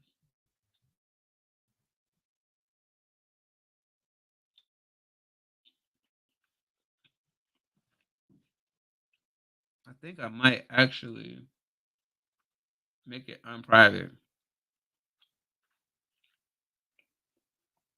just so y'all can see the journey, man. From me playing around on YouTube to actually taking it seriously and just to transition over time, man. Because even back then, you didn't make money on YouTube. It wasn't something that you could take seriously. It was just a cool way to watch videos and connect with other people. So, yeah, that was that. You edit videos in your head too. Yeah, man. Like when you do it enough, you can start imagining shots and figuring out how you want it, figuring out what you're gonna cut, figure out what you're gonna keep. And you pre-edit in your head, and it cuts down on so much time when you actually do get to do the legitimate edit. Um, Hell. When it's 8 hours over with 6 to 8 people coming and going, your view hours should be decent. That's what I'm thinking, man. But I said it before and I'm gonna say it again. Don't look for me tomorrow, y'all. Mm-mm. And probably not Sunday either. Once I get this out for 8 hours, I'm probably not even gonna want to look at my laptop and all of that. So yeah, man, this is officially the end of the live stream streak. And once again, man, shout out to Slim Jim Longfoot. Like I was looking at some of his times and he does 6, 7 hours on a regular basis, man. And I really do tip my hat to that brother, man, because Slim Jim be putting in the hours. On top of the fact that he has like 2,000 videos, and you know what I'm saying, that's dedication, bro. Like I don't I don't have it in me. Yeah, man. Shout out to the GOAT, man. The GOAT King of America, Slim Jim Longfoot. I'm telling you, I commend that brother, man, because I just can't do it. Like that's a different type of grind, man. And I respect it, and that's super dope. And Slim Jim is super solid for that, man. And if you haven't ever checked out his information, his Instagram, not Instagram, his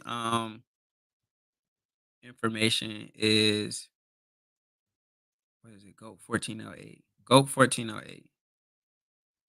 And that's Slim Jim Longfoot, man.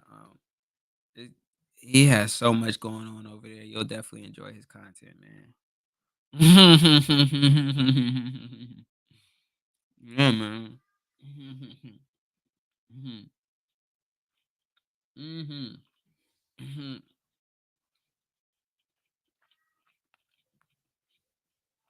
Slim Jim. Yeah, man. Mhm. He's on day. Like I can't even read that number. Yeah, man. Slim Jim got them them videos. Hmm. So yeah, I want to say I've been going live for about 80 to 90 days now, and that's kind of where the train stops with today. Um, like I said, don't look for your boy tomorrow because I am not going live. Um, but I don't know. I say that, man, and the spirit will hit me, and then I'll be up here once again. Um, Nikki got me going in the archives too. I'm trying to find. Oh no, I lied. So I'm gonna show y'all. I'm gonna show y'all. My first video was not actually me showing off in class being a menace. My first video was of my dog. Here's my first video. It is a video backyard barking. That video was uploaded April 20th, 2008. So technically speaking, y'all, I have been on YouTube since 2008.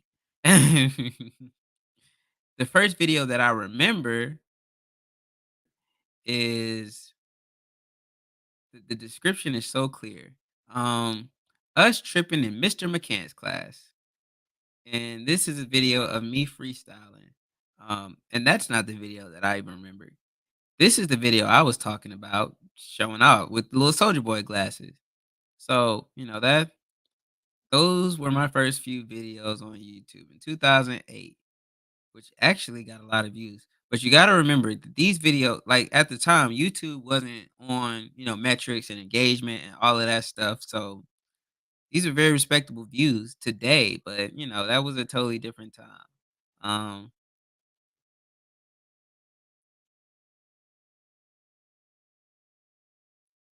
so yeah, and freaking in May.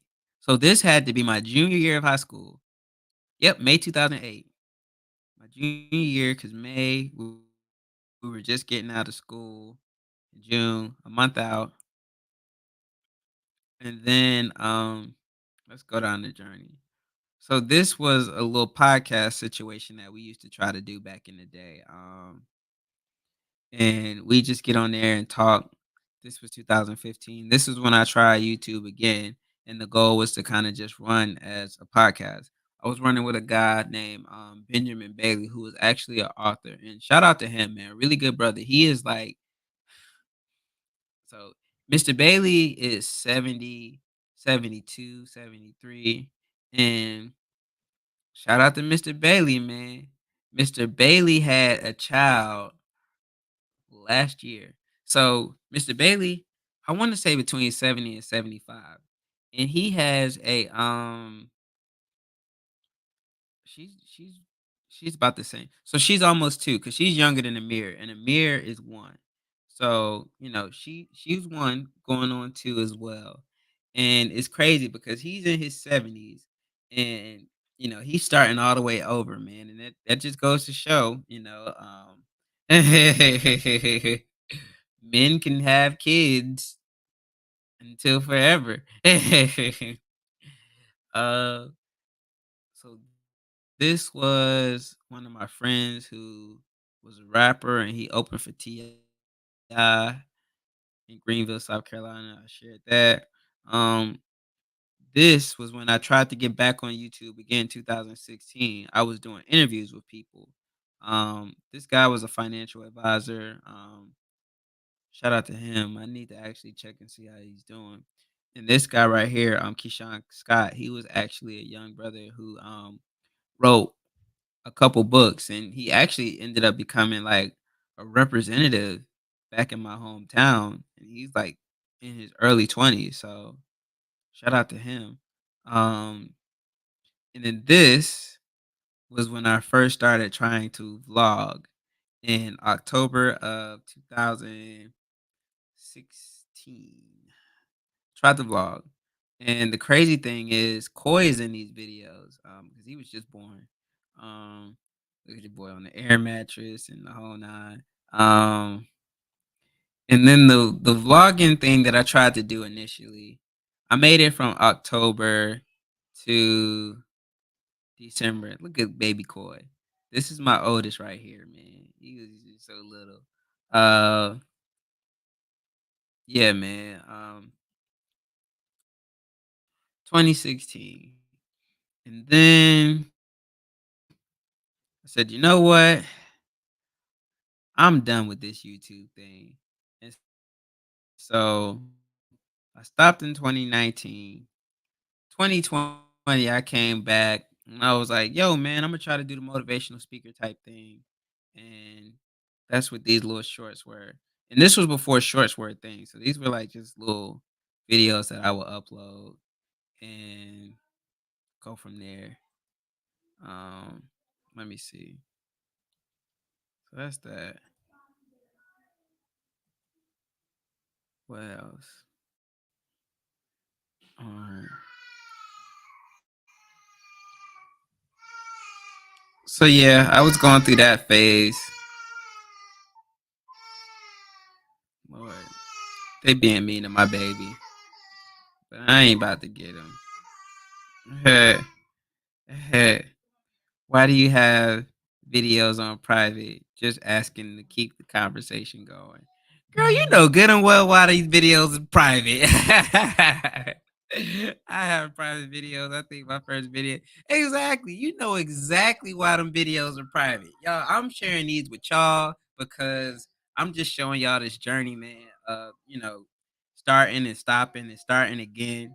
But you know good and well why them videos is private. No, I'm not. I'm private in them videos. Like, if you want to see those videos, then you gonna have to watch this video and doggone see the thumbnail. But no, I am not unprivate in that video of me showing off in the 11th grade. No, no, no, no, no, no. No,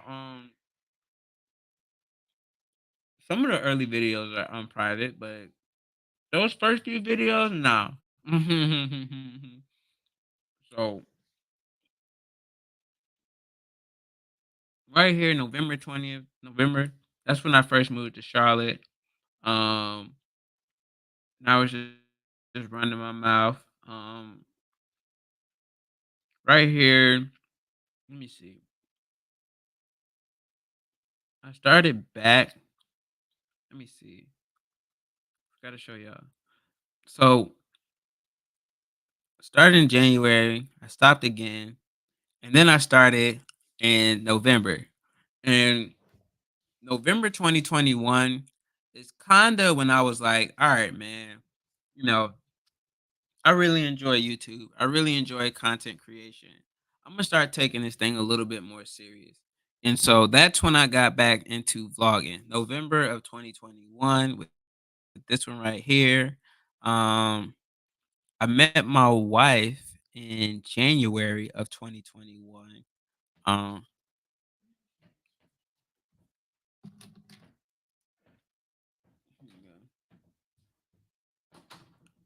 um,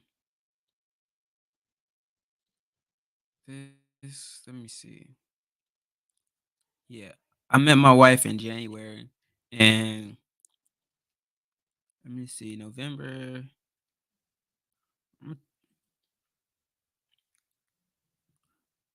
You gotta show us. You gotta show us. Nah, man. Nah, man. Here's the thing. I would love to show y'all the video, but because I don't want to mess up this stream and I don't want to mess up, what I'm saying, the internet reception right now. Unfortunately, I don't want to risk it. If I show the video right now and it starts glitching and acting up, I might have to end the stream, and I don't want to end the stream. So, um, but I tell you what, here's what I'll do. What I'll do is, if we get to the end, and not, of course, I'm not doing this so y'all can stay. I'm telling y'all so y'all will know. But what I'll do is, if I make it the whole 8 hours, well, when I make it to the whole 8 hours, let me say that. When I make it to the whole 8 hours, I'll play it. I'll play the videos at the end because if the internet goes out then it is what it is. We made it 8 hours and 20 minutes, so it's all good. No harm, no foul. Let me write that down. I'm gonna write it down so I don't forget. Um, first videos. Because it's a celebration. I mean, it's a celebration. What's a celebration without some flashbacks and highlight reels? So, Nikki, you win. I'll show the videos. But what I'm gonna do is at the end around 9 o'clock when things start wrapping up and we've hit the goal, we've hit the 500 minutes, then I'll show the video. That way if the internet starts cutting up or acting out, no harm, no foul. The video is done. I still hit the goal and we'll go from there. Um, that's what we'll do. So let me tell y'all, man. And it's so funny. I met my wife in January. Um, I'm gonna say the story on how we met because I'm gonna have her sit down and we're gonna talk about it together. I don't think we've ever did a how we met video. Um, it's a little spicy. It's a little spicy. I ain't gonna lie. So we're gonna do a how we met video. But we met in January and her behind was pregnant before the year was over. Um, obviously, yeah, I'll just leave that there. I was about to talk about my pullout game, but my pullout game wasn't that bad because, there was a long stretch I went without having kids. So yeah. Anyways, moving right along. So here's when I decided I was going to start back in November of 2021, and um, I did it for a while and I was somewhat consistent. We had the whole little family thing going on, and I ended up stopping again. Actually, no, we made it to December. I ended up stopping. See, now she talking about being pregnant. Like, yeah, her behind. Frankie laughing. Uh, so yeah, man, that threw me off. So yeah, she got pregnant with Amir, of course, um, in December. Vlogging, doing consistent. Krispy Kreme. Your boy has always loved donuts. Obviously, here's proof. Um, we went to the museum, and we were going through December. I had another big gap somewhere. I don't know where. Let's see. See, I told y'all Kobe making me play Fortnite. We did that. Um, showing off my hat collection. Y'all, I keep telling y'all, man, hat awareness is no joke, bruh. Um, there you go, another video about my hat collection. Um, I did a fitted collection at the end of 2021, and January of 2022, I went on ahead and put a ring on that thing. And here's the thing, I'll say this, um, I knew I was gonna marry my wife not long after I met her. So and the conversation is gonna get kind of real. I say it in jest, and we are gonna do a how we met video. But I met my wife and I knew like the first few weeks that I was gonna marry her.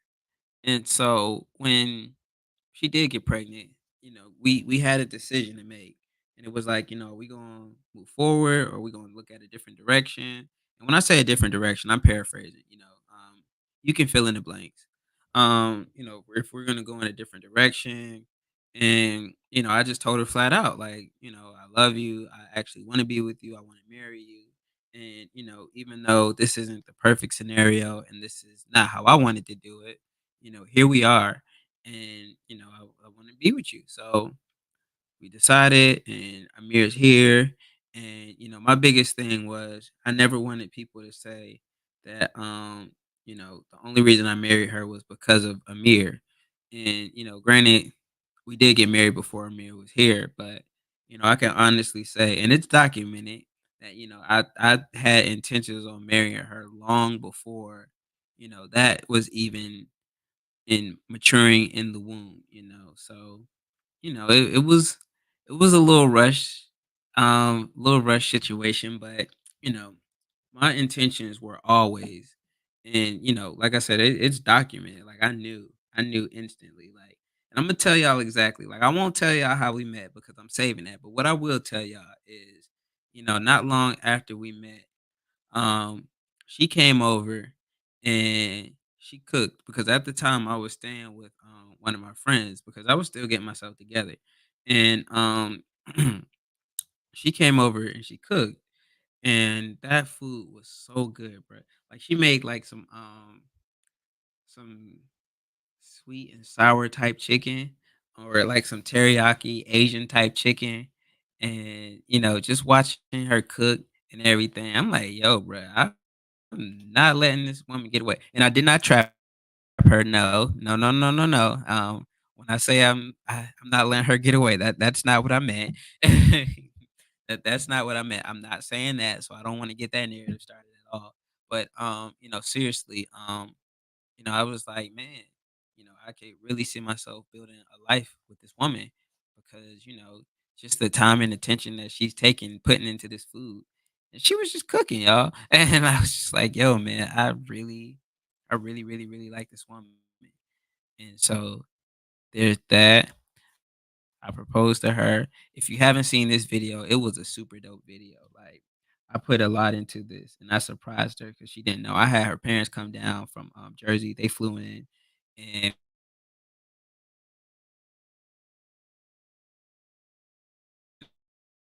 her friends. Like it was whole coordinated. Y'all definitely got to check that video out.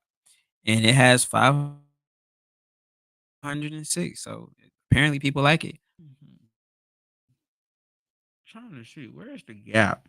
Um, because I stopped at some point. Mm.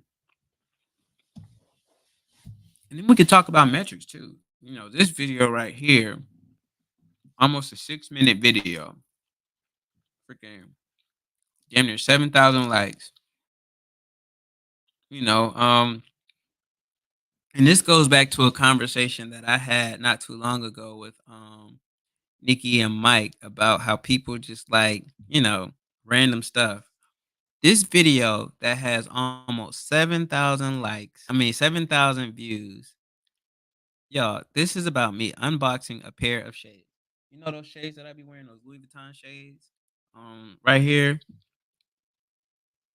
not even 6 minutes. Like this, like this isn't even my most creative video. I didn't edit this video at all. Like I literally just recorded and uploaded it. Like Tommy walking in the background, pregnant. It's the presentation and everything is just off. But that video has almost 7,000 views. Just me unboxing a pair of shades, bro. Like, so, that's the thing as again, as content creators, where you gotta find balance where it's like, do you really wanna just do a whole bunch of unboxing videos because you know that people will like them? Oh man. Oh man, y'all, I gotta let me write this down because I'm gonna share this with y'all. Um, And it's funny. Like I said, man, you never know which videos are gonna hit and how they're gonna hit. Like when I was making this video, let me tell you. So Tommy was pregnant at the time with Amir, and we went to New York during the snowstorm because her best friend, Amir's godmom, was having a beauty pageant.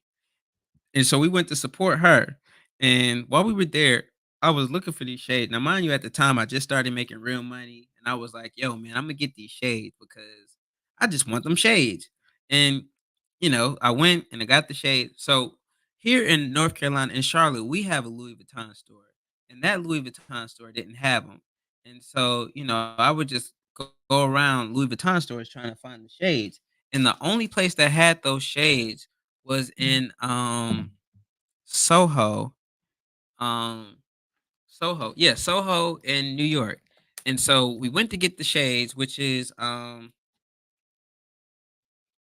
this video right here, where I was talking about them. And some of the previous videos, I was just talking about how I wanted these shades and how I was going to get them. And what I'm saying, I finally got them. I made this little rinky dink video and it got 7,000 freaking views. Just about. So yeah, man. It's crazy. You never know. Um, so yeah, make sure you drop the link to that one. Let me see. Can I drop links from here? Get shareable link. Yeah, bro. And it's like sometimes, like I ain't gonna lie, I'm gonna keep it 100. Sometimes I get upset because it's like I have so many videos that I've actually put a lot of time and effort in, and I tried to edit, and I was like, "Oh yeah, this video is going to be the one." And I put like this highly detailed description and the whole nine, and this is the video that blew up. Like y'all, just for context, here's the video that I put together of me proposing to my wife. This video has 506 views. Um,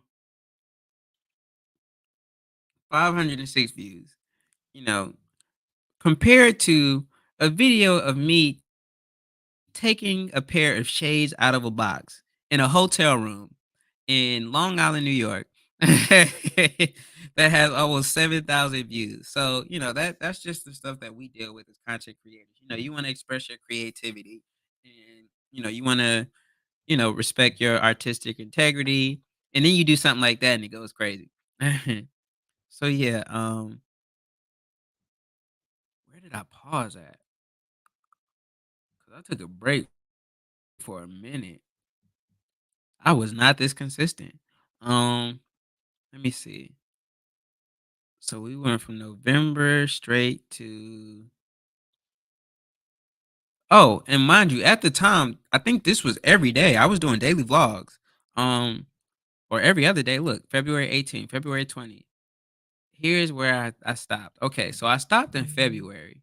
Um, I stopped in February, and then I came back in March to tell y'all I was coming back. And then I stopped again. So March 2022, there we go. That's the gap. So March 2022 is when I stopped. Amir was born in April, and I think at that point I was just overwhelmed, and so I just kind of stopped from March until January 2023. Um, so that's just lost time that looking back, I wish I did stay consistent and vlogged then because it would have been really cool just to, remember what happened during that time. Now, granted, I still have pictures and I have videos and stuff, but I wasn't vlogging per se. So, you know, um, stopped in March 2022. And then January, I said, yo, I'm getting back on this vlogging thing and I'm going to stick with it no matter what. Now, mind you, right here around this time, I had like 85 subscribers. So, it wasn't, that's where the big push for 100 came in at. So here is when I came back January 6th, 2023. And I said, this time I'm going to stay consistent. I'm not going to focus on the numbers. I'm not going to focus on the likes. I'm just going to do my thing and, we're going to pace it and whatever happens, happens. And, even though I said that, I was still like, yo, I need to get to 100 subscribers at least.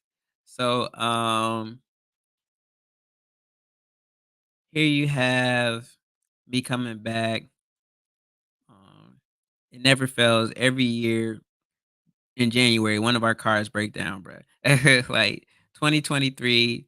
Oh, y'all, this is the car that I bought. So, when I was living in when I told y'all about the lemon that my grandparents got me, and they said they go half with me on a car. This was the car that I was trying to get, and that car, man, that car got me from 2020 to 2023, which in itself was a blessing because it was crazy. That car was. I'm surprised that that car made it that long. Uh, so car broke down first week of January. Mm, And here, we were just going. And right around this time, we were pushing because the goal was to get to 100, and you know, um, from 100, and mind you, this was a year ago. So I hit 100. Let me see. I hit 100, and I'm going somewhere with this because I want to tell y'all. I had a conversation again with Mike the other day, from MNTV. I hit 100 subscribers. Which video was it? I think it was this one. Um, January 24th. Yeah, it was this one, the Chipotle video. So I hit 100 subscribers in January of 2023, and I was like, I'm gonna go for 500, but I'm not gonna rush it. I'm not gonna push. I'm gonna take my time, and we'll get there when we get there. So, January 24th to I finally hit 100. Wednesday. Wednesday was the 13th. Let's see. Wednesday was um in any event, whenever. Oh, let me go back up real quick for a second. This video. So where is it? April 15th. Okay. So earlier when I was talking about the parties and how things got weird, this was Amir's first birthday party and the whole nine like that. And if you were here earlier, then you know what I'm talking about. I ain't gonna rehash it, but yeah, man, that's things got a little crazy, but we resolved it. As you can see, man, Koi's mom, she's super solid. She was in the chat earlier, so no slander or nothing like that. Where is it?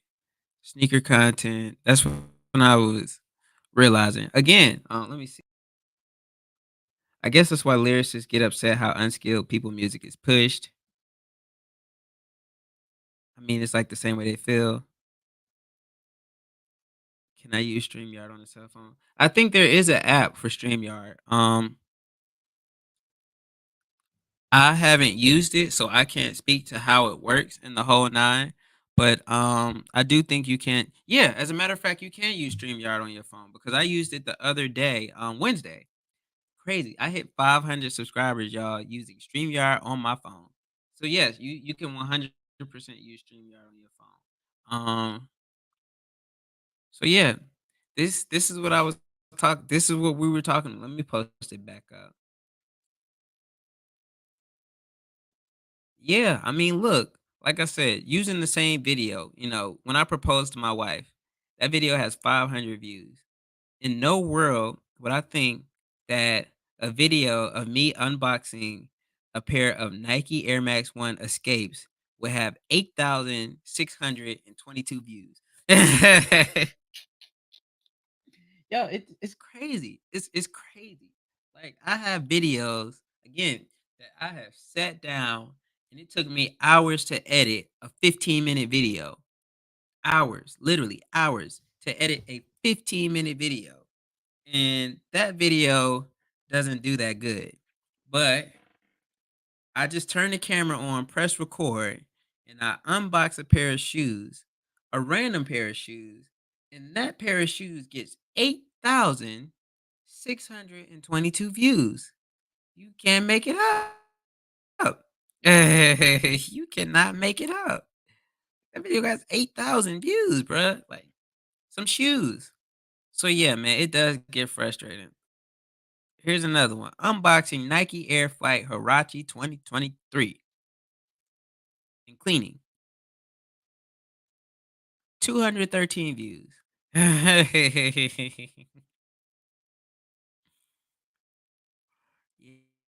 Yeah, man. It's definitely, and that's the thing that I've learned. You kind of have to remove the emotion out of it and, understand that your art can be expressed in different ways. So yeah, my biggest videos are videos like that. Um every now and then you'll get a video like this. I was showing when Amani got here, and I wasn't one of the ones I was going to show y'all all inside of my wife and stuff, and my baby being bloody and the whole nine. But that video got 831 views, so it kind of balances out sometimes. I did a car seat stroller review. That one got 337. Um, I was trying to push this one over the hump into 1,000 views. The first 24 hours at home with the newborn, September 11, 2023. You know, um, this video went up a 2 under 2 with this was the first time that Amir met Amani. So and shout out to my mother-in-law, man. So when Amir was when Amani was born, Amir, let me see. So when was it? The baby shower. So we had a baby shower for Amani. And during the baby shower, my mother-in-law came and took Amir with her. That way we could focus on and there's my dad, y'all. My dad and his wife and my mom and Koi.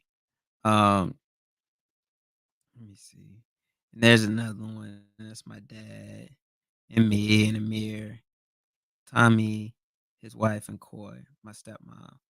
My mom, I call her my mom. I ain't even about to act like that. My mom, my other mom. So yeah, man.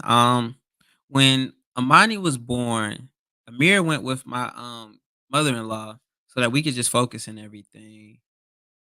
And and so this video right here was the first time that Amir met Amani, which was cool, man. And it's just one of those moments that I'm glad that I was able to catch on camera, man, because forever it's here. It lives on.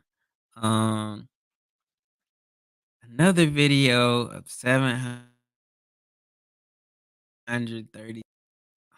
I unboxed a edger. So yeah, man. Um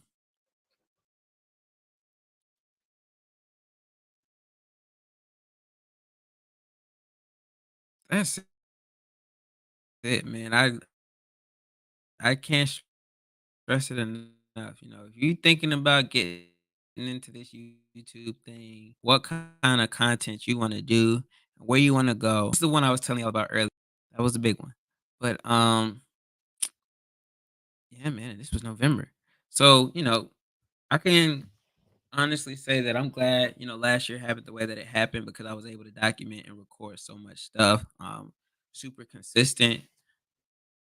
And I'm looking forward to getting another 500, moving up to 20,000 and then 100,000. Like, I'm playing the long game. So, how long it takes for us to get to where we want to go, I'm not too concerned with.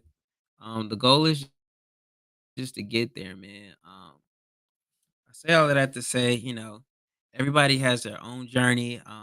Shout out to my guy Mike over at MNTV. He hit 100 way faster than I did.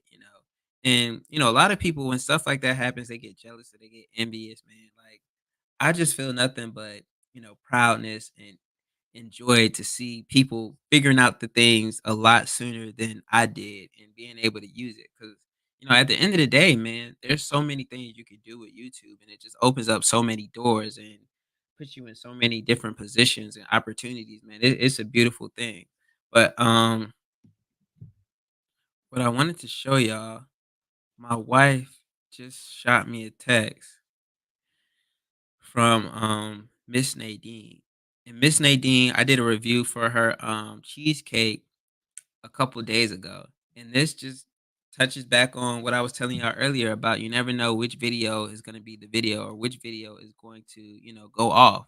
Like I did a video reviewing her funnel cakes and I was frustrated because I shot the video on my phone and usually I shoot on my camera and the video came out like with the long like the vertical angle. Like it didn't show the wide shot.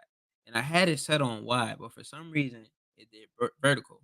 So, I was trying to figure out if I was going to use the video or not.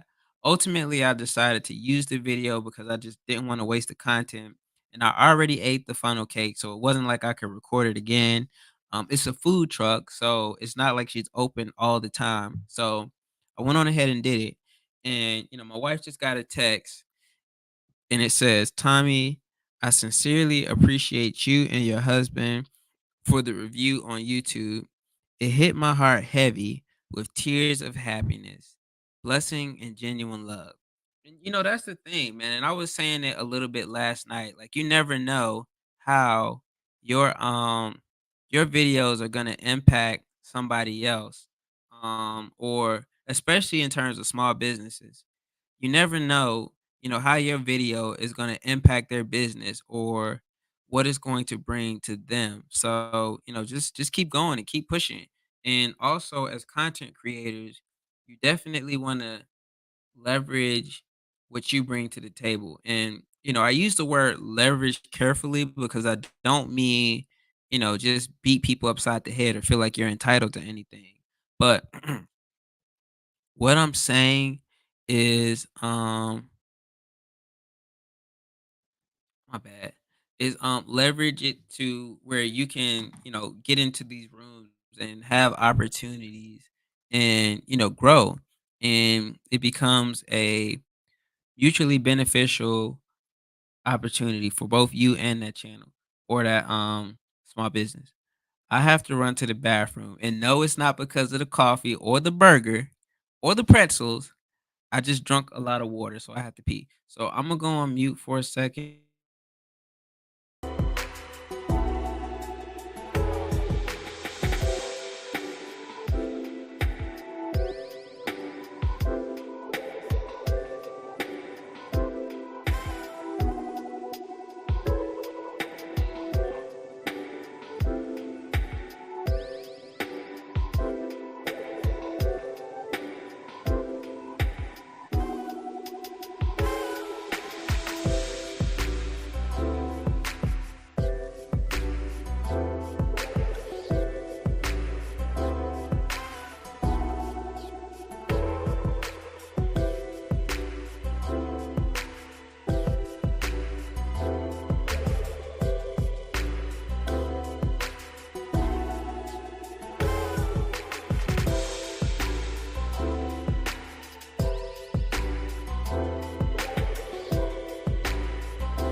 Mm.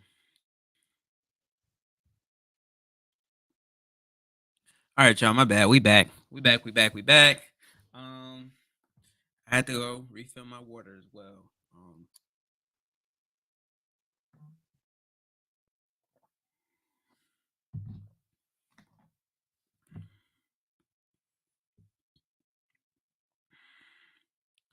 All right, so we creeping up on hour number 5.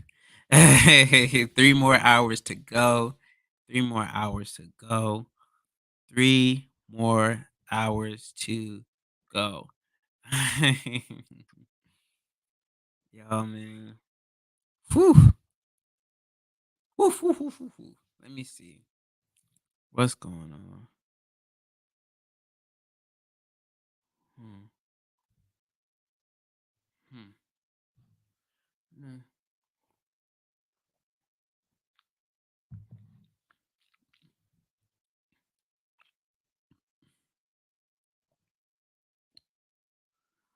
just catching up. Um,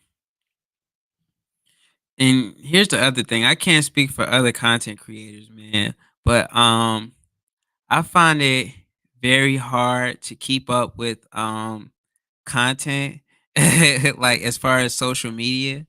Um, oh man, with social media and stuff. So a lot of my friends they send me like memes and stuff on Instagram and Twitter. And when I'm not on YouTube, I don't really like looking at content anymore. And it's so weird. But it's rough, man. Hmm, let me see. You can play music too. StreamYard is pretty cool. Yeah, man, StreamYard is cool. And the music is not copyright written. So, it's cool, man. I enjoy it.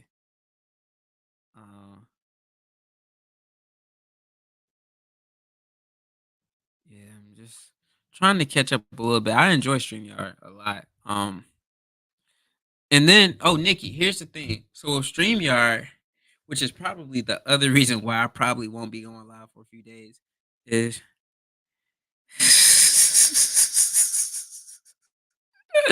for the record. See, this is why you don't play with the Poindexter sisters, y'all. Look, she telling her herself. I'm gonna read it, and I'm gonna read it how it sounds too.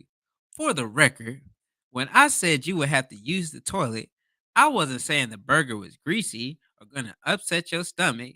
Just what goes in has to come out. And then she tried to play it off with the Nah, I'm just playing, y'all. Nikki is a sweetheart, man. Again, you don't play with her. Don't get it twisted. Like she ain't one of them people that you play with. I'ma tell ya. And I'm gonna say it because she said it in her video, so it ain't like I'm saying. It ain't like I'm telling no secrets or nothing. She was like, "Yo, so I'm about to go out on a girls' night." But I don't really like people like that. Anybody that knows me knows that I do not deal with people like that. But I'm about to go out on the girls' night and hopefully we have a good time. I'm gonna see how it goes. And I was just like, yo, she do not be playing. She was like, yo, anybody that knows me knows that I do not like people like that. But I'm gonna go out and I'm gonna see. Hopefully we have a good time and whatever the case. But I don't really like people like that, but Imma go out and Imma see. I was just like, "Bruh, Nikki does not play."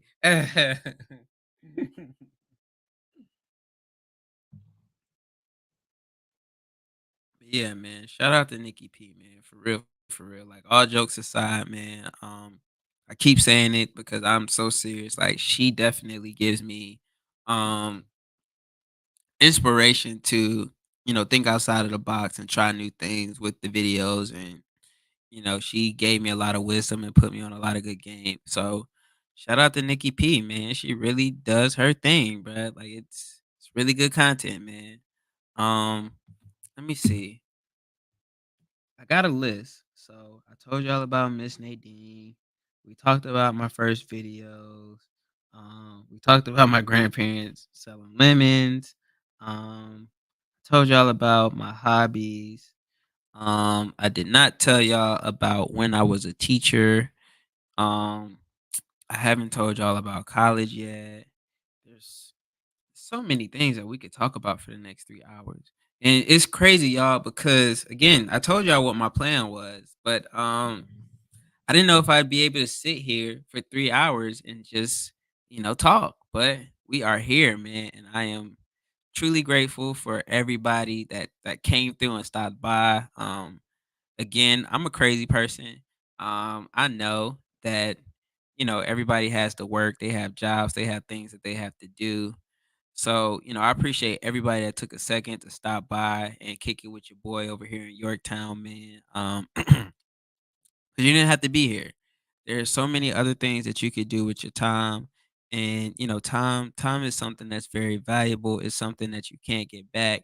You may get another day, but you never get the same day. So it's truly great. I'm truly grateful for everybody that spends time over here for whatever the case may be. Lord job. I think what I'm gonna do is I'm gonna read some of these comments. I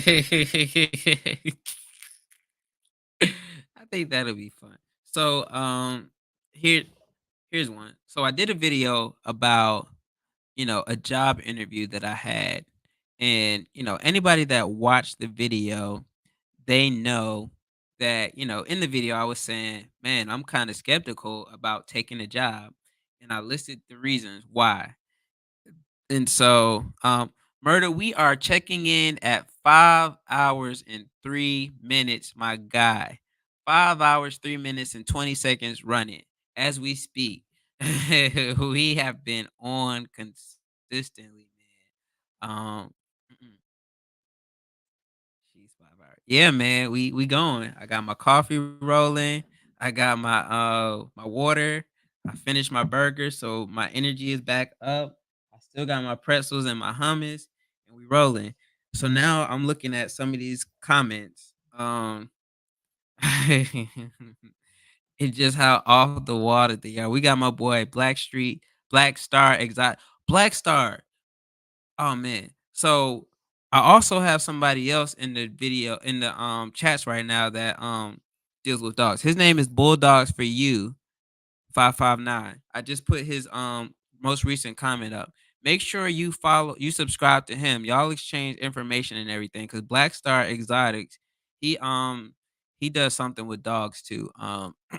He ain't been dropping videos lately. And shout out to him, man. He's been supporting, you know what I'm saying, and contributing a lot. And he doesn't post that much, but he's definitely showing a lot of support. So shout out to Black Star Exotic. I don't know, maybe y'all could connect and network and just laugh and talk about dogs. Um, I'm making dinner, but still got you running smacks to like chat. Yeah, man, definitely. Let's get them likes up, man. So yeah, this random comment from somebody that didn't watch the video said, "Good luck on your interview. I hope you gets it." Um, yeah, yeah. Let's see. What else? Um, and shout out to my guy, Zero 08, my dog Edwin, man.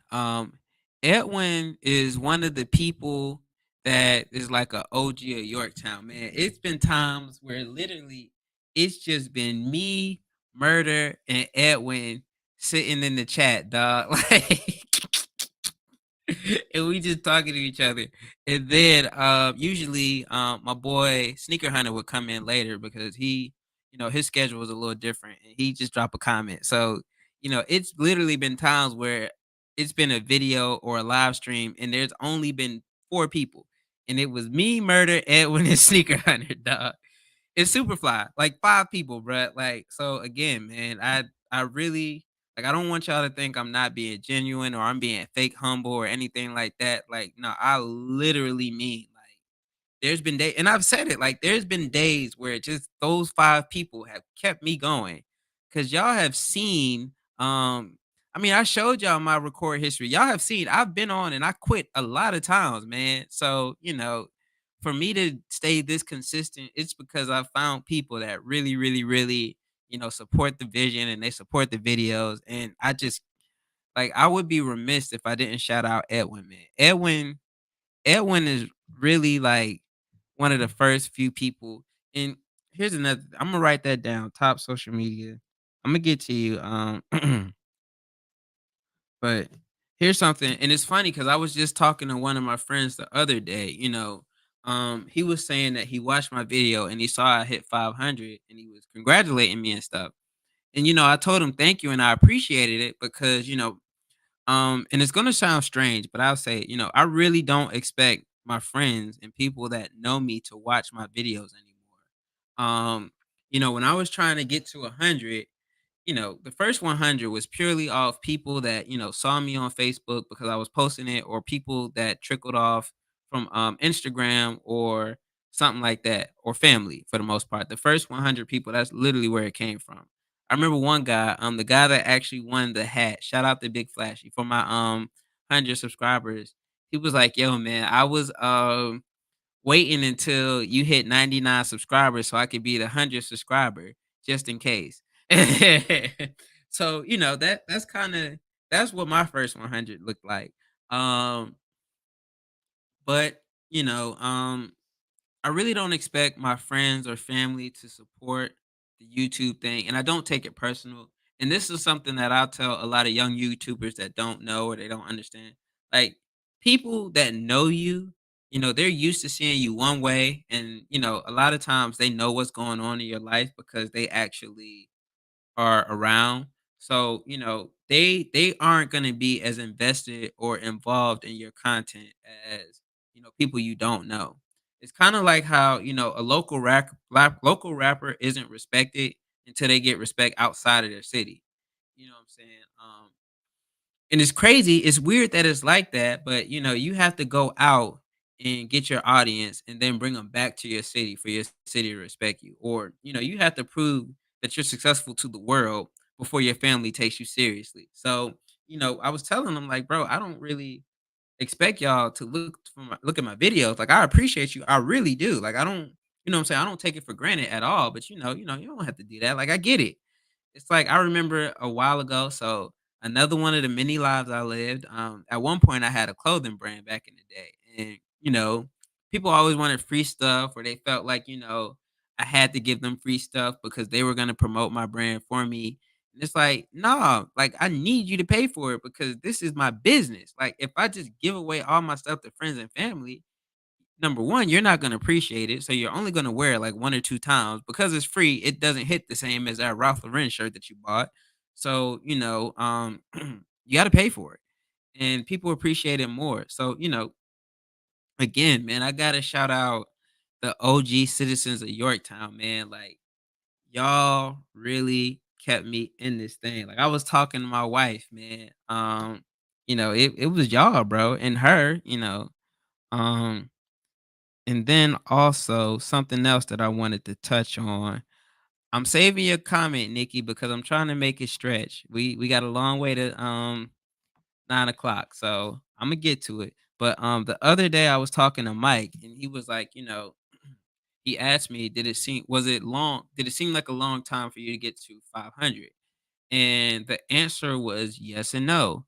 So, yes, on a day-to-day level, it seemed like forever for me to get to 500 subscribers because it's like every day I'm going live and every day it's moving up by one or sometimes two or sometimes five, sometimes, you know, 10. Or if I drop a really good video, it'll get 20 or 30, but it seemed like it took forever on a day-to-day basis.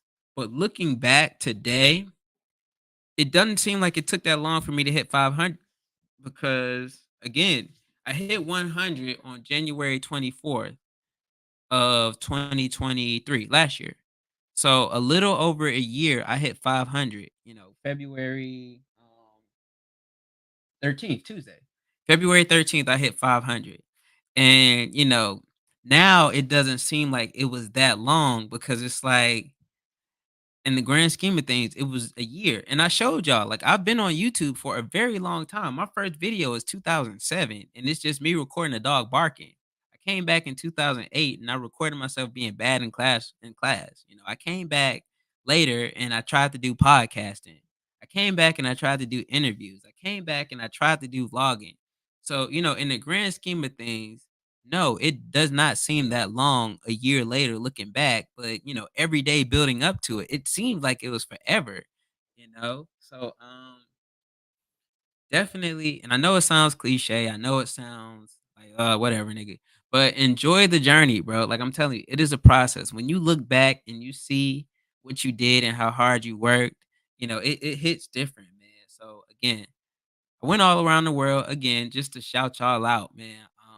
Without Yorktown, I really would not be up here doing this, especially going on 5 hours. Got you, bro, for sure. Appreciate you, man. You grinding. It's just a grind, man. These businesses. I know, man. I know. but you gotta make time to document the content, bro. Trust me. You gotta make time. And granted, I can say that because I don't have a job. So it's easy for me to talk about making time, but it's a sacrifice. Instead of working, I'm going all in on this. And I can do 8 hour streams.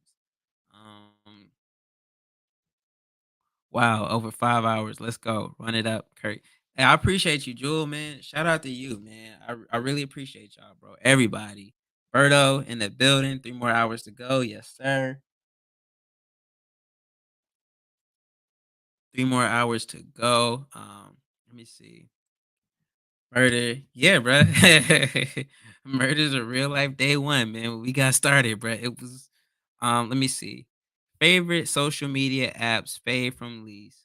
For me, YouTube, Facebook, Snapchat, Instagram, TikTok. So for me, I would say, and I'm gonna put it in the chat. For me, I would say YouTube is definitely number one. Um, Number 2 for me is Instagram. I use Instagram the most, which ironically, I don't use Instagram as much as I used to. Number 3 is, I like Facebook over Snapchat, because I don't even have Snapchat no more. Um, Imma pick my words carefully because, like I said, I don't play with Poindexter sisters, but I deleted my Snapchat, uh, because let me see. Let me finish first, and then I'll tell you how I deleted. YouTube, Instagram, Facebook, Snapchat would be number 4, and TikTok would be number 5.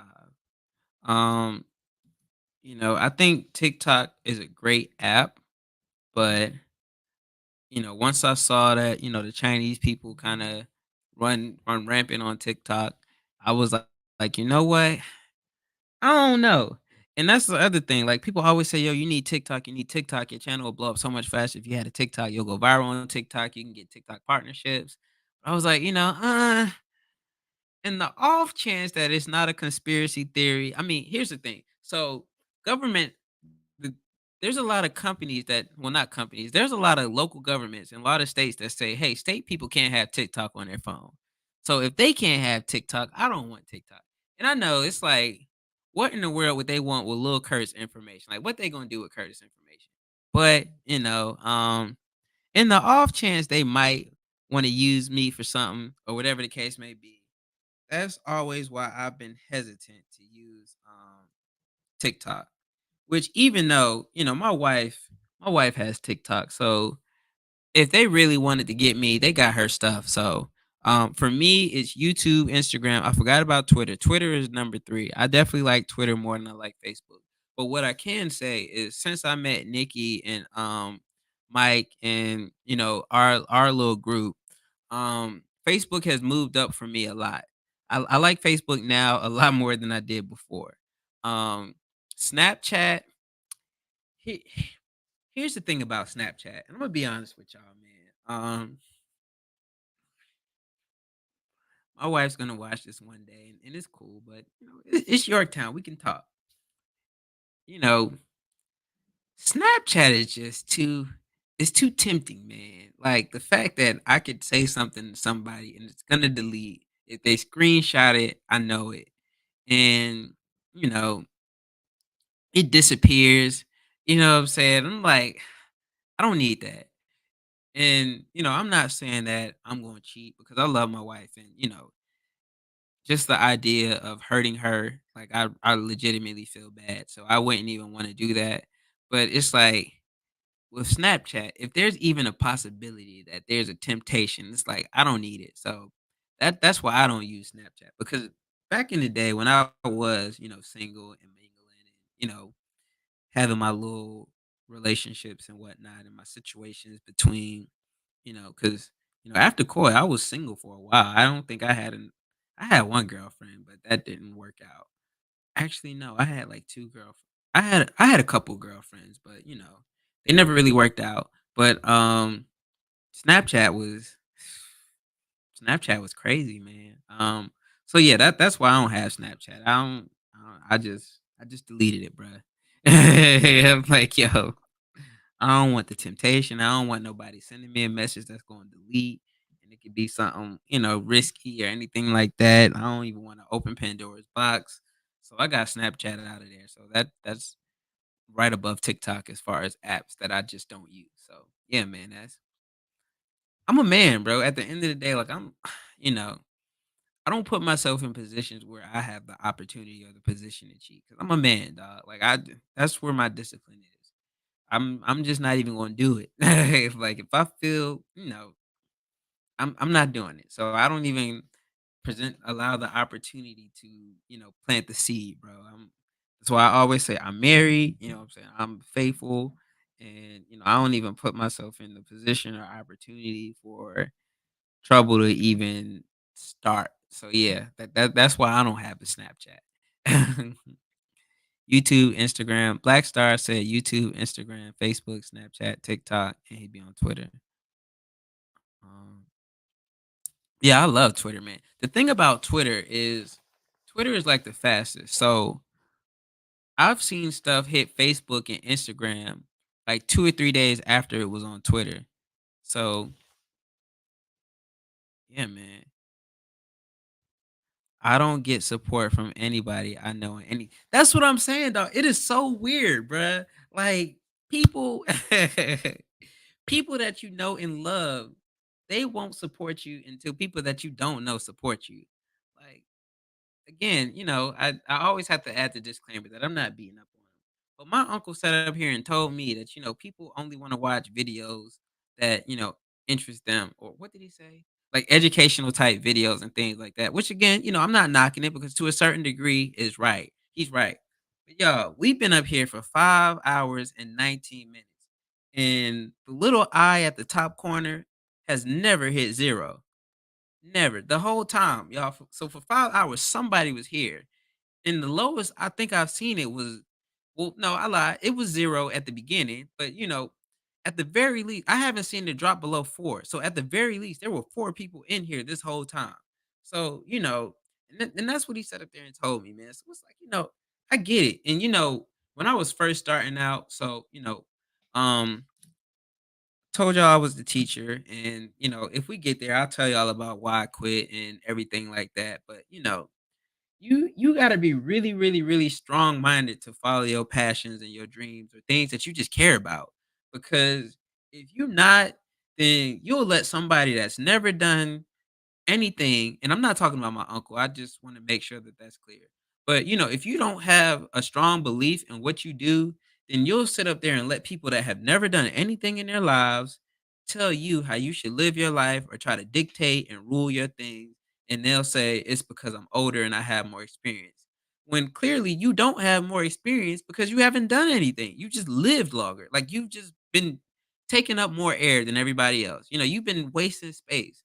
So, I get passionate about that, man, because if you have a dream or if you have a passion, if you have a hobby, if you have something that you enjoy doing, don't let people take that joy from you, bro. Like, and it again, it's something I'm passionate about because you don't know how many little black kids in America could have been doctors or lawyers or scientists or plumbers, bro. But somebody told them that you can't do that or you shouldn't do that, and you know what I'm saying, they gave up and they did something else, or they turned to the streets because somebody put a battery in their back. It's like, bro, that's something right there. I don't play with that at all. Like, you don't kill nobody's dream, bro. Like is there something like is there a fact that some people are good at stuff and some people are just not good at it? Yes, 100%. But can you learn to get better at something? Of course. Again, like I come up here, it's been times when my microphone wasn't working. It's been times when my microphone was doing the ping pong thing. My internet is spotty. It's trial and error. I'm learning as I go. You know what I'm saying? But we're still figuring out and we're still pushing forward. If I had low self esteem or low confidence and somebody was like, oh, you need to quit because you don't have this or that, it's like, bro, I wouldn't have made it to 500. I wouldn't have made it to, 200. And if we're being real, that's probably why I quit a lot of those times because I either got in my way or I let somebody else get in my way. So, nah, bro, I don't like I said, man. If you support me, I appreciate it 100%. But as far as family and friends and people that know me, like I don't expect any support whatsoever. I already know. Like I've been down that road. when I quit my job teaching and I said I wanted to get into real estate, I started wholesaling, which is basically finding the house and then, putting your price on it and then giving the contract to somebody else. People told me that that was a bad idea. It was stupid. It was the worst thing that I could do. But once I started making money and once I started learning, and once other people said, "Oh yeah, he's good at what he's doing," then all of a sudden everybody wanted to act like it didn't happen and they weren't trying to discourage me. And I popped up with nice cars and money and all kind of stuff. And then everybody wanted to know what I was doing. People started saying I was selling drugs and people it just got crazy. So, I say all of that to say, man, your supporters and the people that rock with you, it may not be your family and friends at first. They may not even be the second or the third people because they're just used to seeing you one way. Like they can't fathom that you can figure something out and you can be a smart person and you can have goals and ambition and what I'm saying you are who you think you are. They just see you as that one person that you've always been and they can't understand the growth and how far you are or how dedicated you are to what you do, man. So that like I said, that's something that I'm very strongly passionate about, and that's something that I tell any young YouTuber, bro. If you want to be a YouTuber and that's your plan, you know what I'm saying, stick with it and don't let anybody tell you that you can't do it. Now, if somebody says, your video quality is horrible, then you make a note of it. You figure out how you can improve your video quality and you improve your video quality. That's called constructive criticism. That's not somebody saying, "Oh yeah, man, your video sucks because it sucks." And they don't say why it sucks. Like if somebody says, "Hey, your video's bad because you need to step up your frame rate or, you need a better camera." That's good advice. You might not like it. You might not want to hear it, but you need to hear it because that's the truth. Mr. Beast and the top YouTubers, they use the highest quality cameras. So, if you want to get to that level, you're going to have to use better cameras. You're going to have to step it up. That's one thing. That's constructive criticism or feedback. You know what I'm saying? But somebody saying, "Yeah, man, I didn't like your nails in that video." Like, what are you talking about? Like, or, man, there was a fly at the 2-second mark when you was talking and man, you got flies? Like, bro, you don't know people's situation or their circumstances, so it don't matter. What's gonna be stupid is when that person that had a fly at the 2-second mark figures out and now they flying in a jet and you was laughing about a fly because you didn't think that they could pull it off and they did. And now you just a hater. So yeah, I'm sorry, y'all, but that right there, man, that I'm telling you, man, it bothers me. Like people literally die behind stuff like that because somebody killed their dream. Like there's so many people that could have been other things, but somebody said, "Oh no, you can't do that." Like, nah, bro, I don't like that at all. So nah, man. You gotta go out and you gotta find your audience, you gotta find your supporters, you gotta find your fan base, and it's probably not gonna be your family, but that's okay. It is what it is.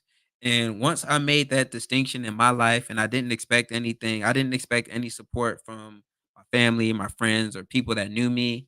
I had peace, bruh. I had peace, man, because I knew that it was coming and I knew I was right. So, yeah, man, that's that. Um, Let me move on. Twitter is solid. I use it because you get different people and everything. Yeah, man.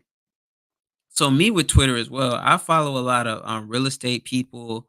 I follow a lot of business people. And then of course, I got fuckery on Twitter too. Like I ain't gonna sit here and act like, no, I got some fuckery on Twitter too, man. It's so funny, bruh. Like I love Twitter, man. I think Twitter might actually be. Did I put Twitter number two? I think Twitter is like number two or three. Twitter's up there, man. I like Twitter. So I promote my business everywhere as you should. This is true. And shout out to Life is K Dog. What I was just saying, she was talking about that too, man. Like I said, man, I was laughing and I was joking about, the content that she was putting out there, but she was dropping a lot of games. She was like, I had to get away from them people because those people were holding me back, man. Like they were, you know, and I would try to go back, but it just wasn't it. And that's something that you learn over time. Like everybody ain't for you, and that's okay. Take, for example, Donald Trump. I'm not about to talk about politics or whatever the case may be, but enough people liked Donald Trump for him to get to the White House. It doesn't matter whether you like him or not. Somebody enough people liked him to put him there, you know what I'm saying? You can say that for anybody. There's somebody that everybody hates, but apparently everybody doesn't hate them. Otherwise, they wouldn't be around. So somebody likes them. And if you can understand that everybody isn't going to like you, everybody isn't going to support you, and that you don't need everybody, you just need your people, then you'll be good, man. Yeah, bro. It's all about finding your people, people that rock with you and your mission and your vision or your product or whatever you standing behind. That's your people. Everybody else, fuck them. I don't know what it. Fuck them. um, Gotta make sure I'm everywhere and building my brand up. 100%, man. You gotta be your own biggest cheerleader. But yeah, most definitely, bro. You speaking. Appreciate that, man. Like I said, I get passionate about that, man. I really do. Um, That's okay, exotics. It's more strangers than family, and they will support. That's a very good point, bro. There's way more people that you don't know than people that you do know. So you focus on the people that you don't know, and the people that you do know, they'll come around eventually. It's Whitney. Hey, shout out to Whitney, man. Whitney has a very big channel. I was checking out one of her videos last night. Actually, she was talking about how she went viral off of a short video. And that's what I was saying. You never know which video is gonna be the one to pop, man. So appreciate you stopping by, Whitney, man, showing some support. Shout out to you. Welcome to Yorktown. Glad to have you here in the building. Good afternoon, everyone. Nikki P. Yeah, man. Nikki P is the boss down, man. You gotta show Nikki P. Snapchat was my favorite until I found out they're the only one you can't be monetized on. Alright. Y'all remember that old Kermit meme, sips his tea? I'm about to sip my water and no, as a matter of fact, I'm about to sip my coffee. And I'm like, I ain't gonna say nothing because I do not want to get on her bad side.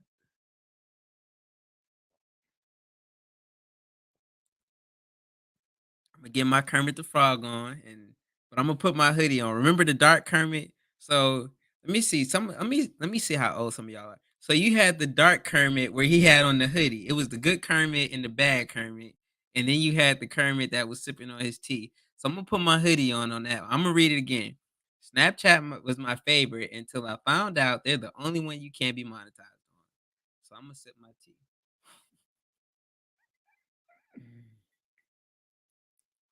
Because I don't play with the Poindexter sisters, and I don't want to say nothing crazy, so I'm gonna just sip my tea. I don't know why it's so hard for me to get with TikTok. Me neither. I guess it's a.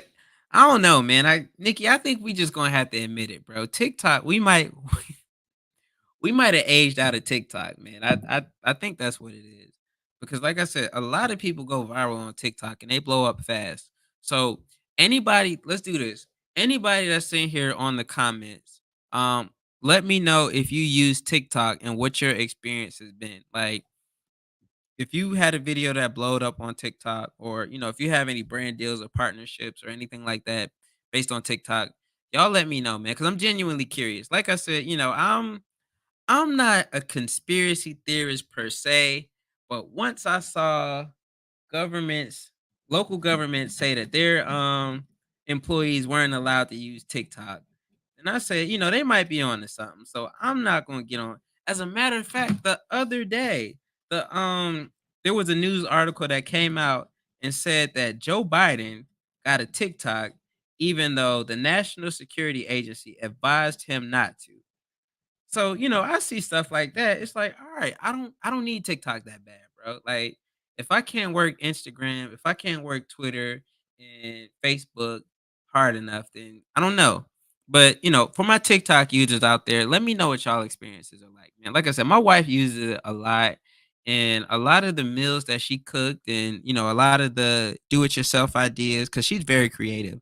A lot of those things that she's been working on have come from TikTok. So, I can definitely see the benefits, but I'm still on the fence. Let me see. Nikki said, but they say it's the way to go. Yeah, man. Well, if you know you don't need to be tempted to stay out, yeah, that's why I said I deleted it. I don't have TikTok. I don't. I don't. And again, I'm gonna set my water this time. I'm gonna set my water, but that's why I don't have TikTok. I mean, I don't have Snapchat. Mhm. Mm. People suck. That's why you get a dog or cat. 100%, man. 100%. Girlfriend or girlfriends. I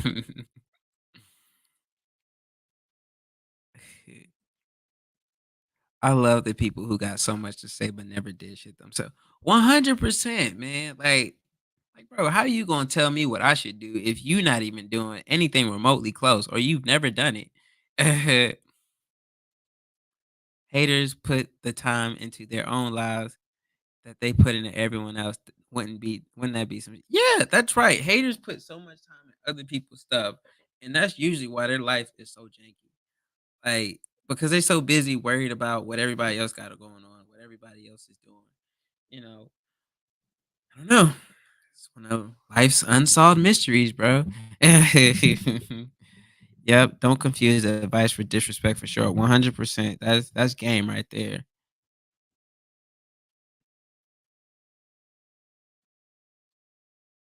Preach, man. Man, listen, bro. I would like I could go on and on and on about that because again, that's something that I'm so passionate about. Like people have literally died behind that type of stuff. Somebody killing their dreams. You know what I'm saying? Like that little boy over there, he could have been, you know what I'm saying? Maybe he wasn't good at basketball. Maybe he might not have been went to the NBA, you know what I'm saying? But maybe he could have been a coach or maybe he could have used his love for basketball and tied it into his love for art.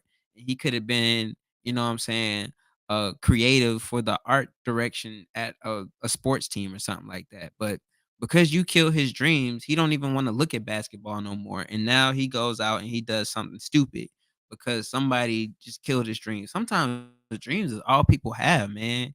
And when you take that from them, they don't have anything to lose. Sometimes you gotta walk away, even if the environment is toxic. If you don't love yourself, no one will. 100%. Hey, we got my guy Slim Jim Longfoot in the building. Bro, I was talking about you earlier, man. Slim Jim, let me tell y'all, man. This guy, Slim Jim, what did you say, Nikki? He was on video 1,200,398 bajillion trillion cajillion. You know what I'm saying? Slim Jim, man. Slim Jim is a hardworking dude, man. If you haven't checked out his channel, Slim Jim Longfoot, he does art, he does comics, he does reviews, YouTube tutorials. Like if Slim Jim is like the Walmart of content creation, bruh. Like as a matter of fact, Imma use the analogy that he used. It's like a TV station with a variety of different shows. That's Slim Jim, man. He does so many different things, and I respect his hustle. I respect his grind because like I said, I think I'm on like day 90 of these daily live until 500 streams, but this is it, bruh. After I give y'all these 8 hours, Imma need at least a day. And that's just where I'm at now. I may go to sleep and wake up tomorrow and be like, yo, I can come back and I can do it again. But where I'm at right now, the way I feel, just sitting here in this chair talking to y'all, like I don't know if I can do this again tomorrow. But we'll see. So shout out to Slim Jim Longfoot, man, the GOAT King of America. My girl K Doll, the hardest lesson I learned 100%, man. Sometimes you got to distance yourself from them people, man. That's the only way you could grow. Sometimes you got to grow to let go. Mm. What's going on? Uh-oh, Nikki. What's going on, chat? Um, what's going on, Slim Jim Longfoot and Life is K Doll? Yeah, man.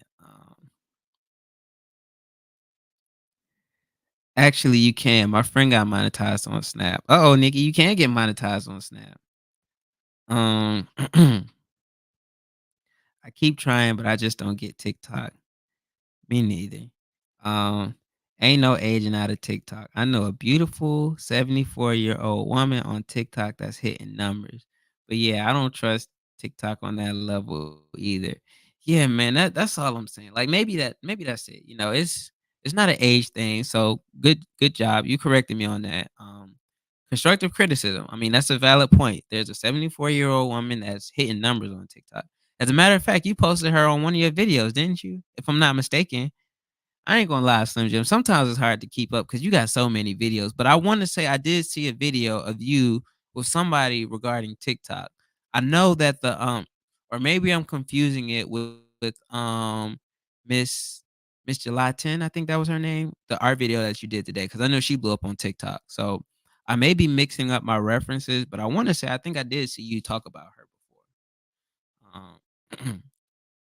Saying what's up to Sneaker 155. Me and technology have a rocky relationship, but we're working it out. Well, I ain't there yet. It's just TikTok in particular. Like I'm still good with technology. It's TikTok. Um,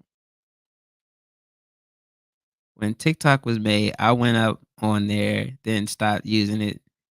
I still get good numbers sometimes. Okay. Mhm. I be doing a little bit of something. Nah, you be doing a lot, man, and I definitely give you your flowers because I commend the work ethic and the grind that you put in, man. Like you, you got a lot of content, dog. Like it. You definitely feed the streets. That's for sure, man. People will never. If you start now, you got a while before you catch up on Slim Jim content because there's so much variety. And then there's other channels like you got the Nerd Strip Club. Um, it man, listen. If you go down the Slim Jim Longfoot multiverse, you're gonna be there. Ooh, excuse me. Maybe. Hey Nikki, I think that was the burger coming back up. I don't know if y'all heard that. I burped a little bit. Let me see. Shared you out, bro. I appreciate it, man. Thank you, thank you, thank you. Thanks for the love, man. I definitely appreciate that. Um, hey, you take a breather sometimes. You see, I'm taking it easy today. Only dropped 2 videos and a few shorts. I see what you did there, man. This man said, "I'm taking it easy today. Only dropped 2 videos and a few shorts." All right, man. All right, man. All right, Slim Jim, bro. All right, dog. Just go ahead on and flex on us, bro. It's cool. He hit us with the smoothest, humble flex. Like, hey, man, take a breather sometimes. I only did 2 videos and some shorts. Like, all right, man, we got you, Slim. It's cool, bro. Oh man. Always remember it's better to miss a day or two than to burn yourself out now and you're out for weeks plus. That's facts, man. That's facts. That's facts. That's facts. That's big facts right there, actually. Yeah, man. That's probably what's gonna end up happening because tomorrow I have home inspection training. So for those of you who don't know, I'm in the process of getting my home inspector's license. Um, Prior to that, I was getting my OSHA 30 certification.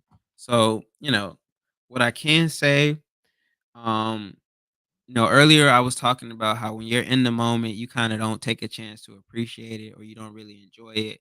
I can honestly say that, in this situation, I have been able to get some certifications and get some trainings done and, be present and spend time with my family and help out around the house and stuff. So, everything happens for a reason in its own time. And, being laid off, when I got laid off, I could have made I made a decision. I could have sat here and been sad and soaked in it, or what I'm saying, just be miserable, or I could take advantage of the situation and focus on my own personal growth and development, and just learn and be a better person overall. And I chose the latter. I chose Ooh, I'm about to butcher that. I chose the second one, not the first one. I chose to not be sad and depressed and all that stuff. And because if we being 100, man, I wasn't really happy there. It was a lot of stress. It was a lot going on, man, and I'm sure they probably felt it too, which is why, it wasn't that hard of a decision to make because I had a panic attack, y'all. And I've only had 3 panic attacks in my life, and I'll tell y'all the story time. So, let me tell y'all. So, the first time I had a panic attack in my life was, got Shalithia back in the building. Everything happens for a reason, and you never know what else is in store for you. 100%. So the first time I had a panic attack was when I was a teacher, and I'm going to tell that story. But we having fun right now. I'll tell y'all about my teaching career. So when I was a teacher, my son was born, and or he was on the way. I can't remember exactly where this was the summer. So I was going into my last year teaching, and at the time, I was really, really, really hell bent on, learning real estate and learning how to flip houses, which is also why I'm so passionate about, not letting people kill your dreams because, I just knew I couldn't live the way that I wanted to live being a teacher. It just wasn't feasible. I went to school and I got my education, my undergraduate degree in education, and I graduated and I came out of school making $30,000, which at that time then it wasn't a lot of money because that's just what teachers got paid, and so I had a panic attack. I remember I was in Columbia. I was living in Columbia at the time, and I was driving from a meeting learning how to flip houses, and I was driving, and no, that wasn't the first time, that was the second time. So let me backtrack. The first time I ever had a panic attack in my life, y'all, so I was in a situationship, and I went through that girl phone. And granted, this is an imaginary story because the only woman that's ever been in my life is my wife. But, hypothetically, I was in a little situationship with this woman. And I went through her phone. And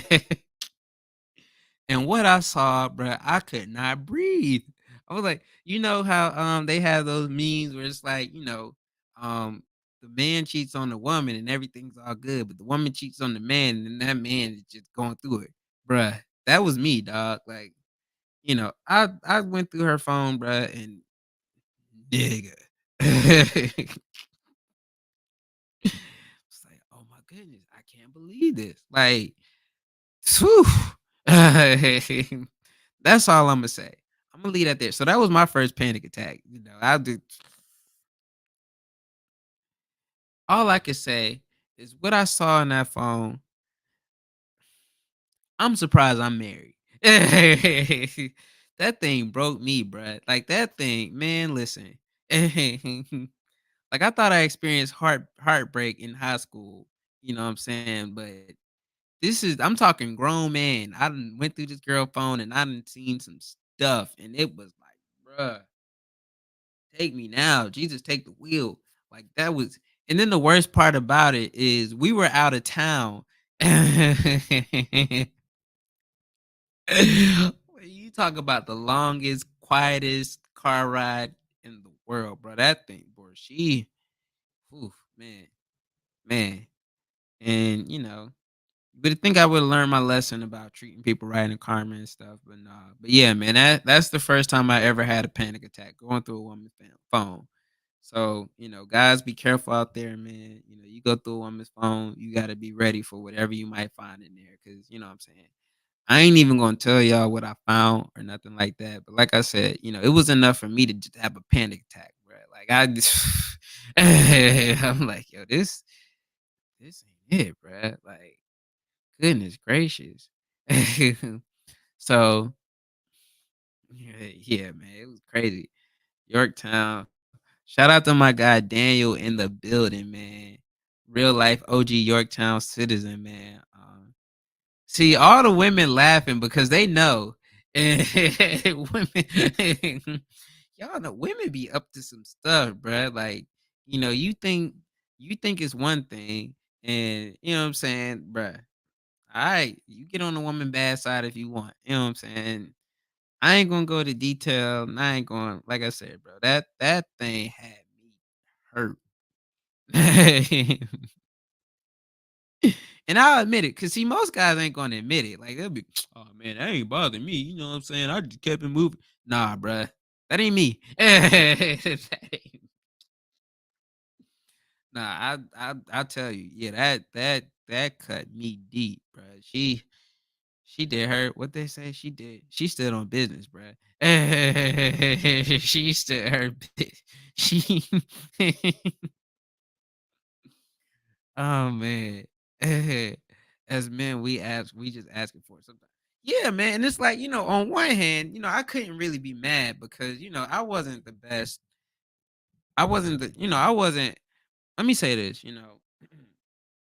So the person that I am at 32 is not the person that I was at 22 or 18 or even like 25, you know what I'm saying? But that's the thing about life, man. You live, you learn, and you grow. So, and that's the thing. Like, technically, I couldn't even be mad because, I wasn't the best situationship person in the world. So I had no business being mad. But y'all,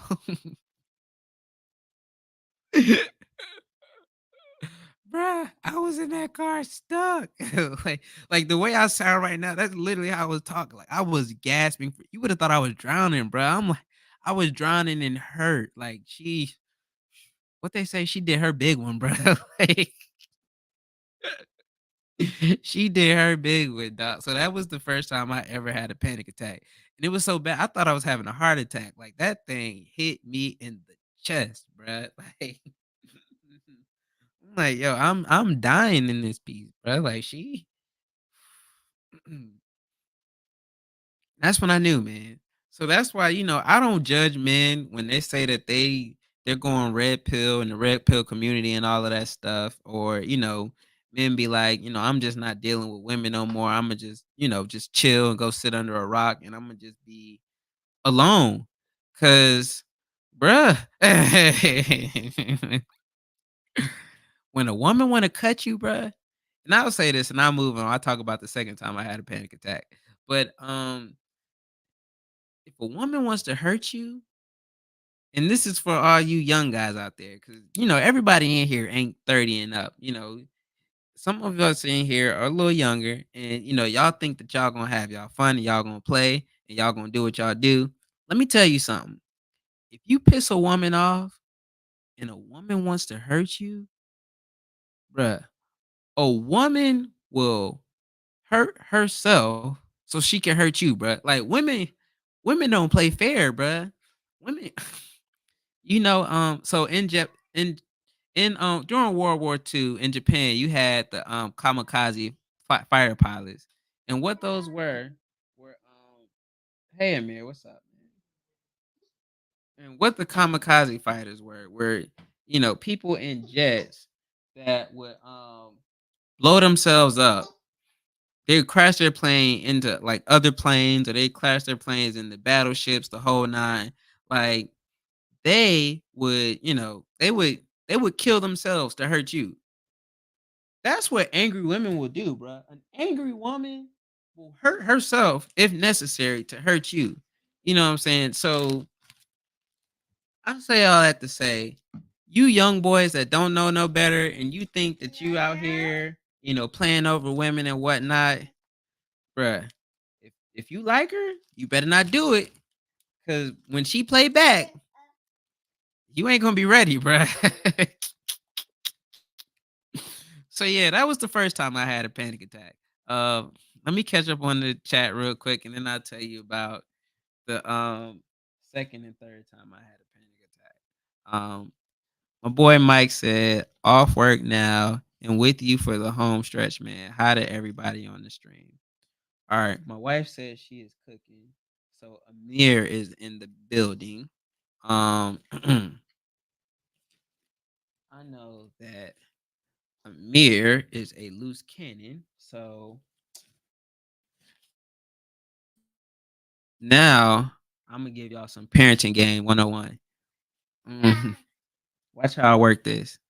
Cause she needs to cook, and my wife, man, she did a lot. She took the nanny home so I could stay on live stream, and she's been watching the kids all night. She needs to cook, but I said 8 hours, y'all. We doing 8 hours, so I'm gonna have to work a little bit of parenting magic. So give me a second. I'm gonna put y'all on game, but I'm gonna come back and I'm gonna tell y'all the other two stories, and then well, I'm gonna catch up on the chat, and then I'm gonna tell y'all the other two stories. So I'll be right.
Love you. All right, y'all. So, parenting hack. So, I gotta watch a mirror, but I'm on live, and I gotta make sure we get these 8 hours in. So, let me tell y'all the parenting jujitsu I just did. So, I'm gonna whisper because I can't. So, I got my oldest to come in here. He's gonna play Madden, but he's also gonna make sure Amir doesn't hurt himself. So, two birds with one stone. Oh, he heard me. Oh man. So yeah, man. That's a little parenting hack right there. You have enough to where they can kind of look out for each other. All right, so let me catch up on the comments, and then we can talk about the other two times in life I had a panic attack. Thankfully, I already got the worst one out the way. The other two are not like that. So let me see. That will do it. See, K Doll, no, K Doll done pulled up on somebody, and she done gave. I can tell by the way she was laughing. I can tell by the way that K Doll and Shalithia have been laughing. They done gave somebody a panic attack. I can tell, bro, because they laughing a little too hard. You know how you make a joke and that one person in the corner is just laughing too hard. That's K Doll and Shalithia right now. They done gave somebody a panic attack for playing with them. We gonna make it work, but I mean, he is on one. But it's okay. He'll be going to sleep soon. I got Coy helping, so we good. He don't want to go. He good. He good. Well, he about to go to bed. Oh, and he shut the door. Yo, bro, Amir just shut the door on my wife. My wife came and asked if he was good, and I'm like, I mean, kind of not really, cause he's making a bunch of noise. But I'm gonna let him stay. And Amir shut the door to make sure that he wasn't gonna go. Amir's staying. So it's past his bedtime though, so he is about to go to bed in a little bit. But yeah, let me catch up. Yeah, K Dog, I can tell just by the way you laughing, you done gave some man somewhere a panic attack. And that's probably why old boy was like, I'm gonna put you in the trunk. You probably gave him a panic. That's what happened. But anyway, You crazy for this long stream. I know, man. Again, hey, sometimes I gotta learn when to shut up, bro. Cause I really signed this up. I put myself up to this foolishness, but we here. Um, Amir, why you messing with my hats? Why you messing with my hats? Why you messing with my hat? Coy, he wants you to put it on. See, hat awareness is real, y'all, and it's contagious. It's contagious. He is happy. He is happy. He got on the hat awareness is a real epidemic. It's a pandemic, y'all. But anyway, let's see.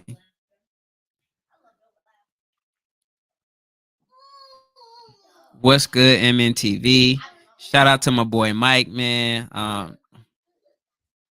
He's a madman. Yeah, bro. If I knew what all this would have took, I probably wouldn't have signed up for it. But I'm a man of my word. We here now. It's a celebration. 500 subscribers. It is going down in Yorktown, y'all. We having a Friday night party, bro. We are here for the long haul. It is 6 hours, bro. We are almost there. 2 more hours to go. 2 more hours to go. We are getting there. We're walking it down. Shout out to this cup of coffee. It ain't even hot no more, but it's keeping me going. Let me see. Hey, sneaker. BRB about to catch up on the side chat. Bulldog said, "Murder. Thanks for asking for the 8 hour stream." Hey, sneaker. Shout out to all of the love in chat, man. In the chat, man. Yorktown is where it's at. Let me see. Let me make sure we were talking about panic attacks. So yeah, that happened. Bulldog. Amir, you about to go to bed, man. You about to go to bed, son. I love you, but hmm. Hunter Birdo was good. I promise you, you rather get shot in the leg than be on her list. 100%, bro. Where's the gun, bro? I'll take that leg shot, man. As long as you don't hit an artery, I'll do it, man. I'm telling you, bro. Your boy could not breathe, man. It was whew. Oh man, maybe I died and this is heaven, bro. Like I don't know, but that was crazy. That was a time. Something that bleeds for 7 days and doesn't die. Watch out, hey, and then laugh about it, bro. Well, laugh at your pain, like it's nothing. Hey, got it. Little man in the background. Yeah, man. Amir is definitely in the building. And Coy, both of them, live in the flesh. Live in the flesh, man. Only person missing is Amani, who is downstairs with her mom while she cooks. Run it up, smash that like button, share, tell a friend that that's right, man. It's a party. It's going down in Yorktown, man. We are here. Mm-hmm. Jules in the building. Dipset. Hey. Bulldog. How you gonna say that? Watch out for any. No disrespect, man. We love the ladies in Yorktown, but y'all know what y'all do, man. I don't even look at the mirror, man. Why are you messing with the hat? Hey, give daddy a hat. Give daddy a hat. What hat do you want daddy to wear? Why are you giving it to Coy? Give it to daddy. I see, man. He about to mess up my hats. I had them so nice and neat and organized. I hate to tell y'all, man, but Amir about to go to bed, bro.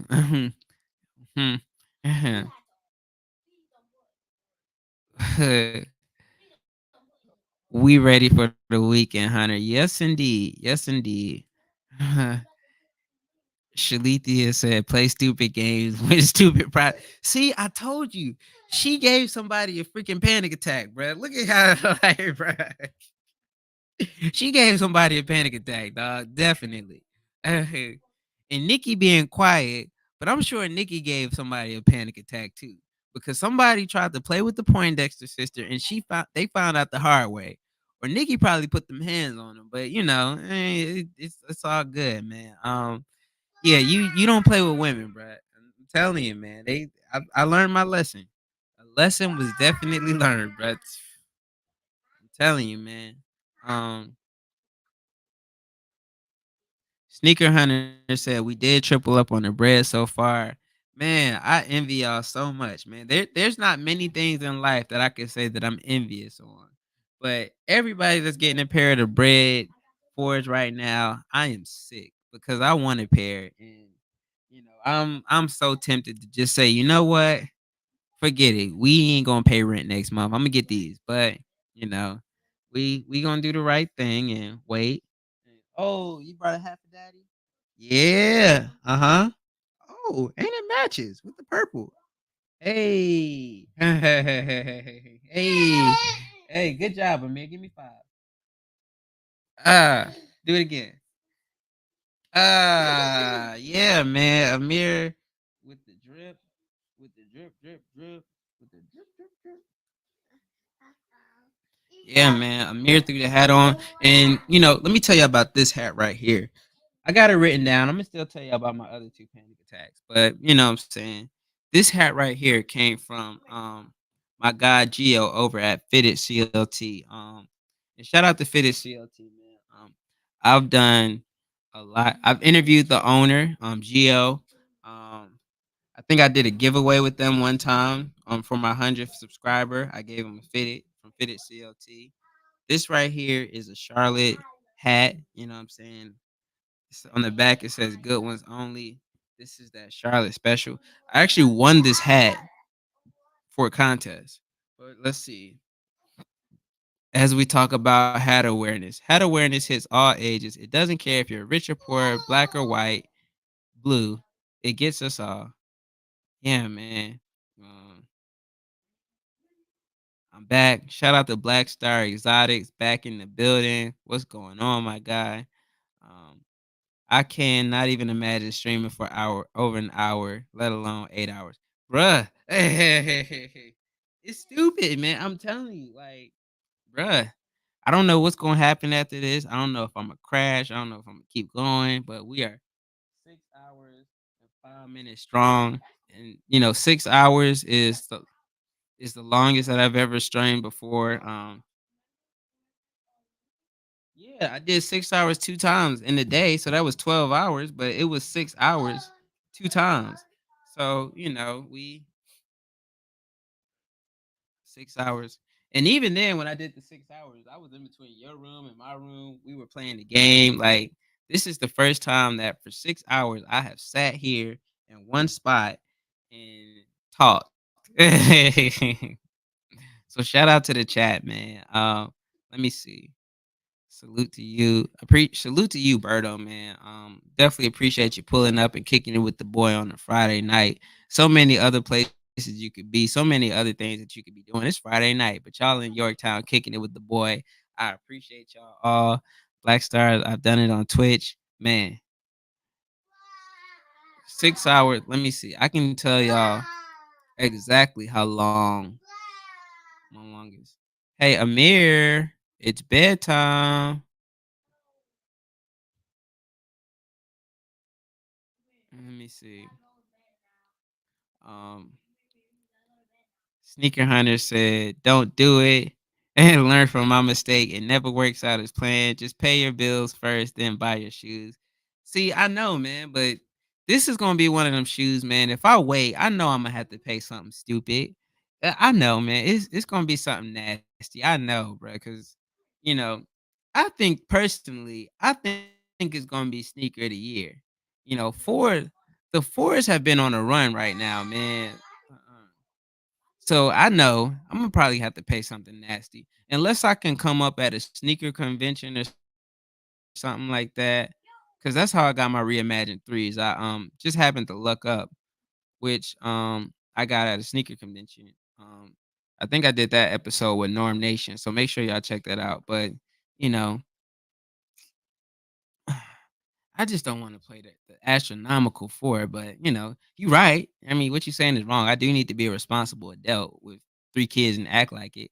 Um, My dog Sneaker Hunter said fire fitted. Yeah, man. When you come to Charlotte, I'm gonna take you to the spot, man, and we're gonna get you one too, man. We're gonna make you decked out. We're gonna welcome you to the city right, my guy. That's what we're gonna do, man. We're gonna make sure that you are welcome to the city properly. We gonna make sure you get your just due. Um Fire. 100%, man. But all right. So second time in my life I had a panic attack. I was driving. Koi was on the way. Yeah, Koi was on the way. I wasn't making no money. I was like, yo, I gotta figure something out. I just started stressing because it's like, I got a child on the way. I ain't making no money. I'm poor. Need to figure something out. Then I had a panic attack. And then I quit my job. That's the condensed story. And the third time I had a panic attack was all right, we switching it up now. Yeah, hat. Mhm. Thank you, Amir. And then the third time I had a panic attack was at this job, man. It was right after baby girl, my last job. It was after Amani was born. I was stressed out again. And you know what I'm saying? Them people was just working me, man. And not working me in the sense of the actual job, but working me in the sense of just the stress of the situation and people playing. So, oh, you want me to pick you up?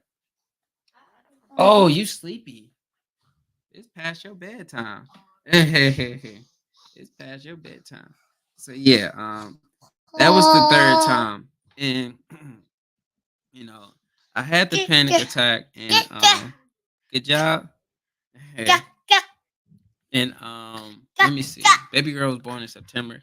I had the panic attack in October, and then they let me go October 31st. So everything it worked out, man. I say all of that to say, you know, what you think is, you know, something that's not good could actually potentially turn out to be a blessing because, had I still been working and whatnot, I probably wouldn't be able to get up here. I probably wouldn't have 500 subscribers right now. I probably wouldn't be able to sit up here for 8 hours and talk to y'all. And there's so many other things. Like I wouldn't have been able to spend as much time with my children as I like. And you know what I'm saying? It's a blessing, man. And I'm truly grateful. But I gotta put him to bed, man. This past his bedtime. I still have to fulfill my fatherly duties. So give me a couple seconds. I'm gonna let y'all watch Koi play Madden. I'm gonna put it on mute. And y'all think of some more topics y'all want to talk about. We got 2 hours left before we hit the 8. We not going nowhere. We still here. I'm gonna pause brief. Well, I'm not gonna pause. I'm gonna put on some little smooth, easy listening music for a second and take care of him, get him right, and I'll be right back. Let me see.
Missed the kickoff. The ultimate team. I'm doing ultimate team. And now that's pretty hard. I'm doing all kinds really good. But except I'm putting some different things. I don't even know what I did. Let me see what you did.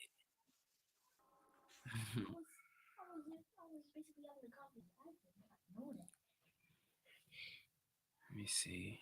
Let me see. We back. We back. We back. I had to get him. Sort of. Look at little man go. Had awareness is real and it's contagious. Going for it, man. We going for it. We 6 hours in. You know, I am gonna have to turn this light back off though. It's a little too bright. Let me see. Mhm. There's a murderer in the chat. 100%. A smooth criminal at that. Mhm. What up, brother? Murder. Little man has had awareness in the worst way. You feel me? In the worst way, he has had awareness. Who said I had 3 pairs? You have 3 pairs, Jules? I know Sneaker Hunter said he had 3 pairs. Let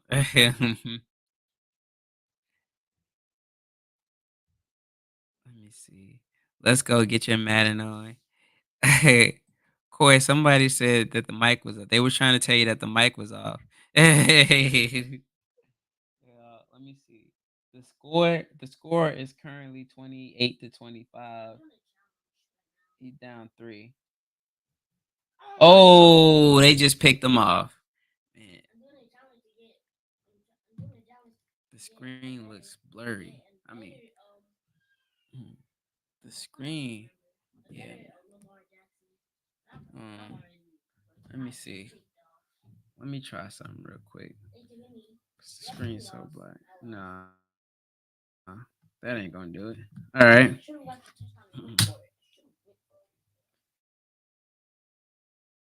Yeah. Let me see. Hmm. Just laughing. Coy. The chat said we are all rooting for you for some whoops and Madden. Mhm. So yeah, man. Um.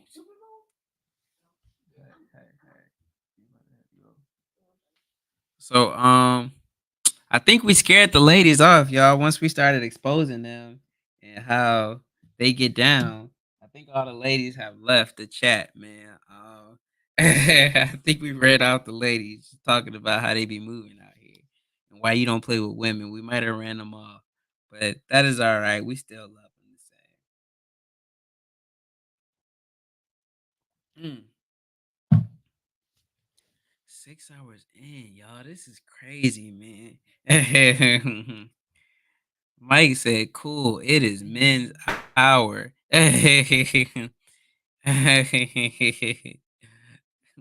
Bulldog ran him. Yeah, Bulldog did come here very aggressive, bro. Bulldog was like, "Yo, I don't trust nothing that bleeds for 7 days." I was like, "Whoa, whoa, Bulldog." Bulldog definitely lived up to his name with that one, bro. Bulldog definitely lived up to his name with that one. Yeah, man. His Bulldog got them right up out of there. You would have thought I put on some Griselda records, man, the way that they got up out of here. But yeah, man. MNTV fam, that's right. It's men's hour. Let's go, boys. That's right, man. We're gonna bring it in. We're gonna close this thing out, man. We are right there at the tip of the iceberg, man. We got a little bit more to go. Technically, it's not 8 hours. Just to be just for full transparency, it's not 8 hours. It's 8 hours and 20 minutes. So once we hit the 8 hour mark, in order for me to hit 500 minutes, I still have to do 8 hours and 20 minutes. So right now, as we've been on for 6 hours and 20 minutes, now it's officially 6 hours. So when we hit the 6 hour mark, yes, I was on for 6 hours. But in order for me to hit 500 minutes, which is 8 hours and 20 minutes, right now I have exactly 1 hour left. Wait a minute, men's hour while I'm eating dinner. No, no fair. Murder, what you eating? Like I said, man, my wife is cooking right now. So that burger was just a snack. Um, I'm ready for dinner because it smells good. It does smell good. So I'm excited about whatever wifey is working on for dinner. I'm about to go through that. Um so 8 hours wasn't enough for this sick. He had to go 8 hours into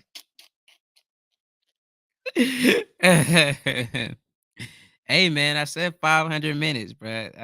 It's madness, man. It is madness. It is madness, madness, madness. It is madness, man. At the time, I was running my big mouth. I had no idea what I was thinking, and I definitely bit. Let me tell y'all something. Y'all seen Matilda? I'm gonna go back. Matilda, the movie Matilda, the little fat kid that was eating the cake, and so he had to eat the whole cake. That's how I feel right now, bro. I don't remember his name, but shout out to the fat kid from Matilda that had to eat the whole cake, bro. That's how I feel right now. Like if you want to know what's going through my mind right now and what I feel about being on live for 8 hours, that's what I feel like. I feel like old buddy that had to eat that whole cake. And everybody, once he got close, everybody started cheering him on. Like that's where I'm at right now. I'm eating the cake, bruh. I love it. I love it. 100. See, I told you that letter represents only going up from here. 100, man. That's facts. That's big facts. Nothing but up, man. I can't wait until you touch down, my guy. It is it's a thing, man. Ahead. Ahead. Now all I'm thinking about is cake. I still have ice cream left over, actually. Bro, I can't wait for you to get here. It's a donut spot we gotta go to. It's called Beyond Amazing Donuts, and they're real good. So, I like to consider myself a donut connoisseur at this point. So, there's different varieties. You have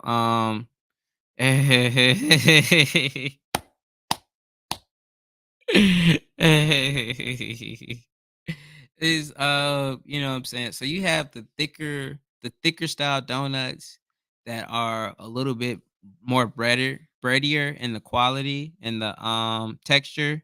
And then you have like the thinner ones, but they're sweeter. Yeah, bro. We got some donuts, man. I know you an ice cream guy. I get it. I understand. What What did Smokey tell Friday? I mean, what did Smokey tell Craig? Shout out to Smokey. Murder, remember Smokey? Mike, were you in here with Smokey? The dude, the troll, my first ever troll that came up in here. Smokey, Chris Tucker. But yeah, what I'm telling you, I was actually about to go somewhere. So my boy Smokey told Craig, I know you don't do it, but it's Friday. You don't got no job, and you don't got nothing else to do. So I'm gonna put you on these donuts, bruh. And I get it. I understand that you're an ice cream guy. I get it. But trust me, we're gonna get into these donuts, bruh. Oh, we got a lady back. Uh-oh. Uh-oh. Sweet tea. Shout out to Sweet Tea. I'm gonna throw you in the lions den. I'm gonna see how sweet you are. Um, sorry, Sweet Tea, but you in here. We done ran off all the other women. So I'm gonna ask you this question. And depending on how you answer, it's nothing crazy. You know what I'm saying? I'm a disclaimer, it's nothing crazy, it's nothing off the wall. Oh, she said was popping. She ready for the smoke. So I was telling the story about how I had a panic attack because I went through a woman's phone and I saw some stuff that I wasn't ready for, that I didn't want to see. So my question to you is, has somebody ever went through your phone? And if so, how did they react? Let me see. I wish I could play the Jeopardy music, but I want to see. Let me ask the question. Your name is Sweet Tea, and I saw your videos. I know how you talk about love and how you're so unproblematic. And last night you were talking about relationships. I get it. All of that is cool. I get it. But that's not what we talking about right now. Right now, we talking about the tea. So again, the question is, yes, and there was nothing to hide, so it was cool. Oh, look at that, Sweet tea. You done lived. Oh, oh. Let me tell you, I was telling all the other women ran off because they started laughing when I was like, let me hold on, I'm gonna throw I'm gonna throw Shalithia under the bus. What did she say? And she stood on business, bro. Let me find it. She said, and I quote, play stupid games, win stupid prizes. So Shalithia stood on business, y'all. She said, play stupid games, win stupid prizes. So Sweet Tea said that there was nothing to hide. So yeah, man. I'm telling you, the energy in here earlier was totally different. These women, let me scroll back up. I was sitting here telling these women about how I went through a phone and I had a panic attack because it just really shook me up. And she said, play stupid games, win stupid prizes. Another one of the women said, and I quote, that will do it. Skull emoji laughing. More laughing. And more laughing. So the women were like, yo, they was like, yo, it is what it is, bro. So, Sweet Tea came through with some totally different and oh, now you laughing. See? Now I gotta question you. Now I gotta ask some questions because now you laughing a little bit too hard. So when you say there was nothing to hide, does that mean hmm, at this point in my life, I'm like, I'm too old for the games. We're not talking about this point. See, we're not talking about this point in your life. Has there ever been any point in your life? Okay, so let me rephrase it. So let's talk about the point in your life when you wasn't too old for games. What was that like? We going for 8 hours, man. So we got to make it spicy up in here.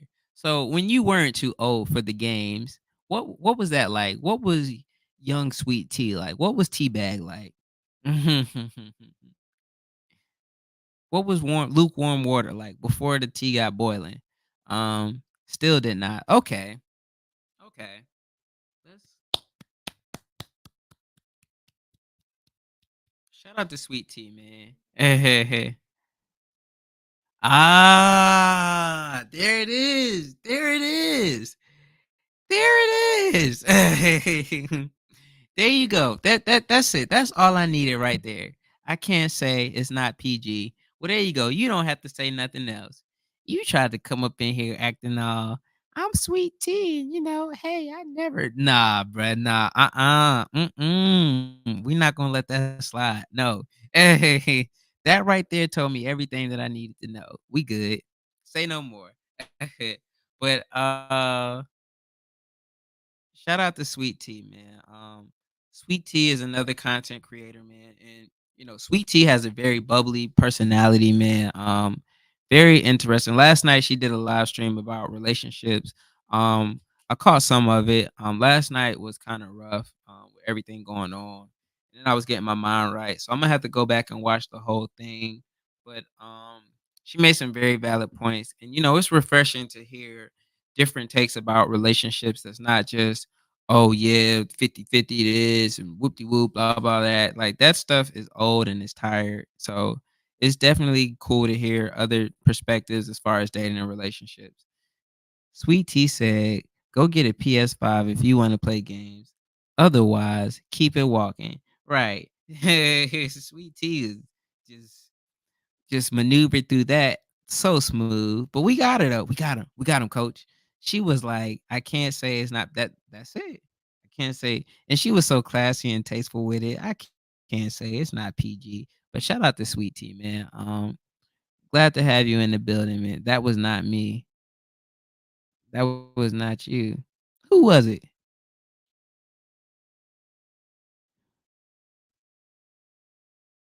Who was it? Let me make sure I'm talking about the right person. So what we talking about, Sweet Tea? That was not you. What wasn't you? I want to make sure. Let me see. Chilling with Sweet Tea. Yo, we 6 hours, 30 minutes in.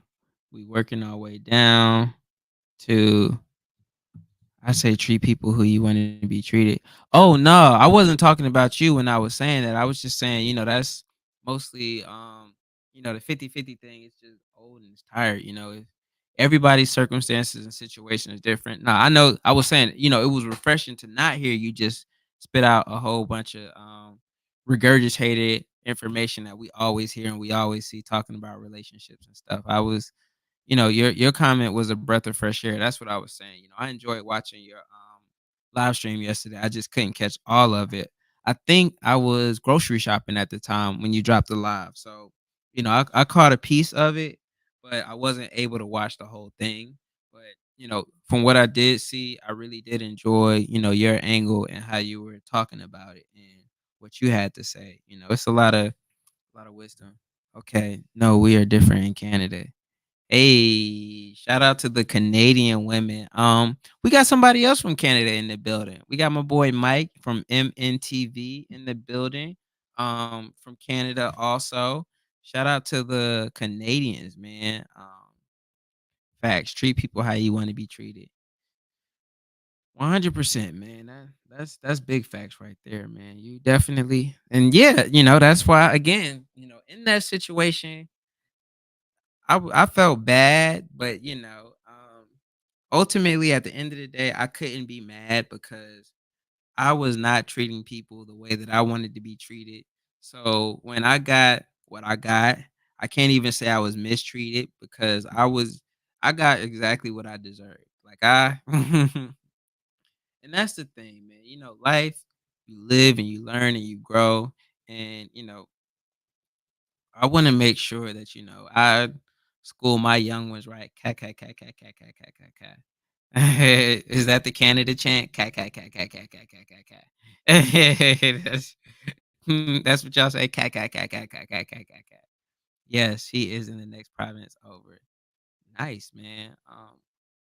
I want to go to Canada. I've never been.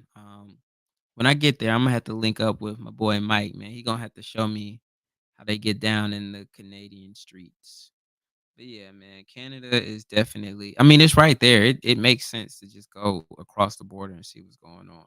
Um, I don't want to go to Mexico. Um, you know, I've seen too much bad things about that, so I don't want to go there. But Canada, I think I could rock with Canada, man. All right, let me see. So 6 hours, 34 minutes. Boy, you have never seen scenery till you've been to Alberta. I know, man. That's why I need you to drop some Alberta content, bro. Show me. Don't tell me about it. You know, you're a content creator. Let me see, man. Show me what it's like over there, bro. I need to know. Um, but no, I'm definitely trying to get up there, man. Obviously, a lot of us we found out about Canada through Drake and how he talks about Toronto and whatnot. Um, he's in the country, kind of. I'm in the city. Yeah, man. I want to see what it's like, man. That's definitely something that I want to do more of. I could say, in my 20s, I was mostly focused on working, grinding, and just trying to get out of freaking poverty. So I didn't really get to do much traveling. I think the furthest west I've been was Chicago. And the only reason that I was in Chicago was because I had a layover flight in Indiana. And so I got stuck in Chicago for a few hours. Fun fact, do you know where basketball was created? I'm going to, so my son said Chicago. I'm going to take a wild guess and say that it was created in Canada. I'm using context clues here. I'm going to say it was Canada. Um, I know that nah, girl, Calgary ain't the country no more. Let them know, man. Calgary ain't the country no more. Oh man, Calgary. Yeah, man. I definitely, like I said, my 20s, I was mostly focused on working and just trying to build and get experience. Mhm. Keywords no more. So oh yes, it was everyone good about the US is Canada. So yeah, definitely in my 30s, man, especially now that I have all these kids. I want to travel and show them more and kind of collect more experiences. So, we definitely going to work on that, which, again, like that's what we do this for, man.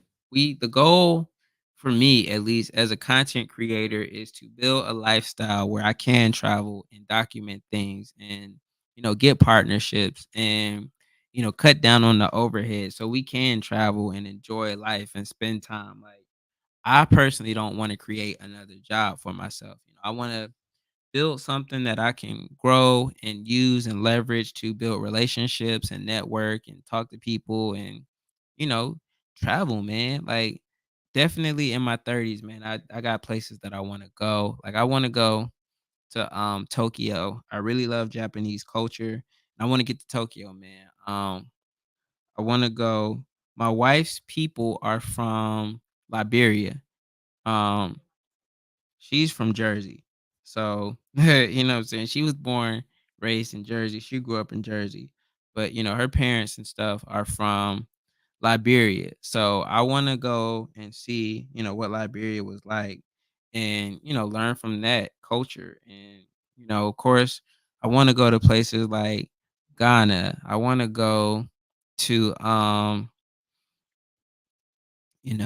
let's see some other places. And then of course, I want to go to the regular tourist spots. Like I want to go to Paris and I want to go to Hilton Head. Bro, we could go to Hilton Head tomorrow, kid. Like, Hilton Head, that I mean, granted, Hilton Head is cool, but we went okay, yeah, man. Hilton Head is up the road. As a matter of fact, that would be Hilton Head would be like a, I don't know, I'll talk to Tommy. Maybe we can go to Hilton Head this weekend. We'll see. Oh, I was about to say, bro, Hilton Head, that's right up the street. um, Travel and make content. That's the goal for real, man. That's what I'm saying. That's what it's about, man. Just building. I'm joking when I say this. When I have enough of a legacy, I want to see which one of my kids want to put me in the home.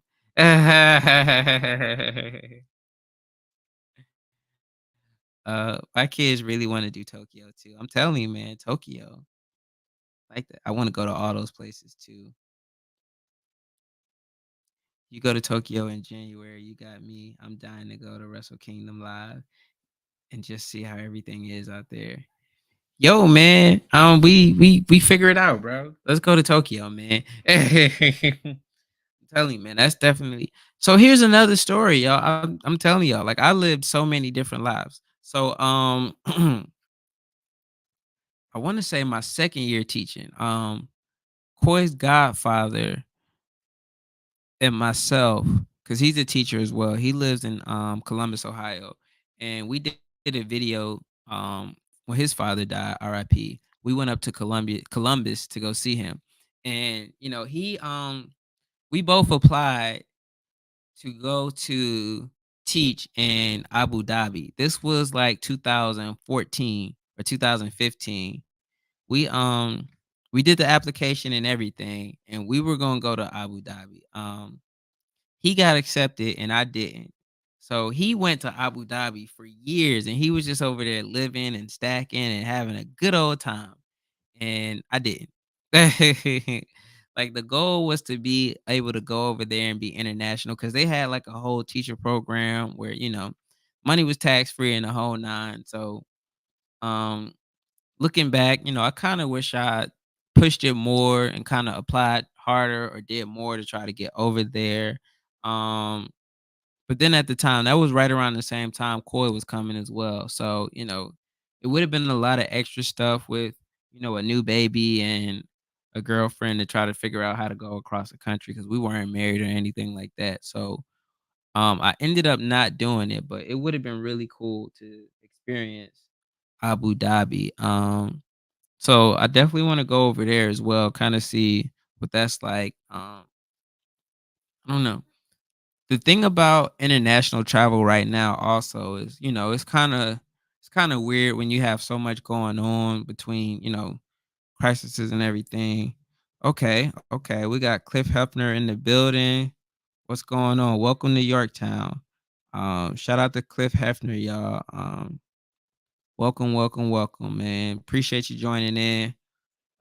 We're just kicking it, winding down the clock, man. I said that since we had 500 subscribers, your boy was gonna go live for 500 minutes, which is 8 hours and yeah, which is 8 hours and 20 minutes. Right now, we are currently at 6 hours and 42. So we are walking down that 8 hours. And then once we walk down to 8 hours, we got 20 minutes. You good? That's good. That's good. That is a really dope gamer chair in your thumbnail. I wish I could enlarge it, but it looks super comfortable. What kind of game chair do you have? I'm actually in the market for looking for a new chair because this chair is just something super basic, but it works, it gets the job done. But as I reinvest back into the business, I definitely want to get a higher quality game chair. I definitely want to get a bigger desk. Like, and that's what we were talking about earlier. When you start making money and seeing things off YouTube, it's smart to reinvest. So I definitely want a higher quality game chair. I definitely want a bigger desk. Um, you got it from Staples. Don't know the name of it. Okay, that's cool. That's cool. Um, Cliff, what's your information? What kind of channel do you have? What do you talk about? If you want, you could definitely drop your link in the chat so that people can find out about you and what you do. Because around here in Yorktown, we show love to all of the content creators, man. Like I said, I just hit 500 subscribers, and I know 100% for a fact I wouldn't have hit 500 subscribers if it wasn't for other content creators just showing love and support. So, whenever I can, I always try to extend and return the favor to others as well. So, if you want, you could definitely drop your link in the comment so everybody can check you out. Um, and you can just give like an elevator pitch or what your focus is and what you do. Cause judging by the gaming chair and the thumbnail, it looks like you create content. So we definitely want to make sure that we give you your love and support as well. Cause it's a celebration, man. And 500 subscribers, y'all. We did it, man. Shout out to Yorktown, bro. I think I'm gonna get some Yorktown shirts, and we gonna run with this thing, man. I'm super excited. You just hit 600. Oh man, congratulations to you. That's big, bro. Yeah, man. Shout out to Cliff. 600, man. Make sure you drop your link because I'm definitely gonna subscribe as well. And we gonna show you some love, man. Let me see. You got this. Telling you, man, it's one day at a time, bro. So with you being at 600, what advice would you give to somebody that's working on content? What do you have? What would you say? How'd you get to 600? And in the meantime, hmm,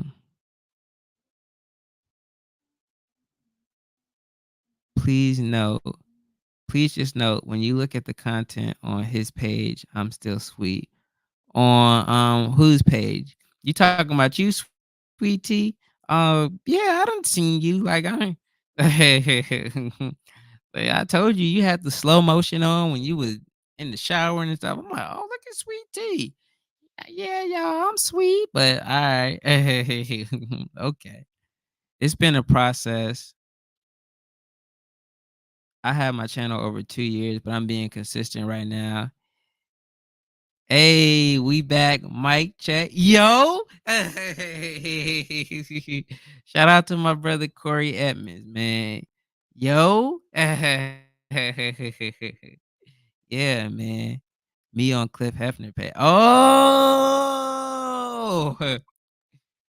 Cliff Hefner got the dirt. You are who's still in here, man? Sweet Tea was doing all that sweet innocent stuff. Cliff Hefner done came out here and accidentally exposed her. Lo and behold, okay. That's what I'm saying. I knew it. Let me scroll back up. As soon as where was it? As soon as you said, where was it? All that sweet, innocent, treat people how you want. Right here. As soon as you said this, I already knew what time it was. Now I didn't go any deeper. I didn't pry. I didn't, make you expound up on it because I could have just did some prying and I could have pulled it out. But I said, you know what? I'm gonna let her rock, man. We in here chilling. The energy is cool. I ain't gonna do it. But I knew it. I knew it. I knew it. Now Cliff Hefner done popped up on accident and you already explaining. Ain't nobody Cliff ain't even dropped the link yet. We ain't seen his content or nothing. And now you already explaining before we even got there. So yeah, man. Yeah, where's that link, man? We gotta see it. Mike, right, Mike, we on the same time, bro. Where's that link? Cliff, drop your link. No, I told him to come. Oh, okay. Shout out to Sweet Tea, man, for telling Cliff to come in the building. But yeah, we need that link. Somebody drop that link. How do we get to Cliff Hefner, man? Hey, Murder, if you in here, do me a favor. Or when you get back here, I'll just ask. Do me a favor and find Cliff Hefner at Cliff Hefner. I just did a search and I didn't see it. I'm trying to find it. That's what I looked for, Cliff Hefner. Let me see. I'm trying to find it. So I'll drop it in the link. But yeah, man. We are 6 hours 48 minutes strong. We rolling strong, pulling up on that. Walking down that 8 hours. Oh, I got it. I got it. I got it. I'm about to Cliff Hefner. Let's get the bag. All right, Cliff. I just subscribe to your channel.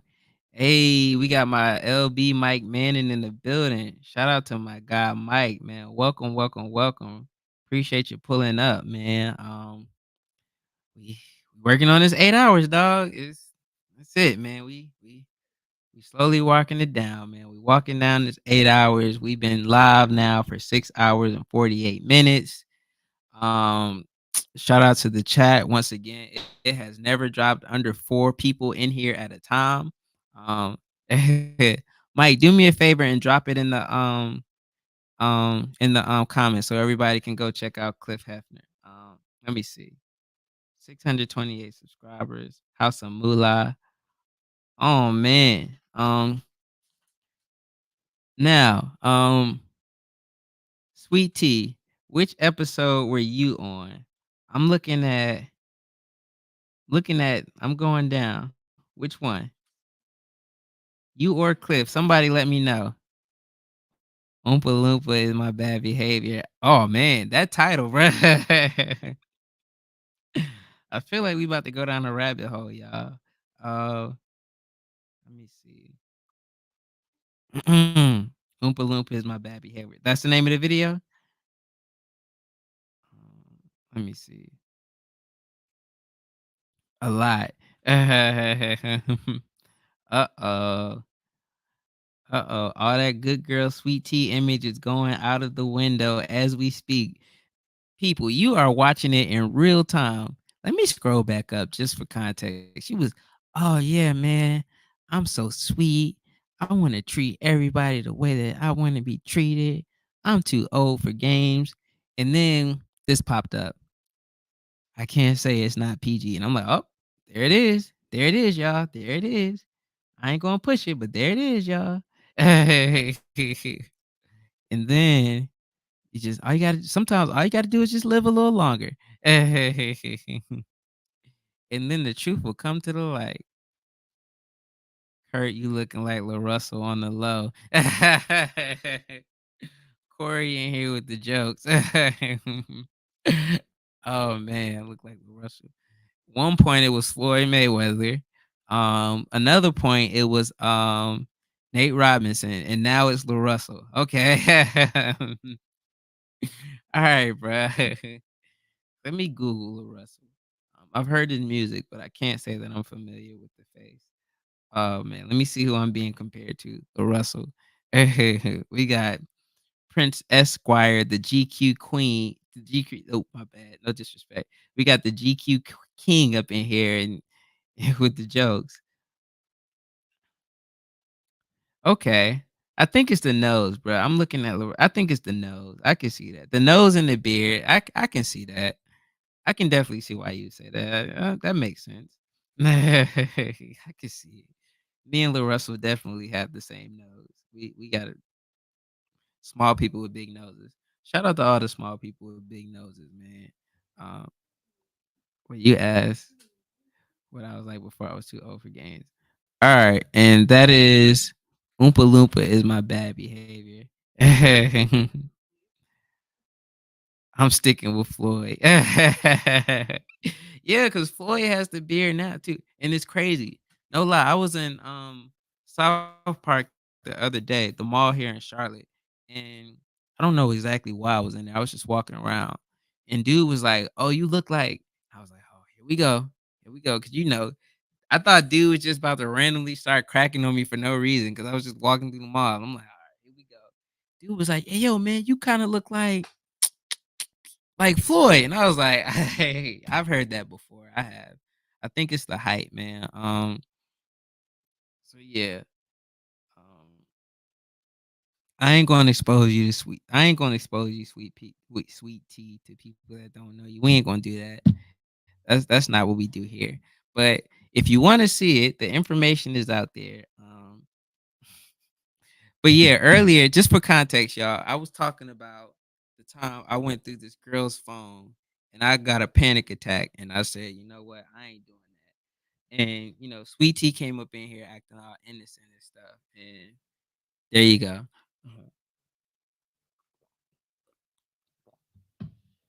You also have my oldest Corey in the building. What you doing? You still playing Madden? Okay. Okay. Mm, it's okay. I think you want us to expose you. It's but nah, we ain't gonna do it. We're creeping up on hour number 7, y'all, which means it was funny. I'm gonna watch it, and then because I'm gonna need some content for later, and then we probably gonna come back to it later. So shout out to Cliff Hefner, man, in the House of Moolah for popping up and showing love to the chat, man. I'm actually starting to lose my voice, y'all. It is getting real. 6 hours and 54 minutes, man. We've been in the trenches with it, man. We getting there. Yeah. We've been in the trenches, man. 6 hours and 54 minutes.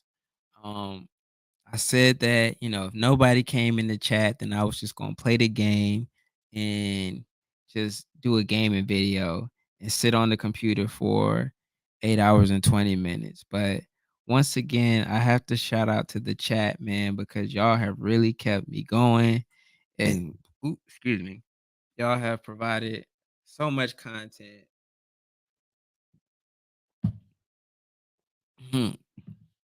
Got the water right here, bro. The chat, man. The chat has really been keeping this thing going. Like, I don't think that I would have been able to make it this long and go for 6 hours and 55 minutes without the chat, man. So shout out to everybody that's been dropping in and adding their 2 cents and just kicking it, man.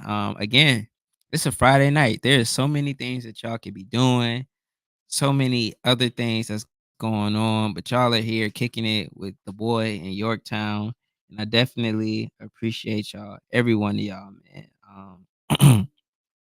Let me see. I'm trying to find it. Um, I'll get to it. Sweet tea, we gonna watch it later, man. But Cliff, I subbed up to your channel. Went on ahead and hit that button, man. We gonna definitely watch some of your videos and send some support your way. Could be riding to one spot instead of Orangeburg.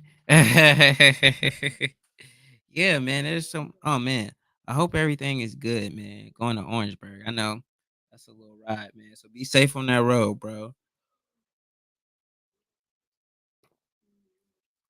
Look at my LB thumbnail, man. Suited and booted on the nines, looking good. I love it, man. Appreciate you coming through, man.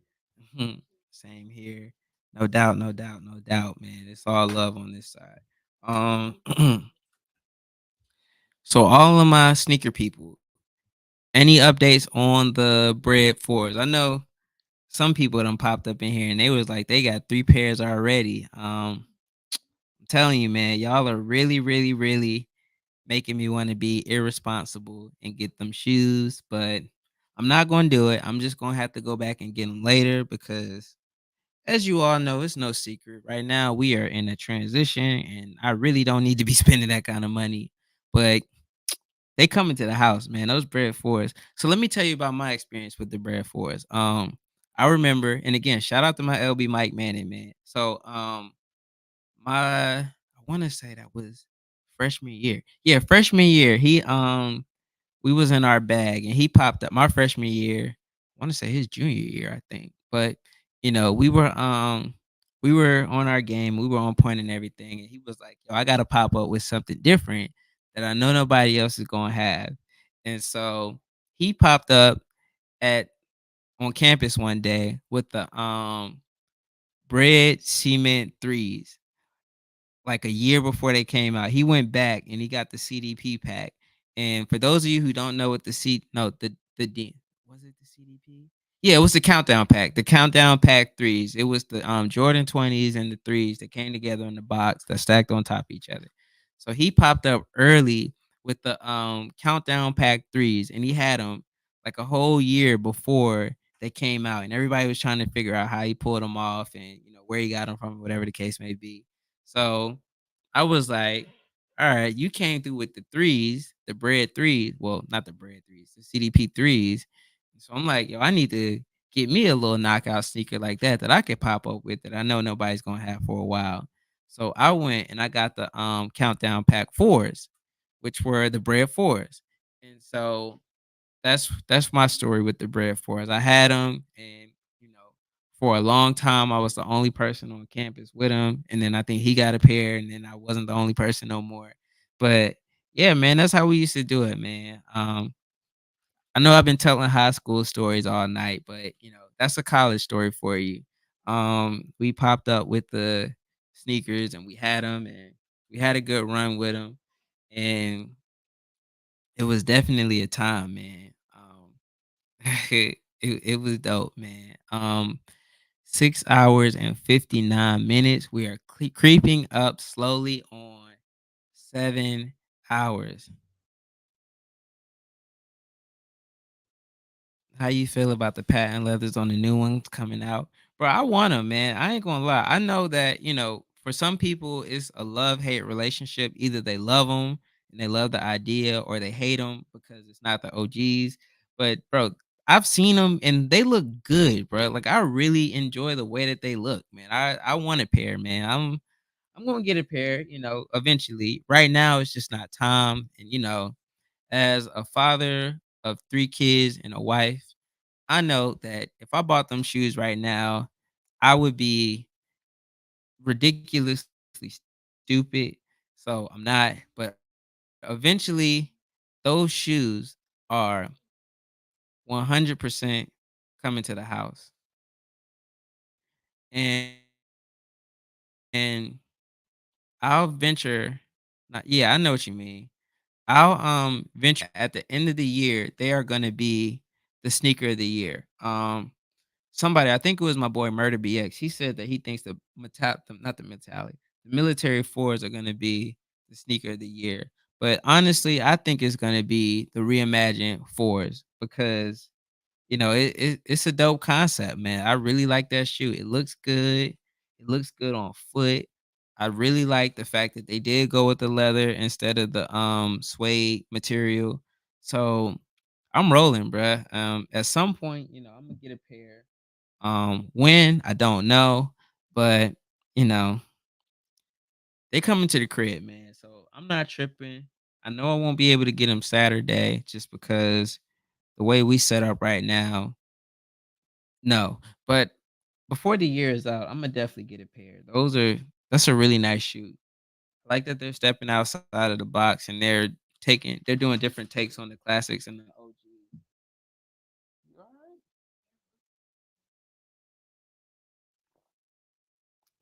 Mm.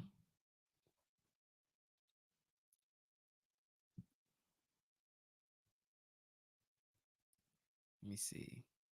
Okay. Sneaker Hunter, 100%, bruh. I'm on the same type of time, dog. I'm calling it. Last year, I said that the SB4s were the shoe of the year, and I think that the general consensus was that was the shoe of the year, if I'm not mistaken. This year, hands down, I'm rolling 10 feet, 10-foot toes, and I'm 10 foot toes. That's the coffee talking right there. I'm rolling 10 toes deep. I think that Bread 4 is gonna be the sneaker of the year, man. No, actually, I think some people said it was the white cement threes. So it was between the white cement threes and the SB4s, if I'm not mistaken. But I'm definitely with Sneaker Hunter. I'm calling it, bro. I think that the um the bread fours are gonna be the sneaker of the year. What size? I am a 8.5. A 8.5. I wear 8.5. Mm-mm. So many fire shoes coming. So many fire shoes this year. Too early to call it, in my opinion. That's fair, bro. There's a lot of heat coming out. I mean, the phone posits are coming back out. The eggplants. There's a lot of the KDs came back out.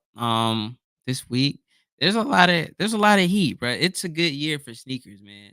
And then Nike. What I also like is Nike reached back in the vault and they pulled out a lot of different shoes that haven't retro in a very long time that are gonna be coming out. Um later in the year. So that's exciting. Because it's always good when they go back and reach. Let me see.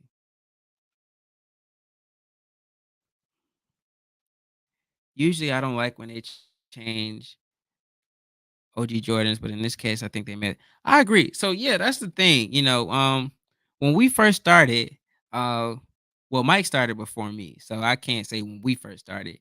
But when I first got on board, we were on a run where we were just trying to grab everything that came out. So we were grabbing like, and I'm a date the time frame. So we were grabbing like Oreo sixes and citrus nines and just all of the different colorways that came out. But then, after a while, it was like, yeah, we just gonna stop chasing those and we're gonna go after the OGs. And that's when it got interesting because I remember at one point ended up landing on a pair of Obsidian 12s from 1996, the OG ones. And those shoes were like bricks, bro. And it's so crazy because if you look at a Jordan 12 today and you compare it to an OG Jordan 12, it's the difference is so crazy. Whereas, the material and the whole nine. But that's another topic for another day. Last year was a split between white cement threes and SB4s, depending on who you talk to. Yeah, man, I got lucky with my pair of cement threes because I happened to catch them at the sneaker convention when they came to Charlotte, me and Norm. And it's crazy, thinking back, I bought a pair, and it's on camera. I bought a pair of Space Jams for I want to say 160, and I ended up selling them for 220, and they didn't even make it to the house. So I was so sick, man. And looking back, I'm glad I sold them because technically I wasn't even supposed to be buying those shoes, and I ended up leaving with 3 pairs or 2 pairs. But yeah, man, looking back, I don't regret selling the Space Jams, but especially now. But it would be cool to have a pair of Space Jams in my collection again. Let me see. Reimagine Bread Fours, Military Blue Fours, Reimagine Black Cement Threes, Reimagine Black Toe Ones, just to name a few. Yeah, man. Reimagine in general is running the game. Cheek number one shoe of the year. White Cement Three shoe of the year. Now this Bread Four. Yeah, the Chicago one was nice, bro. I still don't have a pair, man. I'm gonna have to go back and get them. Like I'm sick. I missed out on the Chicago ones. I'm and that's what I'm saying. That's kind of and that to be honest, the Chicago ones is actually why I feel like, it wouldn't be the worst decision in the world to go ahead on and grab a pair now because the resale is gonna be stupid. I haven't looked at the Chicago ones lately, but last time I was looking, they just got under $400. So, I don't know, man. I'm gonna do the right thing and I'm gonna be responsible and I'm not gonna get them. But if I pop up, man, and y'all see I got them, just know.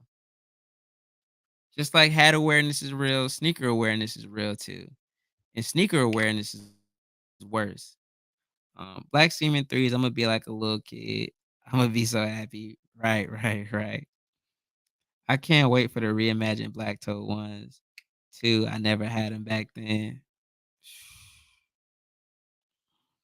Hunter, we getting so many bangers this year. We have to have them all before we can call which they did the best. I feel you. And I think that that's fair, 100%. But those bread fours are nice, man. Like what you saying is not wrong at all. I agree 100%. We should definitely wait before we call it. But at the same time, that bread four is nice, bro. That bread four is something special, man. I cannot wait to see that shoe. It's a nice shoe. It's a nice shoe. So we are 7 hours and 8 minutes in. And I can't lie, I don't know if it's I'm crashing because of the coffee or whatever the case. Let me see. Sneaker wellness would be first video me and Curtis could do from NC. That would be a banger. Yes, sir. I'm rolling, man. Whatever when you get here, bro, we got so much content that we gonna work on, man. Like we putting our heads down, pause, and we just gonna go to work, man. And we gonna we're gonna come up with some stuff, bro. Like I'm excited, man. I'm looking forward to it. I can't wait, man. And then we're gonna go get some ice cream and donuts. Mhm. Right, yo. Of course they're nice. I'm so lost when it comes to sneakers.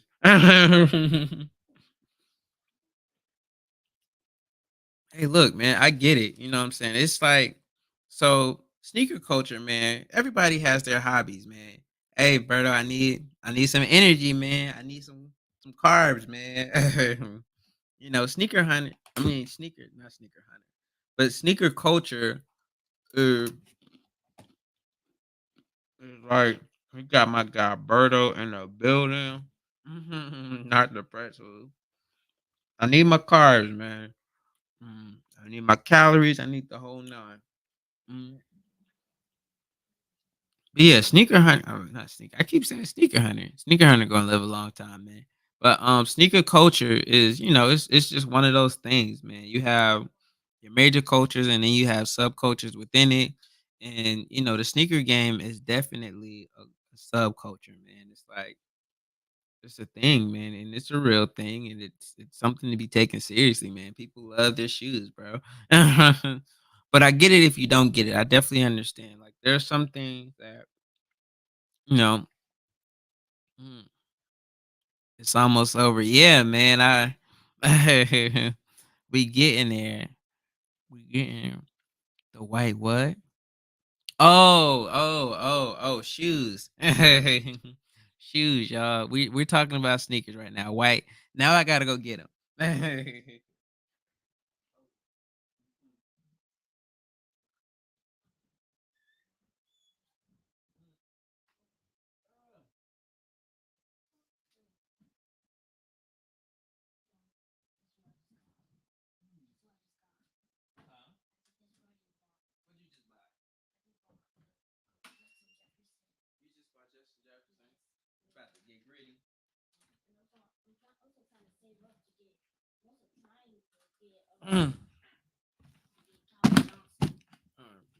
So, real quick, this is like a crash course. I'm gonna break it down for you.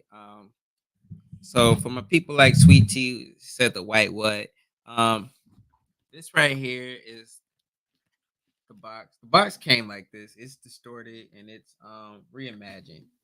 It's a brand new box, but it's supposed to be like you went back and you found an old pair of shoes in storage somewhere, and that's the reimagined white cement three. Now this, let me see if the light's gonna let me be great. Koi in here. This is the white cement three. Can I have some too? Okay. You don't want the chicken? No, it's okay. You eat. So this is a white cement three. I appreciate that. Thank you so much, son. I love you.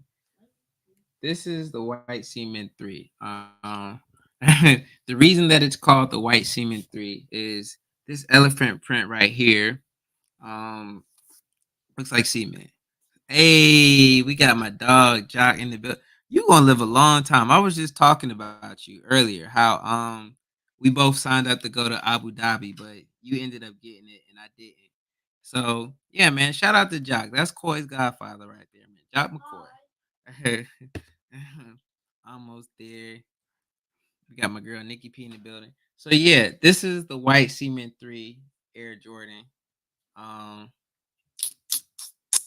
I just happened to come up on this shoe at the sneaker convention last year because I knew that if I didn't get it retail, I probably wasn't gonna be able to get a pair, but I was able to talk the guy down and get a deal. Now the reason these shoes are so special for anybody that's into that doesn't know about sneakers is Michael Jordan, very famous basketball player. These were shoes that he actually played in. And so when you have OG Jordans, in which, depending on how deep you get into sneaker culture, because there's different groups within the culture. Now, some people hate these shoes because they're like, they're not OGs. And the difference, they had the Nike Air on the back, but they added little touches on them by making the shoe look a little aged. Like this is naturally normally it would be yellow, but they went with the sail color to make it a little off, so it has the appearance of being older. And so, these are white cement threes. Um, and the other shoe that we were talking about that I can show you that I have is tell my boy Unc got V bucks for them grades. Got some V bucks coming your way. These right here. So we were talking about the sneaker of the year, which basically is just kind of like the general consensus of what a majority of people would say is the sneaker of the year or the favorite sneaker. This right here is the SB4. Now, these shoes are a little different because Jordan didn't actually play in these shoes. Obviously, if you look at the color and everything, you'll see they're not the Washington Wizard colors or they're not the Chicago Bulls colors. But what makes this shoe so special in particular, the SB4s, is that it's a collaboration between Jordan Brand and Nike SB. And Nike SB, a lot of people think it stands for skateboard, but really it stands for Sandy Boddicker. And it is the skateboard line of Nikes. And shout out to Corey, because I was talking about Corey earlier when I was saying, back in high school when I was, a young jit and I didn't know much about nothing. One of the reasons that I wanted to become a Kappa was because Corey had Nike SBs and nobody really knew what SBs were like that. And, that was it. So, it's like, yo, they're cool, man. That's what I want to do. And then my brother Mike in the building as well, he had a pair of SBs, which at the time where the Aqua where the Aqua H rank for you these days? Well, it's funny you ask because I keep them. I keep them close at all times. You never know when I need to just reach out. Now these right here. If you were on here earlier, then you already know. I told y'all the story about how I told my dad I wanted these, and he went and bought something totally different. But these right here, man, these are my babies. Like these are my favorite all time. Like no questions asked. If you ask me where they rank, it's still the best ever for me personally. I love this shoe. Um, it just so happened that I was showing them earlier, and hey, there it is, right there. This is it, man. My favorite shoe, bro. The Aqua 8, Air Jordan Aqua 8s. So yeah, I got an extra pair in the closet. I'm not about to go get them, but yeah, that's the thing about. Yeah, I told him the story. I told him the story. I told him the story. Well, I told him one story. There's actually a bunch of different stories. Um, I ain't go that deep. So yeah, man, the Aqua Eights, man, these right here, man, these are my shoes. Always, it's like, oh, where you rank the Aqua Eights? There you go, right there. I keep them on me, man. So yeah, let me see. Let me catch up.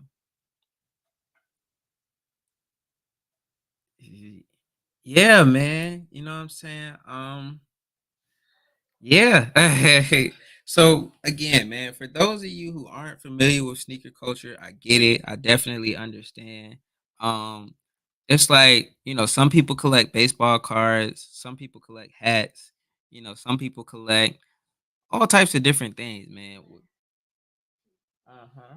But for us, mhm, it's just everybody has their things, man. Little hobbies. That's definitely one of my favorite hobbies, just collecting sneakers and hats and looking cool, man. Let's call it. But don't get it twisted. Your boy is 100% a nerd. Like when I finish, I'm probably gonna play Witcher 3, which was actually the original plan. But once again, shout out to the chat, man. Let me see. My brother Corey just sent me a picture of some Cactus Jack Air Max 90s concepts, which look very cool. I like that Nike brand has been pushing Travis Scott. Speaking of concepts, no, I already said it one time. I better not trip and say it again. But what I will say is the Whitaker Group, a mom in year, social status, and the whole nine. They have some stuff coming out that's gonna be pretty dope too. Um, Whenever they decide to release those, so it's big. We got my guy Bulldog back in the building. It's the final stretch. Let's go. Yeah, man. I feel like I'm at the end of the 5K where it's like, you gotta just keep pushing through and just keep going. We getting there, man. I'm starting to get a little winded. My voice was starting to get a little hoarse a little earlier, man. So I had to drink a little bit more water. Um, Wifey is cooking. We got dinner coming soon. Um, yeah, man. We pushing, bruh. We are pushing, pushing, pushing, man. Let me see. In this seventh hour, let me try to do a recap of some of the topics that we hit on.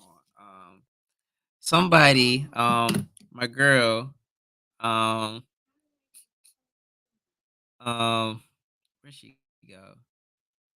Um, my girl, I can barely even think, y'all. It's starting to take a toll on me. I ain't gonna lie. Like it's definitely like for context, bro. I've been here 8 hours. 8 hours is a work day, man. I've really been up here running my mouth for a work day. So my girl Shalithia, she came through earlier and she was like, "Hey, you're in a fraternity. What fraternity are you in?" So I'm like, "Yeah, I'm a Kappa." You know what I'm saying? She was like, "Oh, you're a Kappa? Well, did you go to a HBCU?" Like she was setting me up, and she did it so smooth. She's like, "Did you go to a HBCU?" Yeah, I went to a HBCU. And then she came with the haymaker, bow, right in the chest. She was like, "Well, how do you feel about Usher shimmying at the Super Bowl?" And I was like, I was like, "Bruh, he about to have me make a statement about Usher shimmying at the on live in 4K, giving an opinion about something that's so it's a risky thing, man. But I it is what it is. I answered the question. Let me see. Catch up on the chat. Um, Breaking out some heaters on the home stretch. Okay, I read that one. Final stretch. I read Bulldog. So, what's your goals going forward? Um, so that's a good question as well. My goals going forward, I'm definitely looking for, you know, branding deals and partnerships because I think with 500 subscribers and you all, I can definitely leverage that to kind of, grow the channel and grow partnerships, man. Because, like I said, my biggest thing with the channel is, if I can just cut down on my overhead, bro, it would be great. So if I could get like a partnership with Huggies or Pampers or you know what I'm saying? We drink a lot of orange juice, so I could get like an orange juice sponsorship, just things where I can cut down on bills. You know what I'm saying? I'm not necessarily worried about the bread because if I cut down on my overhead and the day to day things that we use, if I can get brand deals and partnerships with that, you know what I'm saying? The money will come. So, that's definitely one of my big goals. As far as subscribers, I do want to hit 1,500. I think that that is a ambitious but realistic goal because, you know, if I hit 400, let's say we'll call it 490. Let's see. I think I started when I started taking it serious. I was right at about 87 or something like that. So let me see. Quick math. I'm a calculator guy. I want to say I was at 86, and I was trying to get to 100.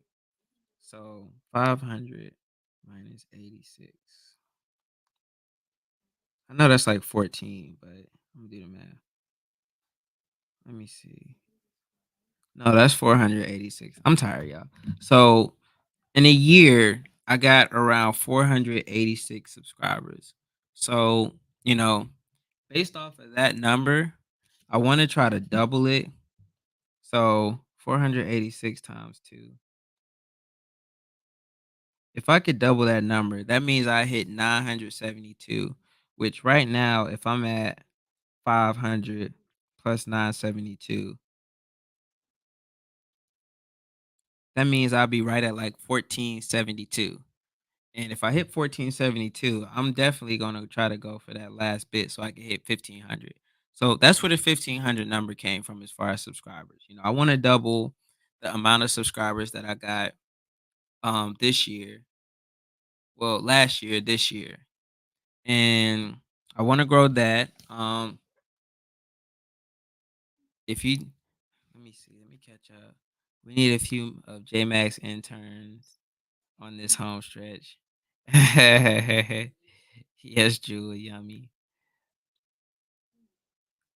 I know if you do giveaways, it's a good way to get a lot of subscribers. So I did a lot of giveaways when I was trying to get to my first 100 subscribers, which I was telling Mike from MNTV earlier, like I commend his growth so fast because when I was trying to get to 100, I was doing giveaways. I was giving away tickets to Panthers games, and I was giving away fitted hats, and I was doing a lot just to get to 100. To get to 500, I didn't do as much. I was a lot more targeted, and I worked out. So I kind of know what works and what doesn't work, and what kind of content I need to focus on if I want to grow the channel faster. So, you know, another one of my goals is to mhm, lead the interns at JMax. Y'all gotta tell me. I don't get the joke. Who's J Max intern? I'm probably gonna regret asking, but Murder, let me know, man. Put me on game. What's up with J Max interns? Bulldog said yummy, so I know it's something that I probably don't need to be asking about, but I'm gonna ask. um 1,500-minute stream for 1,500 sub. No, no, no. Like, I don't know if y'all can see the bags under my eyes, y'all. Like, bruh, I'm tired. Like, let me see. Maybe y'all can see him. Like, bruh, I got bags under my eyes right now. Like, 8 hours is a full workday, bruh. Like, no. 15. What is that? Like, nah, bruh. Y'all would be looking at I would be sleep, bro. I would literally be sleeping on camera. Like, what is that? 1,500 divided by 60. That's 25. That's a day and an hour, bro. No. Not at all. Shout out to Casanat, man. He can have it. He earned that, bro. Like the 24-hour live streams and all that, bro. I ain't built for that, man. Once I said I ain't built for it, it crossed my mind. I ain't gonna lie, like I had to stop because I would try it. I ain't even gonna sit here and hold y'all. But nah, I'm not gonna do a 25-hour stream yet. Maybe Mike. I ain't gonna cancel it. I ain't gonna count it out, man. Your boy might do a 24-hour stream one day. I don't know what that would look like or how it's gonna work, but I don't know. If I do a 24-hour stream though, it's definitely not gonna be for 1,500 subscribers. Like that would have to be for 150,000 subscribers. Like if we hit 150 subscribers, then I might look at a because then you get the silver play button and you get all that other stuff. So then it's different. It would hit different, but 1,500, nah, man. That nah. Nah. Maybe if you were sponsored. Yeah, I mean, because at that point, it's different. The stakes are different. If I'm sponsored, then I'm getting paid for my time, bro. Like, yeah, man, it's a different ball game. It's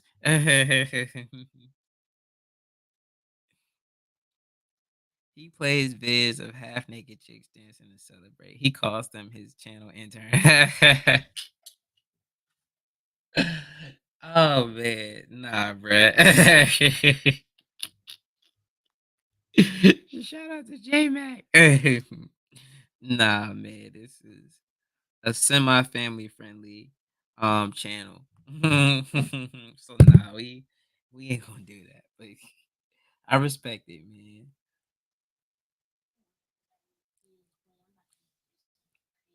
I'm sipping on this cold coffee, y'all. Your boys. Whew.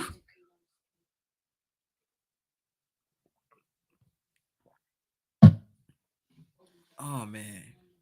Oh man, y'all. It's definitely a work day, bruh. Um, we are now at 7 hours, 28 minutes. We getting there. We walking it down. They just messing with you because it's a celebration. You did it. We job in the great words of Kobe. Job not done. We still got a little bit of time left, man. We working it. We gonna get there, man. It is a celebration though, because I'm super excited that we got the 500. And once again, I got to take a pause and I got to thank all of the citizens of Yorktown. I got to thank everybody that's stopping by, everybody that's visiting. You know what I'm saying? Everybody, I appreciate the whole nine, man. Once again, y'all have really made this fun. It's hard to sit up here and talk for 7 hours and going on 30 minutes, but it has truly been a pleasure with you all, man. The time has been flowing by. I'm sleep. Let me say it. I'm sleepy, but I'm not tired.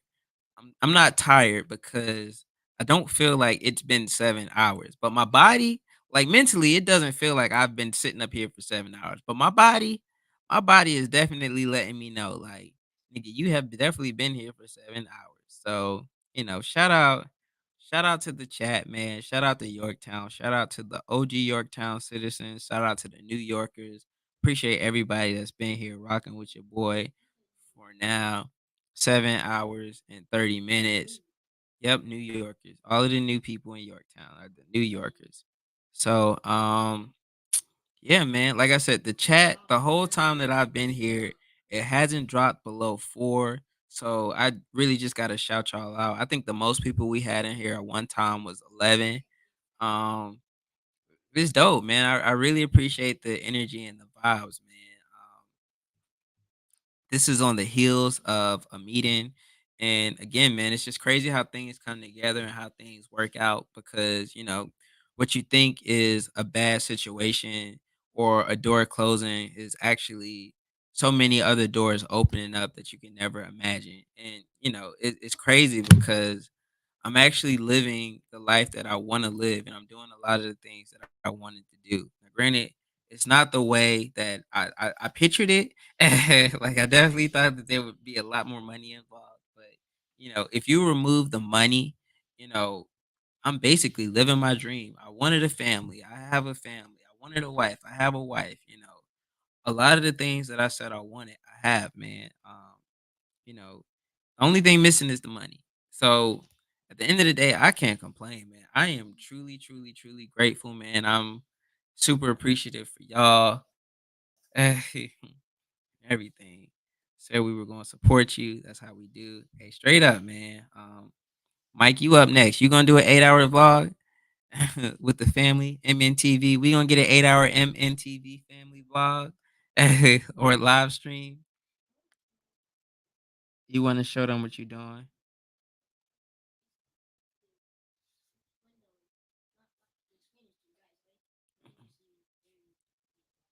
Yeah, man. I tried to. I don't know. Maybe if you turn on the light, it might look a little better. You can turn on the light. At this point, I need some light, y'all. I need some. I'm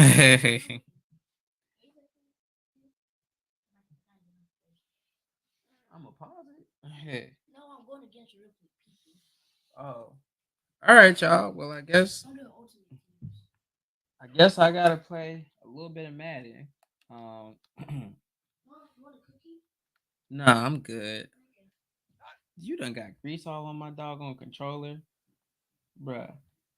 Hey, all right. So I hope I don't mess up. I haven't played Madden in a minute, and Coy is actually doing pretty good. He's playing somebody online, and the score is 14-0. Oh, y'all can see it a little bit. So the score is 14-0, and you know what I'm saying. I haven't played Madden in a minute. Like I've played Madden to the point where I can beat him, but if he's beating people online, I don't think I can beat him in Madden anymore. So I really hope that I don't mess up.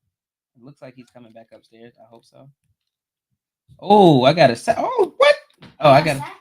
Yeah, I got a sack. Here you go. Oh, thank Why my controller so greasy?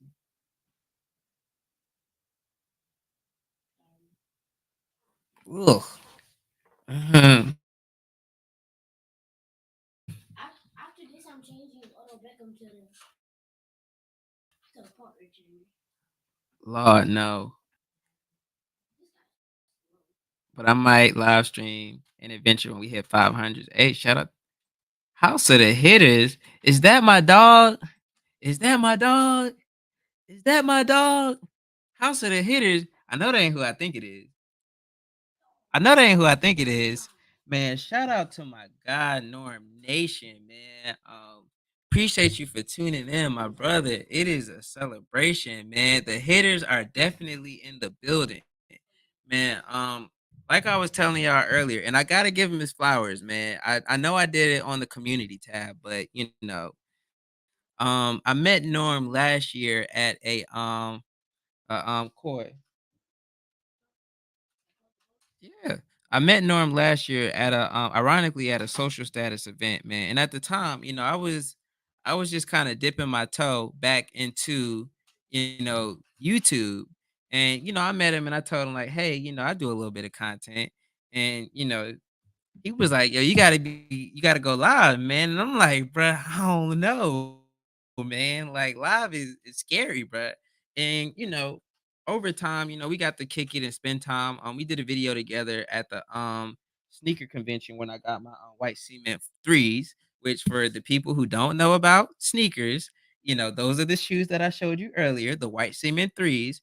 And you know what I'm saying? I definitely got to give Norm his flowers, man. Like he put me on a lot of game with this YouTube thing.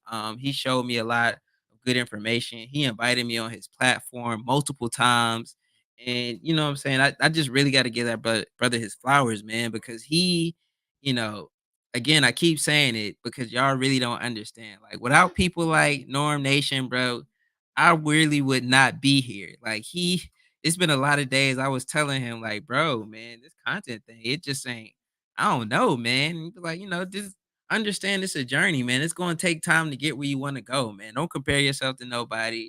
And, man, you gotta calm down, kid.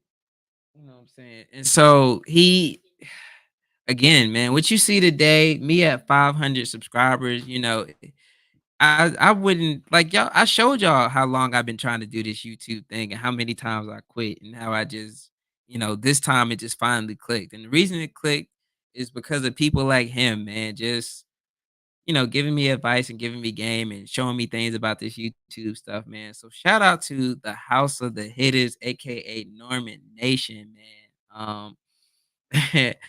um, I gotta get back over there, bro. It's been kind of hectic lately with this big push to get to 500. I haven't had a chance to really check out, a lot of other content creators as much as I want to, man. But I gotta get back over to the House of the Hitters, man, because it's only right, man. Like I said, without like literally, bro, in the most literal of senses, dog. Like I probably would not be here doing it right now if it wasn't for you, big homie. So I definitely appreciate you, my brother, man. But yeah, I kind of I don't know if you said anything yet, but I was kind of telling about some of the shoes that we saw the other night at the event. I wasn't saying anything that was extremely descriptive. Shout out to Keem Chemist in the building, bro. The hitters are coming through in full effect. This is like I'm gonna tell you what this moment is like for context, bro. It's like in Endgame when Captain America was by himself. Everybody else was tired, defeated, you know what I'm saying? And Captain America stood up. He took the broken shield, he tightened it, and he was about to get back on it. And then he heard, "On your left, Cap." And he looked over and the little thing opened up.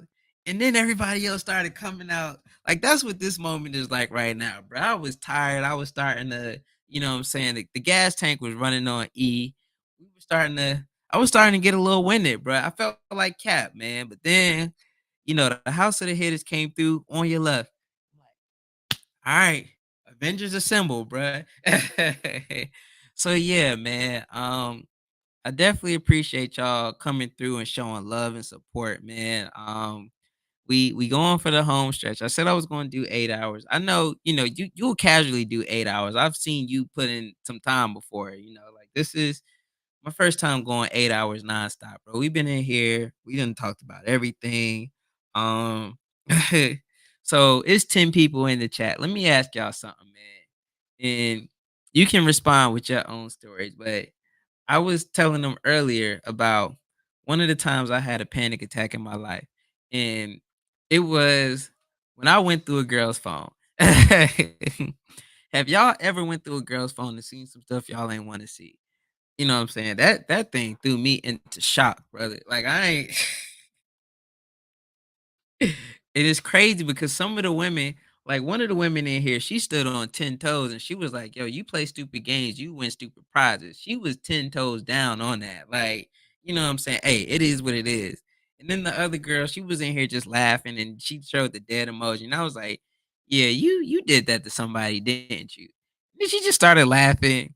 And yeah, it was crazy, man. So that's that's a big one, man. That's what we had. That's what we were at earlier, man. So it's been a crazy 7 hours and now 40 minutes. We done talked about all kind of different things.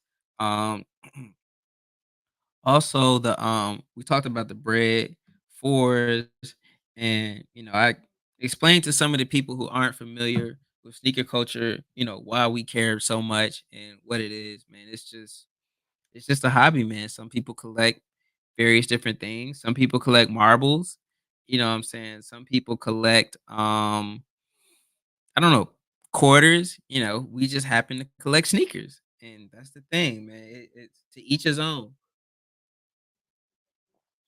Mm. Mm. The ground 100%, man. Salute. Catch up on the comments for a second. Um, Meet you at the top 100%, man. 100%. Big mistake. Hey, listen. Your boy had to curl up in the fetal position in the car. Hey, it's like, oh man. It's crazy, crazy, crazy. Crazy, crazy, crazy times, man. Yeah, y'all, I think my food is coming. You got it? Just drop the baby in the food. Hey, Money. Thank you. All right, we got 12 people in the building, which means the highest earlier was 11. We got 12 people. Y'all, excuse me. I promise I'm not going to do the ASMR thing and just smacking y'all ears, but y'all, I need this right now. And it's fresh. It's fresh, fresh, fresh. I need it, man. I'm running on fumes right now, man. Um, hmm, Shout out to the chat, man. Long live Yorktown, man. Shout out to the chat. We here. We in the building. Shout out to everybody that's here. Shout out to everybody that stopped by. hmm We appreciate you all. And it goes back to what I was saying earlier, man. Like Norm gave so much free game and so much advice on, growing a channel and sticking to your guns and, doing it your way, And he didn't have to do that. He's another one of, I was talking about the bigger channels that, just show love, man. And you would think egos would come into play and, it's like, oh man, you ain't trying to do it. You ain't serious.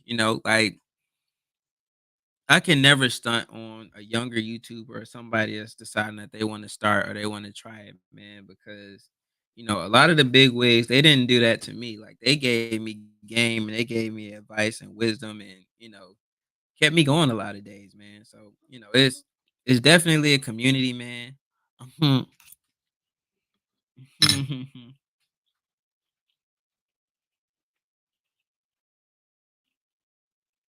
Frankie said, I just ate a Jersey Mike sub and you're making me hungry. So I got a Jersey Mike story too. It's funny you said that. So in college, in undergrad, I was working at Jersey Mike's, and I won't say which location because I don't know what's going on with them now or whatever the case may be. But you know what I'm saying. And before I tell the Jersey Mike story, man, shout out to my wife, man. I gotta give her flowers too because she looked out heavy, man. Like I said, it's definitely a collaborative effort. Like she had to, make sure the kids were straight and do what she did.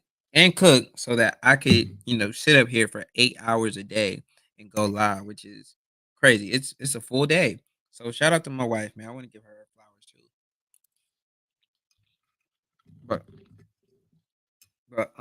yeah, in undergrad, I worked at a Jersey Mike's, and so the way that it worked is, and this is so crazy. I was actually in the process of studying so that I could become a member of Kappa.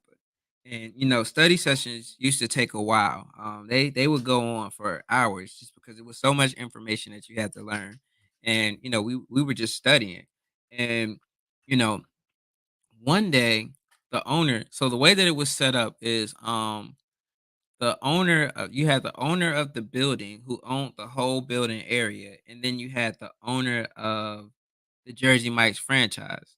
Now, the owner of the building, and hindsight 2020, I wish, I was in my right mind so I could have filed a lawsuit, but I didn't know better. So the owner of the building was racist. And the owner of the store was cool. The owner of the franchise was cool, but the owner of the building was racist. And I remember when the owner of the building used to come in, they used to ask me to like go in the back and wash dishes. And mind you, I had so much going on, I couldn't really think. I'm like, bro, I'm tired. I'm studying and I'm in school, and it never crossed my mind. But they really used to ask me casually, like, hey, do you want to go in the back?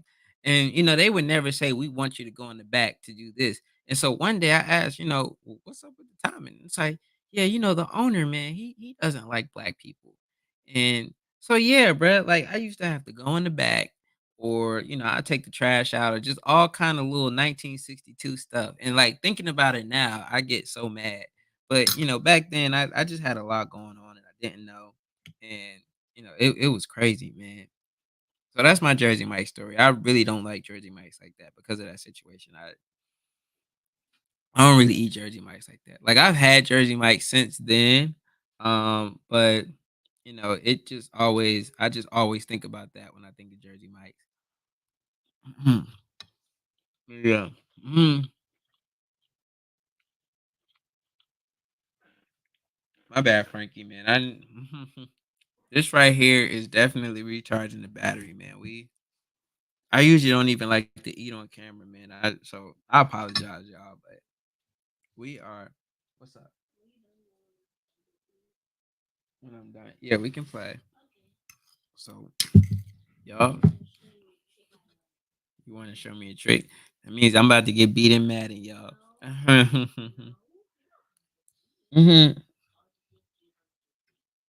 Because you don't learn some stuff and you playing somebody online. Who are you playing? Who are you playing? Somebody named I can't see that. I can see Dang, dang, that. son. 42 to nothing. It's a blowout. How much time remains? They're not kidding me. I did not know. How much time remains? The clock is currently at 7:47, which means we getting there. Um, Downtown with Yorktown live. Almost completed the live stream.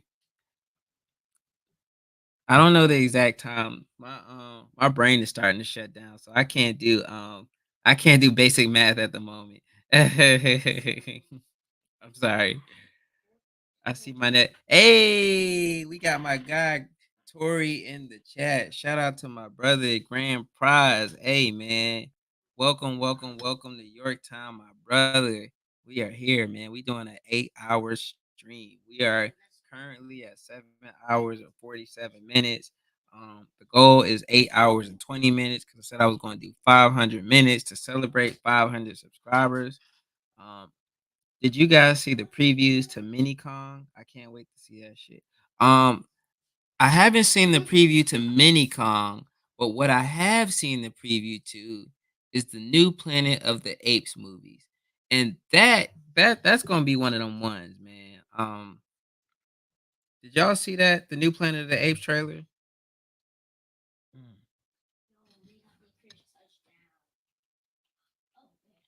No, you don't let them boy get a touchdown. Now the score is 6-42. I'm about to bounce back. I'm about to Hmm. bounce back. They use my own guy on me. They use my own guy on me. My boy Slim Jim Longfoot is back in the building, slid back I'm about to through, do something watching good. your. Watch. I'm about to do something good. Okay, nice. Slid back through watching your video from the side chat. Shout out to Slim Jim Longfoot. Mhm. I didn't see the trailer, but I love Planet of the Apes. Hey, you definitely want to check that out, man. It looks like it's gonna be another banger, man. Um, Another movie. Let me see. Yes, Planet of the Apes. That looks crazy too. Yes, man. I'm telling you that. Um, I did a shirt the other day when the Deadpool trailer dropped, bro. I am so excited for that movie, man.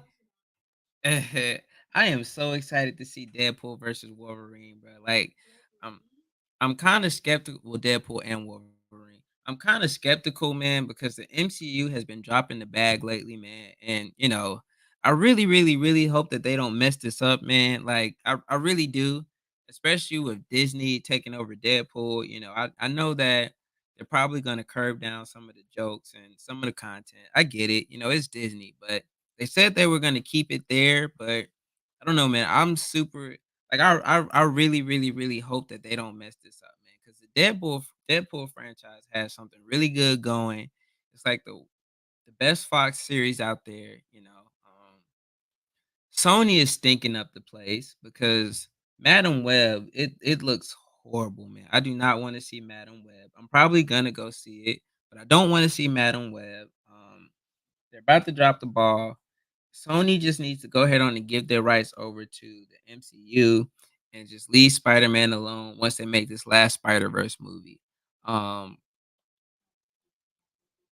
I know, me too. What else?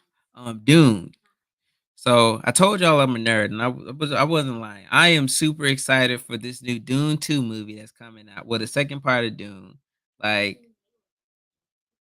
hmm gotta check that out. I am super excited for Dune. Let me see. Gorilla 7:51. We getting there, guys. We are getting there. The time is winding down. The clock is ticking. What's up? Yeah, good job, son. What else we got? What up, Slim Jim? Nikki said, "What up?" Shout out to Slim Jim. I am uninterested in Madam Web entirely. Yeah, bruh. Like, so here's the thing. Madam Web, like the Madam Web that they have, unless this is like an origin story, they are totally, totally, totally off, bro. Like, man, like Sony can kill a franchise, bro. Like Morbius was crazy. What they did to Carnage is crazy. Like, I just wish they would give the rights back to the MCU and let them cook, man. Um, Let me see. That's gonna be fire. I gotta rewatch the first Doom. Right? Yeah, I was that Doom. That first Doom was great, man. I love Doom, man. That was a good movie. Mm, Let me see. We are almost at 8 hours, so whoever isn't aware, Curtis is a 666 man. Yeah, man. We are crazy, man. It's wild over here at Yorktown, man. It is wild. It is wild. It is wild. Um, Nikki P. Some Jim said, Nikki P, what's up, love? Yeah, man. We walking it down. hmm Hmm. That's why I didn't want Venom to succeed, so MCU can get Spidey all the way back. Yeah, man. We just need to make it right, bro. They need to. We. hmm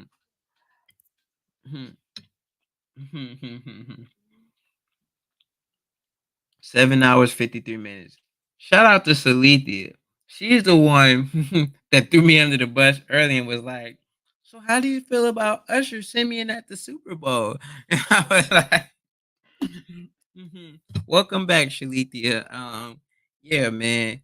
It's a couple of my other frat brothers in here, man. So what I'm gonna do is since she threw me under the bus, if you guys are still in the chat, how did y'all feel about Usher shimmying at the Super Bowl?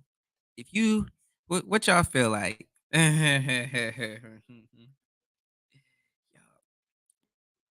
Y'all, let me tell you about the women in this chat, man. The women of Yorktown, bro. They are cutthroat.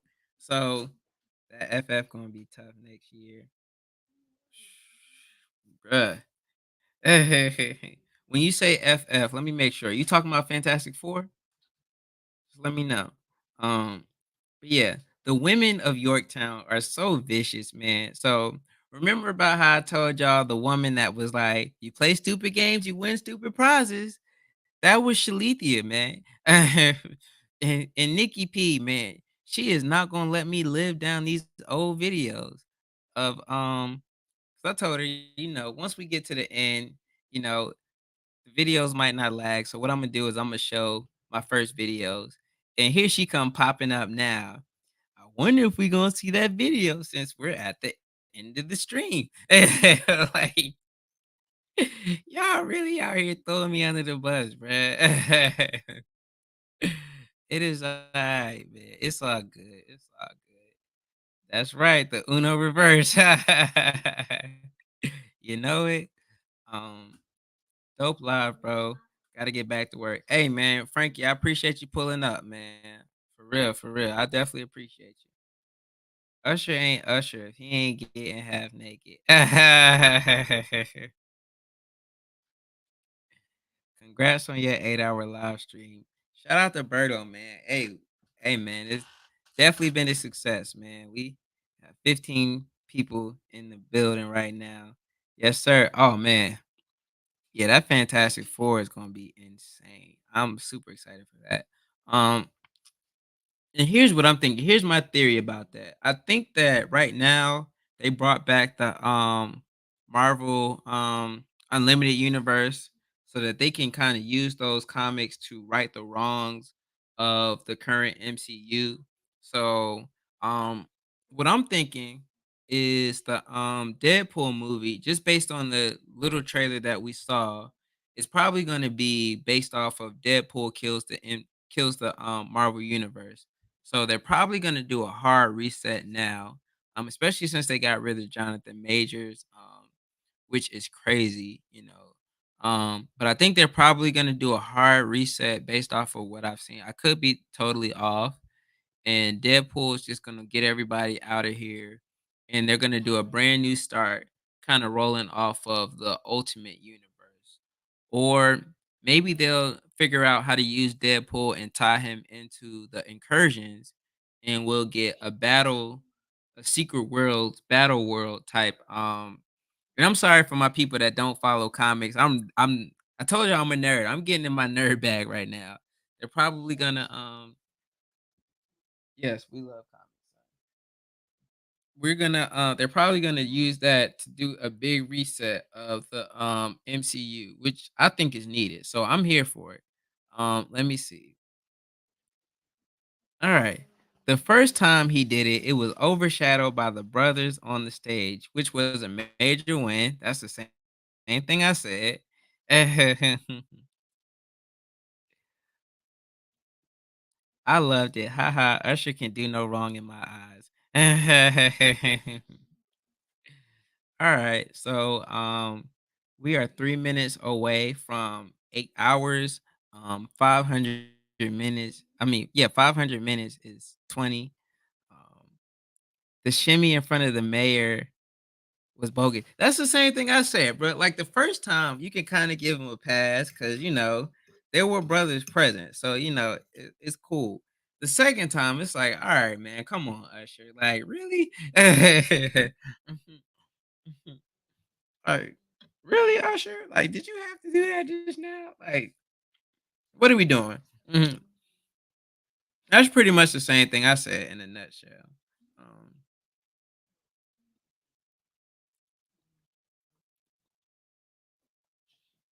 the first family about to get their crown back. We'll see, man. Like I said, I hope that they get the writing right and they do what needs to be done and they don't f it up, man. Because this ain't the same MCU that gave us Guardians of the Galaxy, who took a relatively unknown comic from the middle of nowhere and they turned it into a fire legacy. So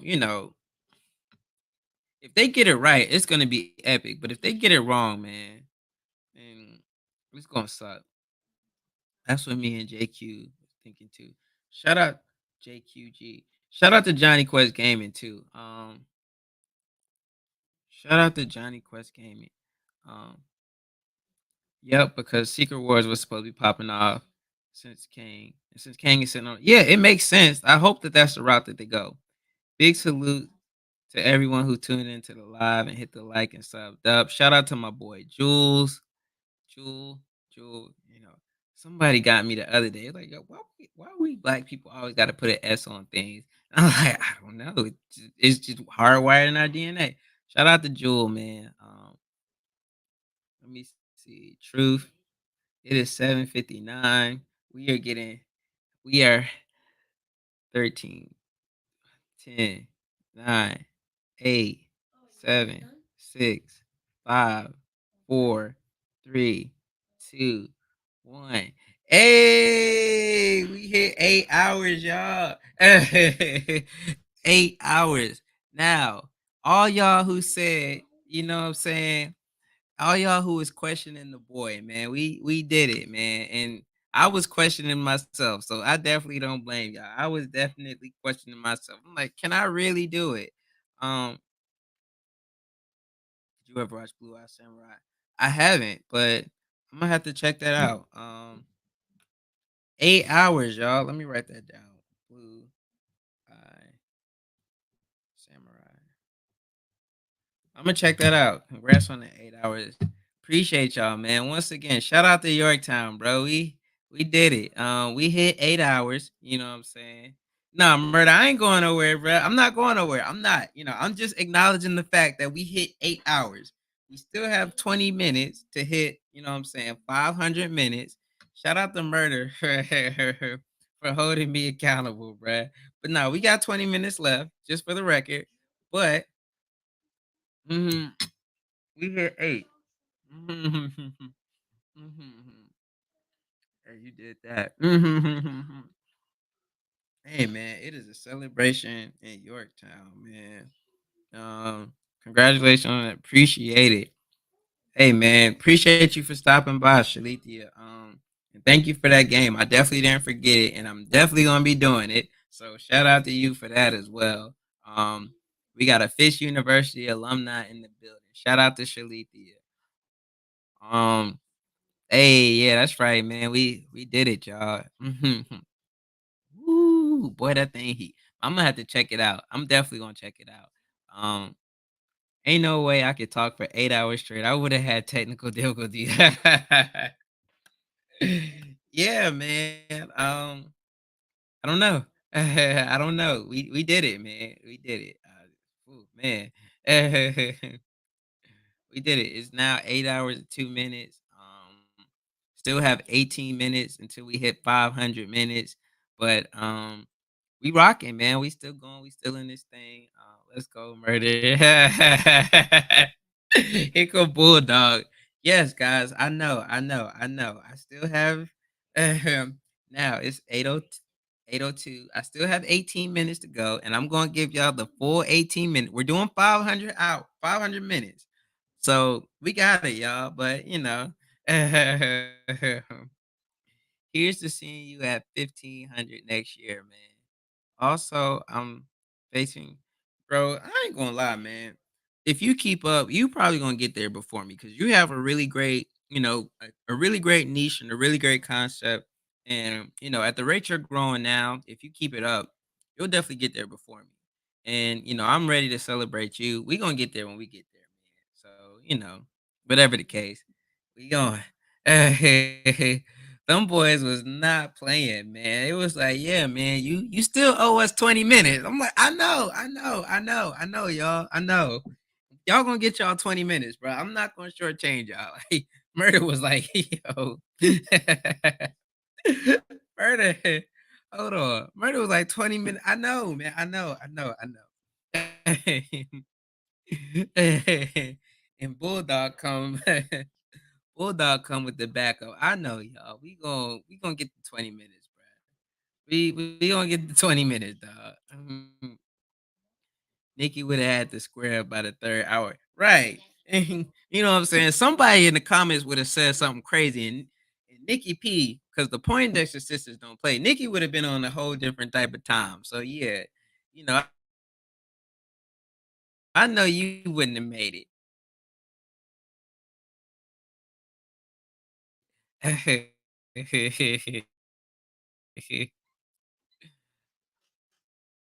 I'm still pending on Foot Locker. Man, good luck, man. I hope y'all get them. Shout out to every get these breads so I can live vicariously through y'all. Um, Bulldog, you too. Let me see. Slim, I couldn't make it that far. Send Murder BX a link. He wants to give you your flowers. All right, y'all. So, as a man of my word, Nikki asked for it, and my subscribers. One thing about Yorktown, man, is y'all love throwing me under the bus. So, as a man of my word, my household. Oh, hold on. Both y'all gents in your bag. Old man had to rest today. I still ain't seen my last art video. About to be moving soon after nearly 9 years. New era begins again. Shout out to shout out to Slim Jim Longfoot. He was like, yeah, man. Earlier, let me tell y'all, Slim Dog was I'm damn Slim Dog. Slim Jim was like, yeah, man, I took a break today. I only made 2 videos and a couple shorts. I'm like, bruh, come on, man. If that isn't the most humblest of flexes, cut it out, Bulldog. Ben gave him his flowers. And your household so quiet. My household is too loud for that. Again, I got to give my wife her flowers. You were here earlier. My son Amir was over here drinking soap. Like it was not quiet. My boy was drinking soap. I had to call poison control. Like it was crazy. It was crazy, man. But shout out to my wife and the nanny, man. They made it possible. They kept the kids under control to so I could be able to do this. Um, I believe you could, Nikki. I think she could too. But she get big Ron Artest energy. If somebody say something crazy, she jumping in the comment section and she going to work. Um, the Midwestern. Something about that Midwest energy is a little different. Uh, Slim, the hardest working man on YouTube, for real, man. As a man of my word, I gotta learn when to shut up because I just been talking too much and I've been making all kind of wheels and deals and stuff.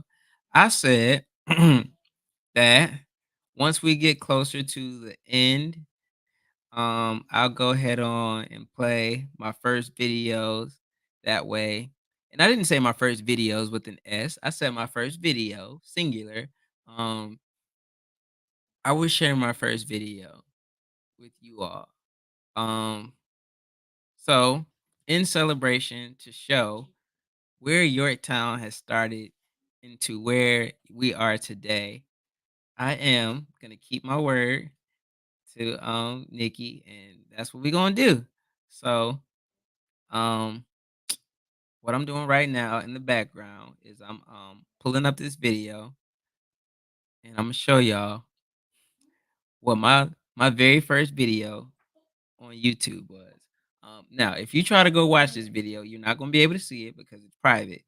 Um, the only way you'll be able to see this video is if you come on here and you either watch this whole 8 hours or you fast forward to the end of the video and you can see it because this video is definitely going to stay private. But, as a man of my word, I'm going to go ahead on and show y'all this first video. Um, You wasn't even a thought. Yeah, he back there playing Madden. Uh, Let me see. Yorktown popping off this weekend. 500 celebration weekend. That's right, man. We going in. Hey, yes, he is. Mhm. Right, gonna be the Palace 24. It's showing 8 hours on my feed. Congratulations. Yeah, man, it is 8 hours, but as Murder said, we said we were gonna do 500 minutes, and 500 minutes is technically 8 hours and 20 minutes. So I still have 19 minutes. He got to see the cut ahead. So I still have 19 minutes.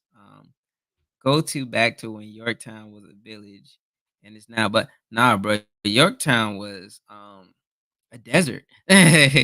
Oh snap, your boy playing Madden. Let's go. Yeah, man. Um, hmm, Icky. So I'm uploading this. Well, I'm not uploading it, but I'm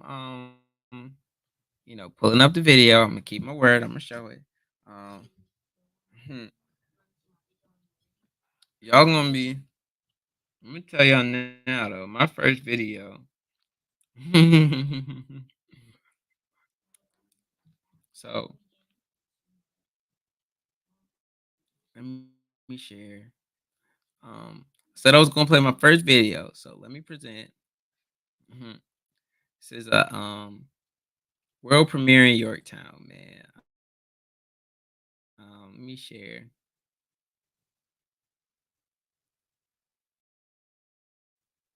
Get the screen share. So world is it loading? There we go. Yeah, man. Hopefully, I have a little bit of technical difficulties, and I don't have to show this but video, but I bet you do.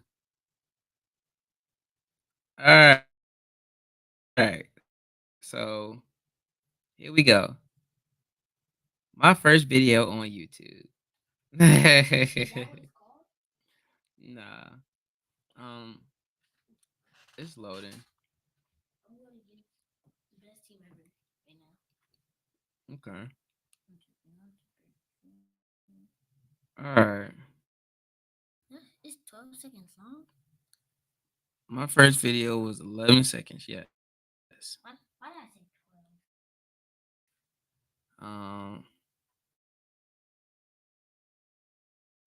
it's loading up, y'all. It's loading. Um, What was it about? Maybe this live stream will cut out, and unfortunately, y'all won't be able to see it. But we'll see. I'm gonna, I'm gonna try to stick to my word.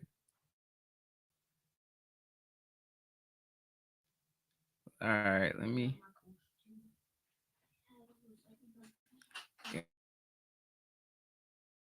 Gotta give it a second. Y'all wanted it. I told y'all what might happen. So let me share this. I think it's sharing. Let me turn the volume on. This is my very first video.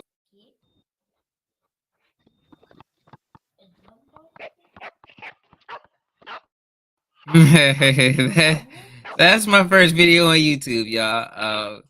But I know Nikki was trying to be funny. I know which video she wants to see. And you know what? I'll be a good sport. I'll show it. I know exactly what Nikki was saying that she wanted to see when I said that I'd show my first video. And I know. I know what she was trying to do. But I'll show the embarrassing video. So what I'll show you guys now is the very first video that I uploaded when I was on camera.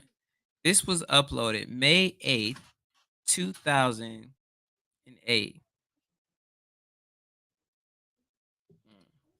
It's loading up. Gotta bear with me. Digging in the archive.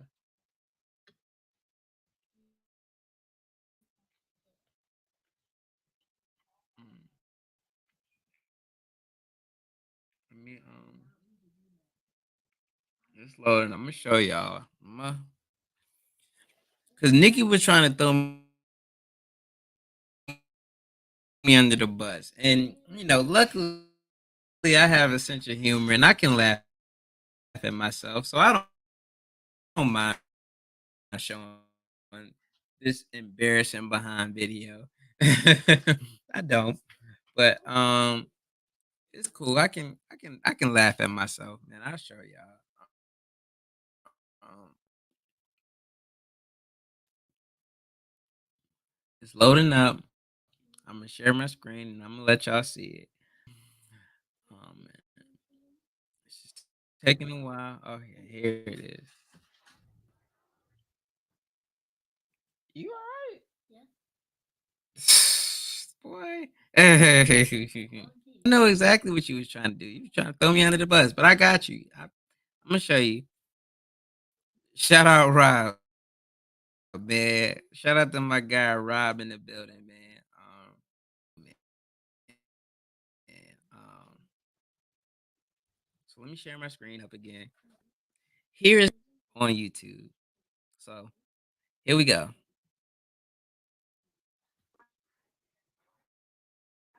My brother. Uh-huh. Uh-huh. Oh yeah? Believe that. CeeLo, state your name and who you be, where you from. Uh-huh. Uh-huh. Hey there. Oh, tweet, tweet. What your Ah, yeah, all right, y'all. So that's the first time that I ever got on camera on YouTube. Um, as a matter of fact, we'll run it back. I'll turn it up a little bit. We let me see. We'll turn it up some. Here it is, guys.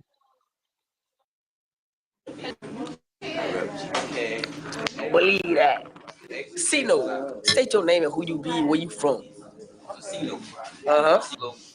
Oh, tweet.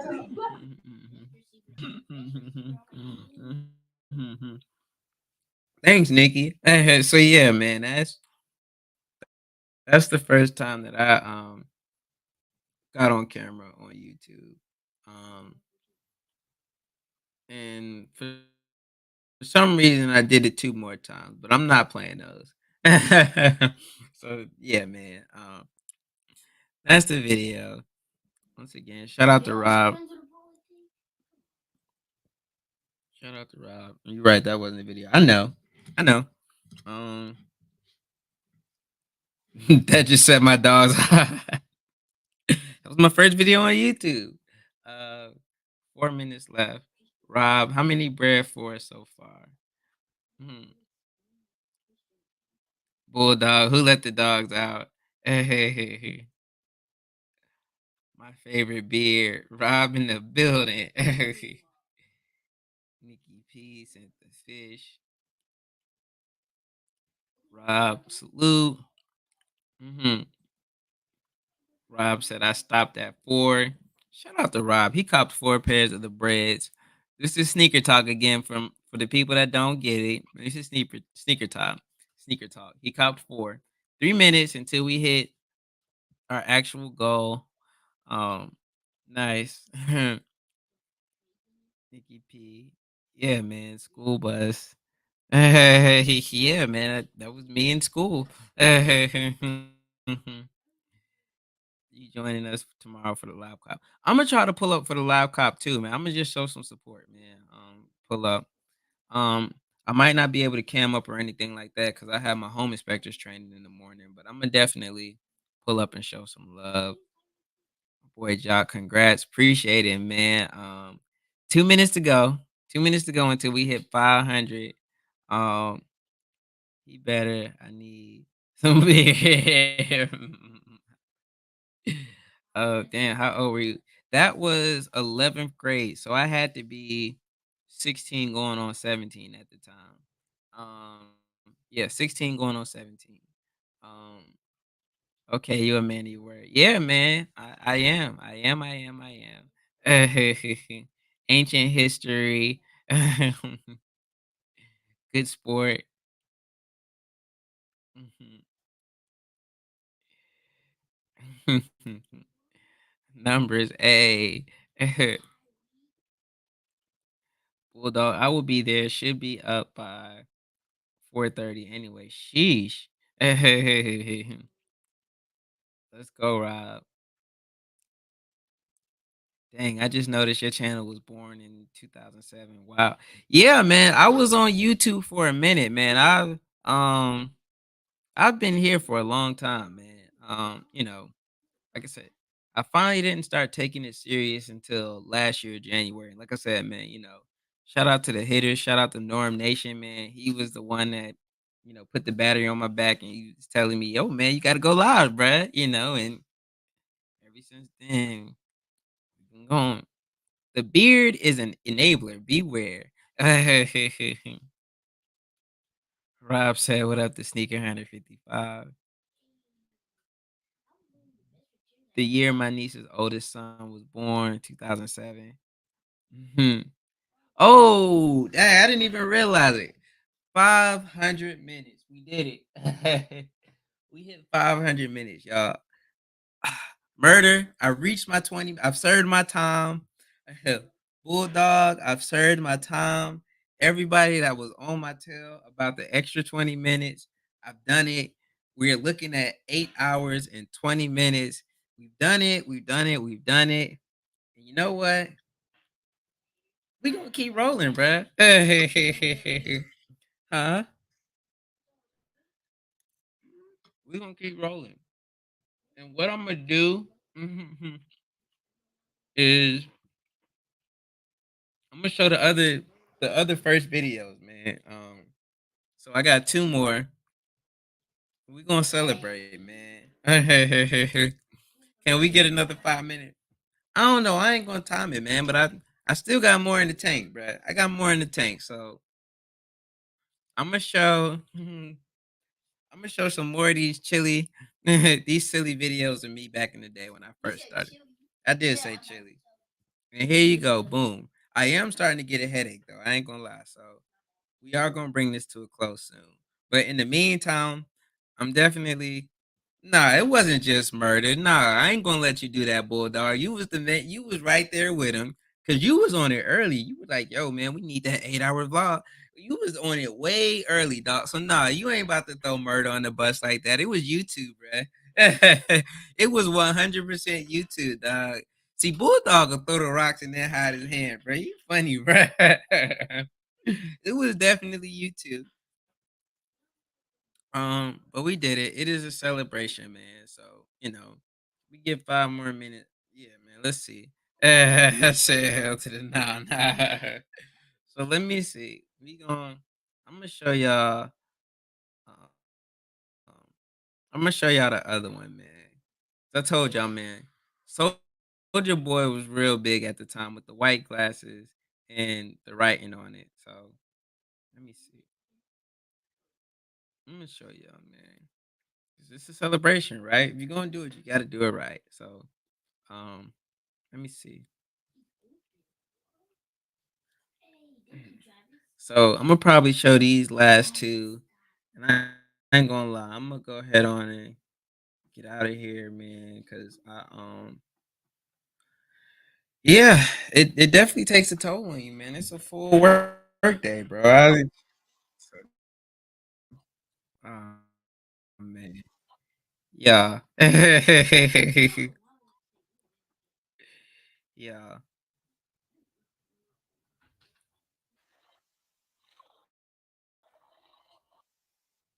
yeah.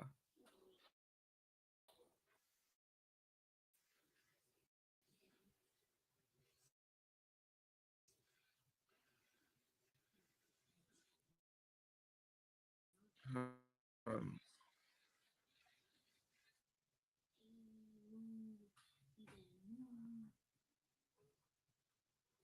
all right, it's loading.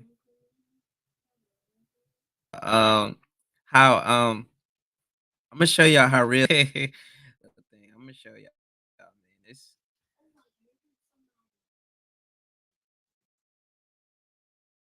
hat awareness is real. So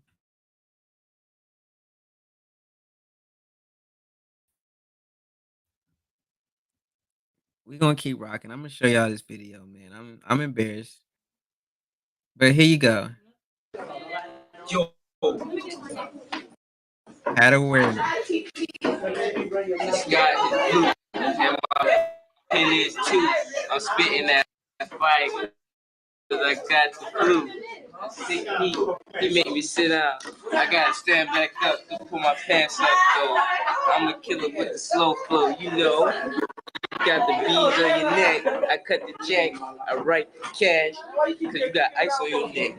You icy. You shiny too. Look at C-Ride. That nigga got on Bluetooth. What's wrong with this guy? That guy.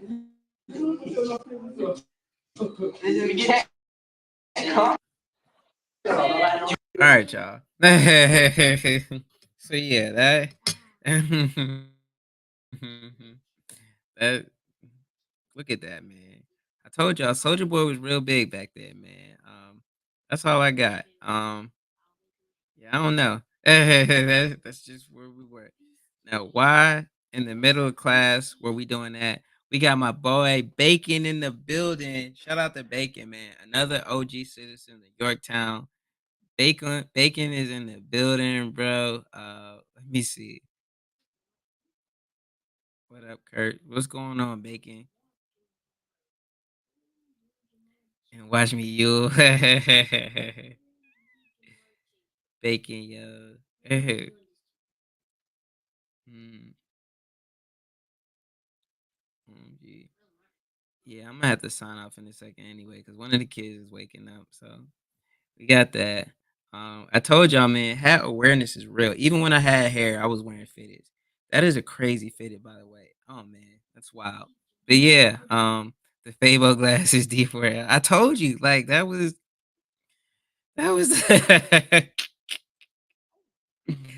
oh man, that was it. And there's one more.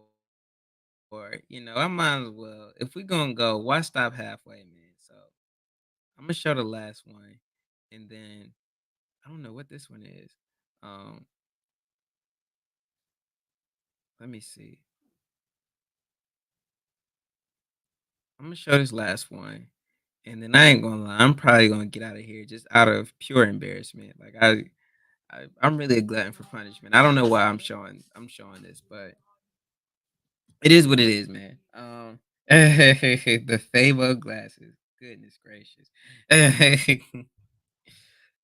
I'm telling you, man. Shout out to Yorktown. Y'all do not mind throwing your boy under the bus, man. And I know this is what you wanted, Nikki. So I hope you happy, man. I hope you dun, dun, dun, dun.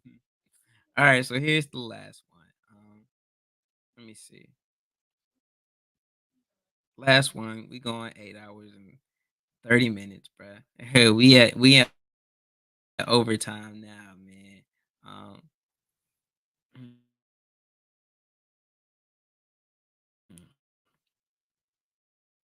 and plus, this chicken is calling my name. I ain't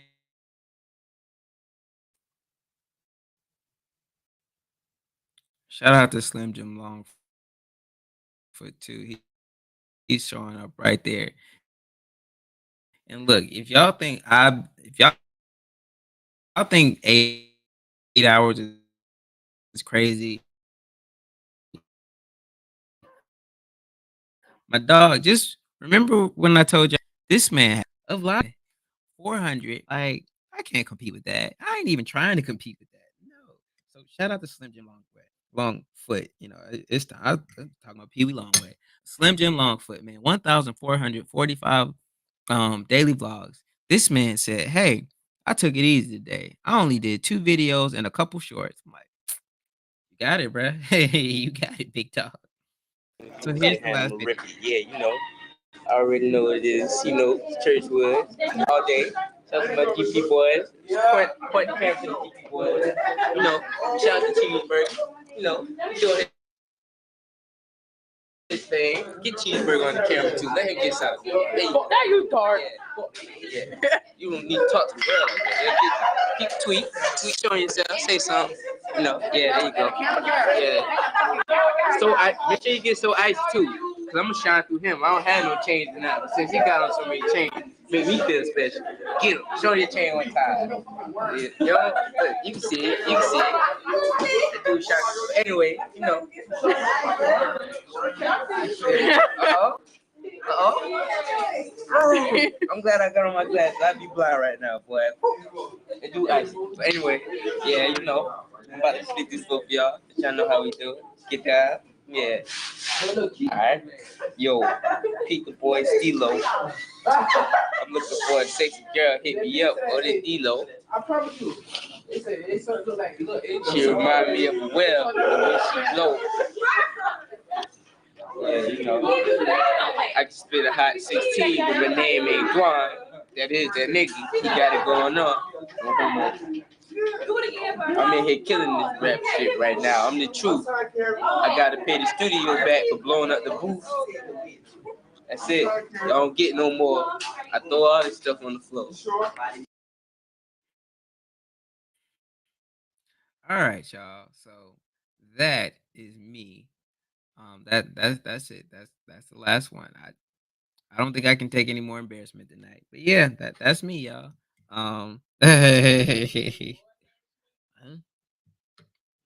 That's what I used to do on YouTube. That's what my first channel. That's what my content was like.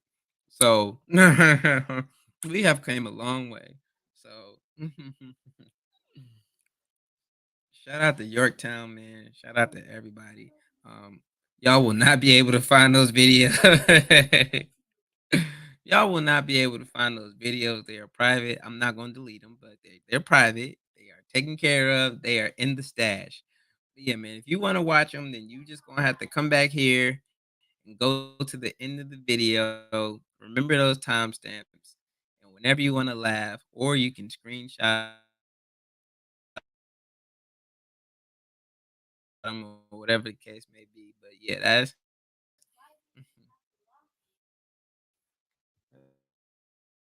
why did I lock it? Cause I don't want people going. I'm saying, yeah, I locked it, bro. Boy, Bacon, man.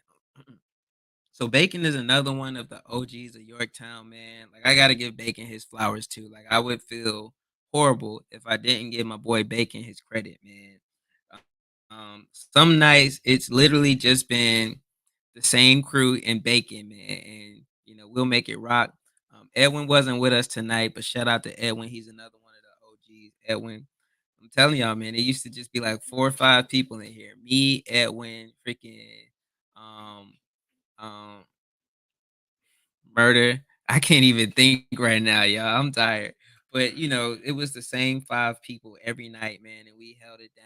And so for there to be 17 people in the chat right now, and for me to have 500 subscribers, and what I'm saying, for everything that's going on right now. I gotta shout out Yorktown, man, because without y'all, we would not be here, man. Y'all saw what I was. Well, y'all seen me. I'm embarrassed. I mean, I showed y'all. We've come a long way since then. Like I said, I was 16 going on 17 back then. That's where that Yorktown came from, humble beginnings. I don't say that. Hey man, don't be ashamed. We all come from some different places. Yeah, man. OT. Hmm. Yeah, man. We overtime in this thing. Make sure the 49ers fan know the rules.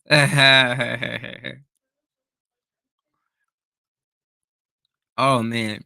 This right here is proof, man. I told y'all Bacon is a real life day one. Look at this. 8-hour stream is crazy. You started when I was still in school. Like Bacon was in the trenches with me, man. Shout out to Bacon, bro. Like I said, I gotta give my boy his flowers, man. Like It was a lot of nights. It was just me, Bacon, and Murder, and Edwin, bruh. And we was just in here chopping it up. Like, shout out to the team,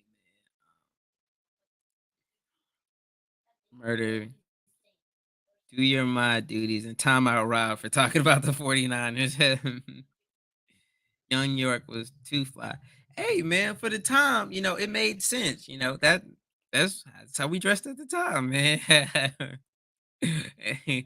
Shalithia walking back, how she been throwing me under the bus all night. So I appreciate the compliment. I'll take it. Rob, man, yeah, that was your boy, man. Um, what up, Rob? Bacon also said, "What up, Murder?" Shout out to Murder. Hmm Rob said was cooking bacon. Mhm. Sneaker Hunter shouted out bacon. Slim Jim said bars. Salute the bacon. My dog Sneaker Hunter said dropping bars. What up, Ice Cream Hunter? Better than what's on the radio right now. Hey man. That's as much as I will do, Bulldog. In the archives. Yeah, man, it's like the Disney Vault, bro. That thing is locked and tucked away, man. Y'all can't just casually go look at that, bro. No, no, no, no, no. And we want more. It ain't no more. Bro, you gotta remember, I was literally doing something that I wasn't supposed to be doing. Well done, monkey business. Shout out to Monkey Business. Well done on 500 hours. I have firsthand knowledge that murder is annoying. Hey, no murder slander, man. No murder slander. Um, Now you got 17 people. Good night, Nikki, man. I definitely appreciate you for rocking with the kid, man. Shout out. We'll be back soon. Um, Huge shout out to Carvel and IHOP. Hey, man. Big shout out to on the road to 1K. Exactly. We marching on along.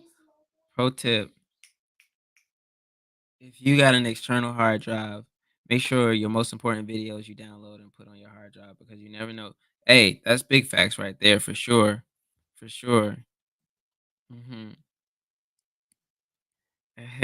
I love you, Jules. Minutes.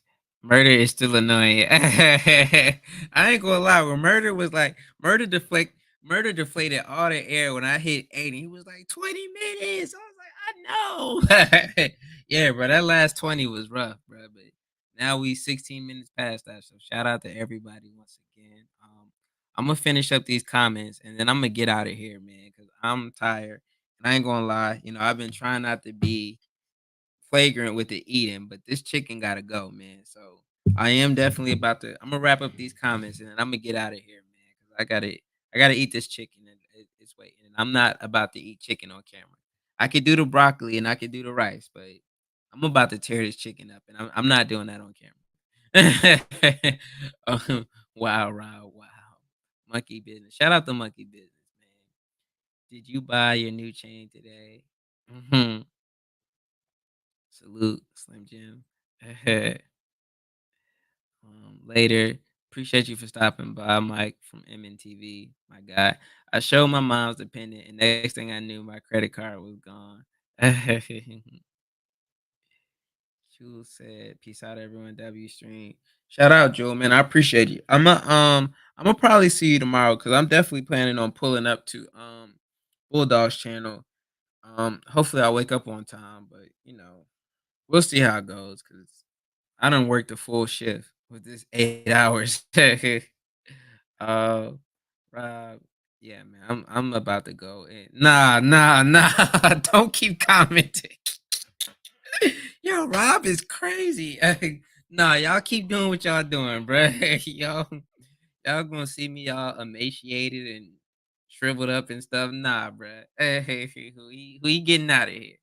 Keep commenting, Rob. That's dirty, man. That is dirty. Nah, we out, bro.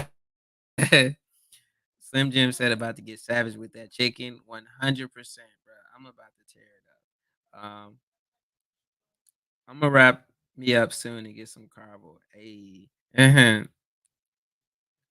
Go do your thing, young king. Good job. I appreciate you, bro. I appreciate it, man. Shout out to everybody. Shout out to Yorktown, man. We in here strong and well. Peace out, everyone. Thanks for pulling up to the celebration. Hey, yes, sir. Yes, sir. Um, Shalithia Trinae. I appreciate you, man. And we definitely I remember it. That's all I'm gonna say. I remember. um, Peace MBX. Let me see. Sneaker Hunter said, "Be good, Jules." Bacon, man. Thank you, Bacon. I appreciate you pulling up. I appreciate everybody pulling up to Yorktown, man. Thank y'all. Y'all really made 500 special, man. Like I'm truly grateful for everybody in here. I appreciate you. I love y'all. Now, in the great words of Martin Payne from the Martin Show, you ain't gotta go home, but you gotta get up out of here. I will catch you on the next go round.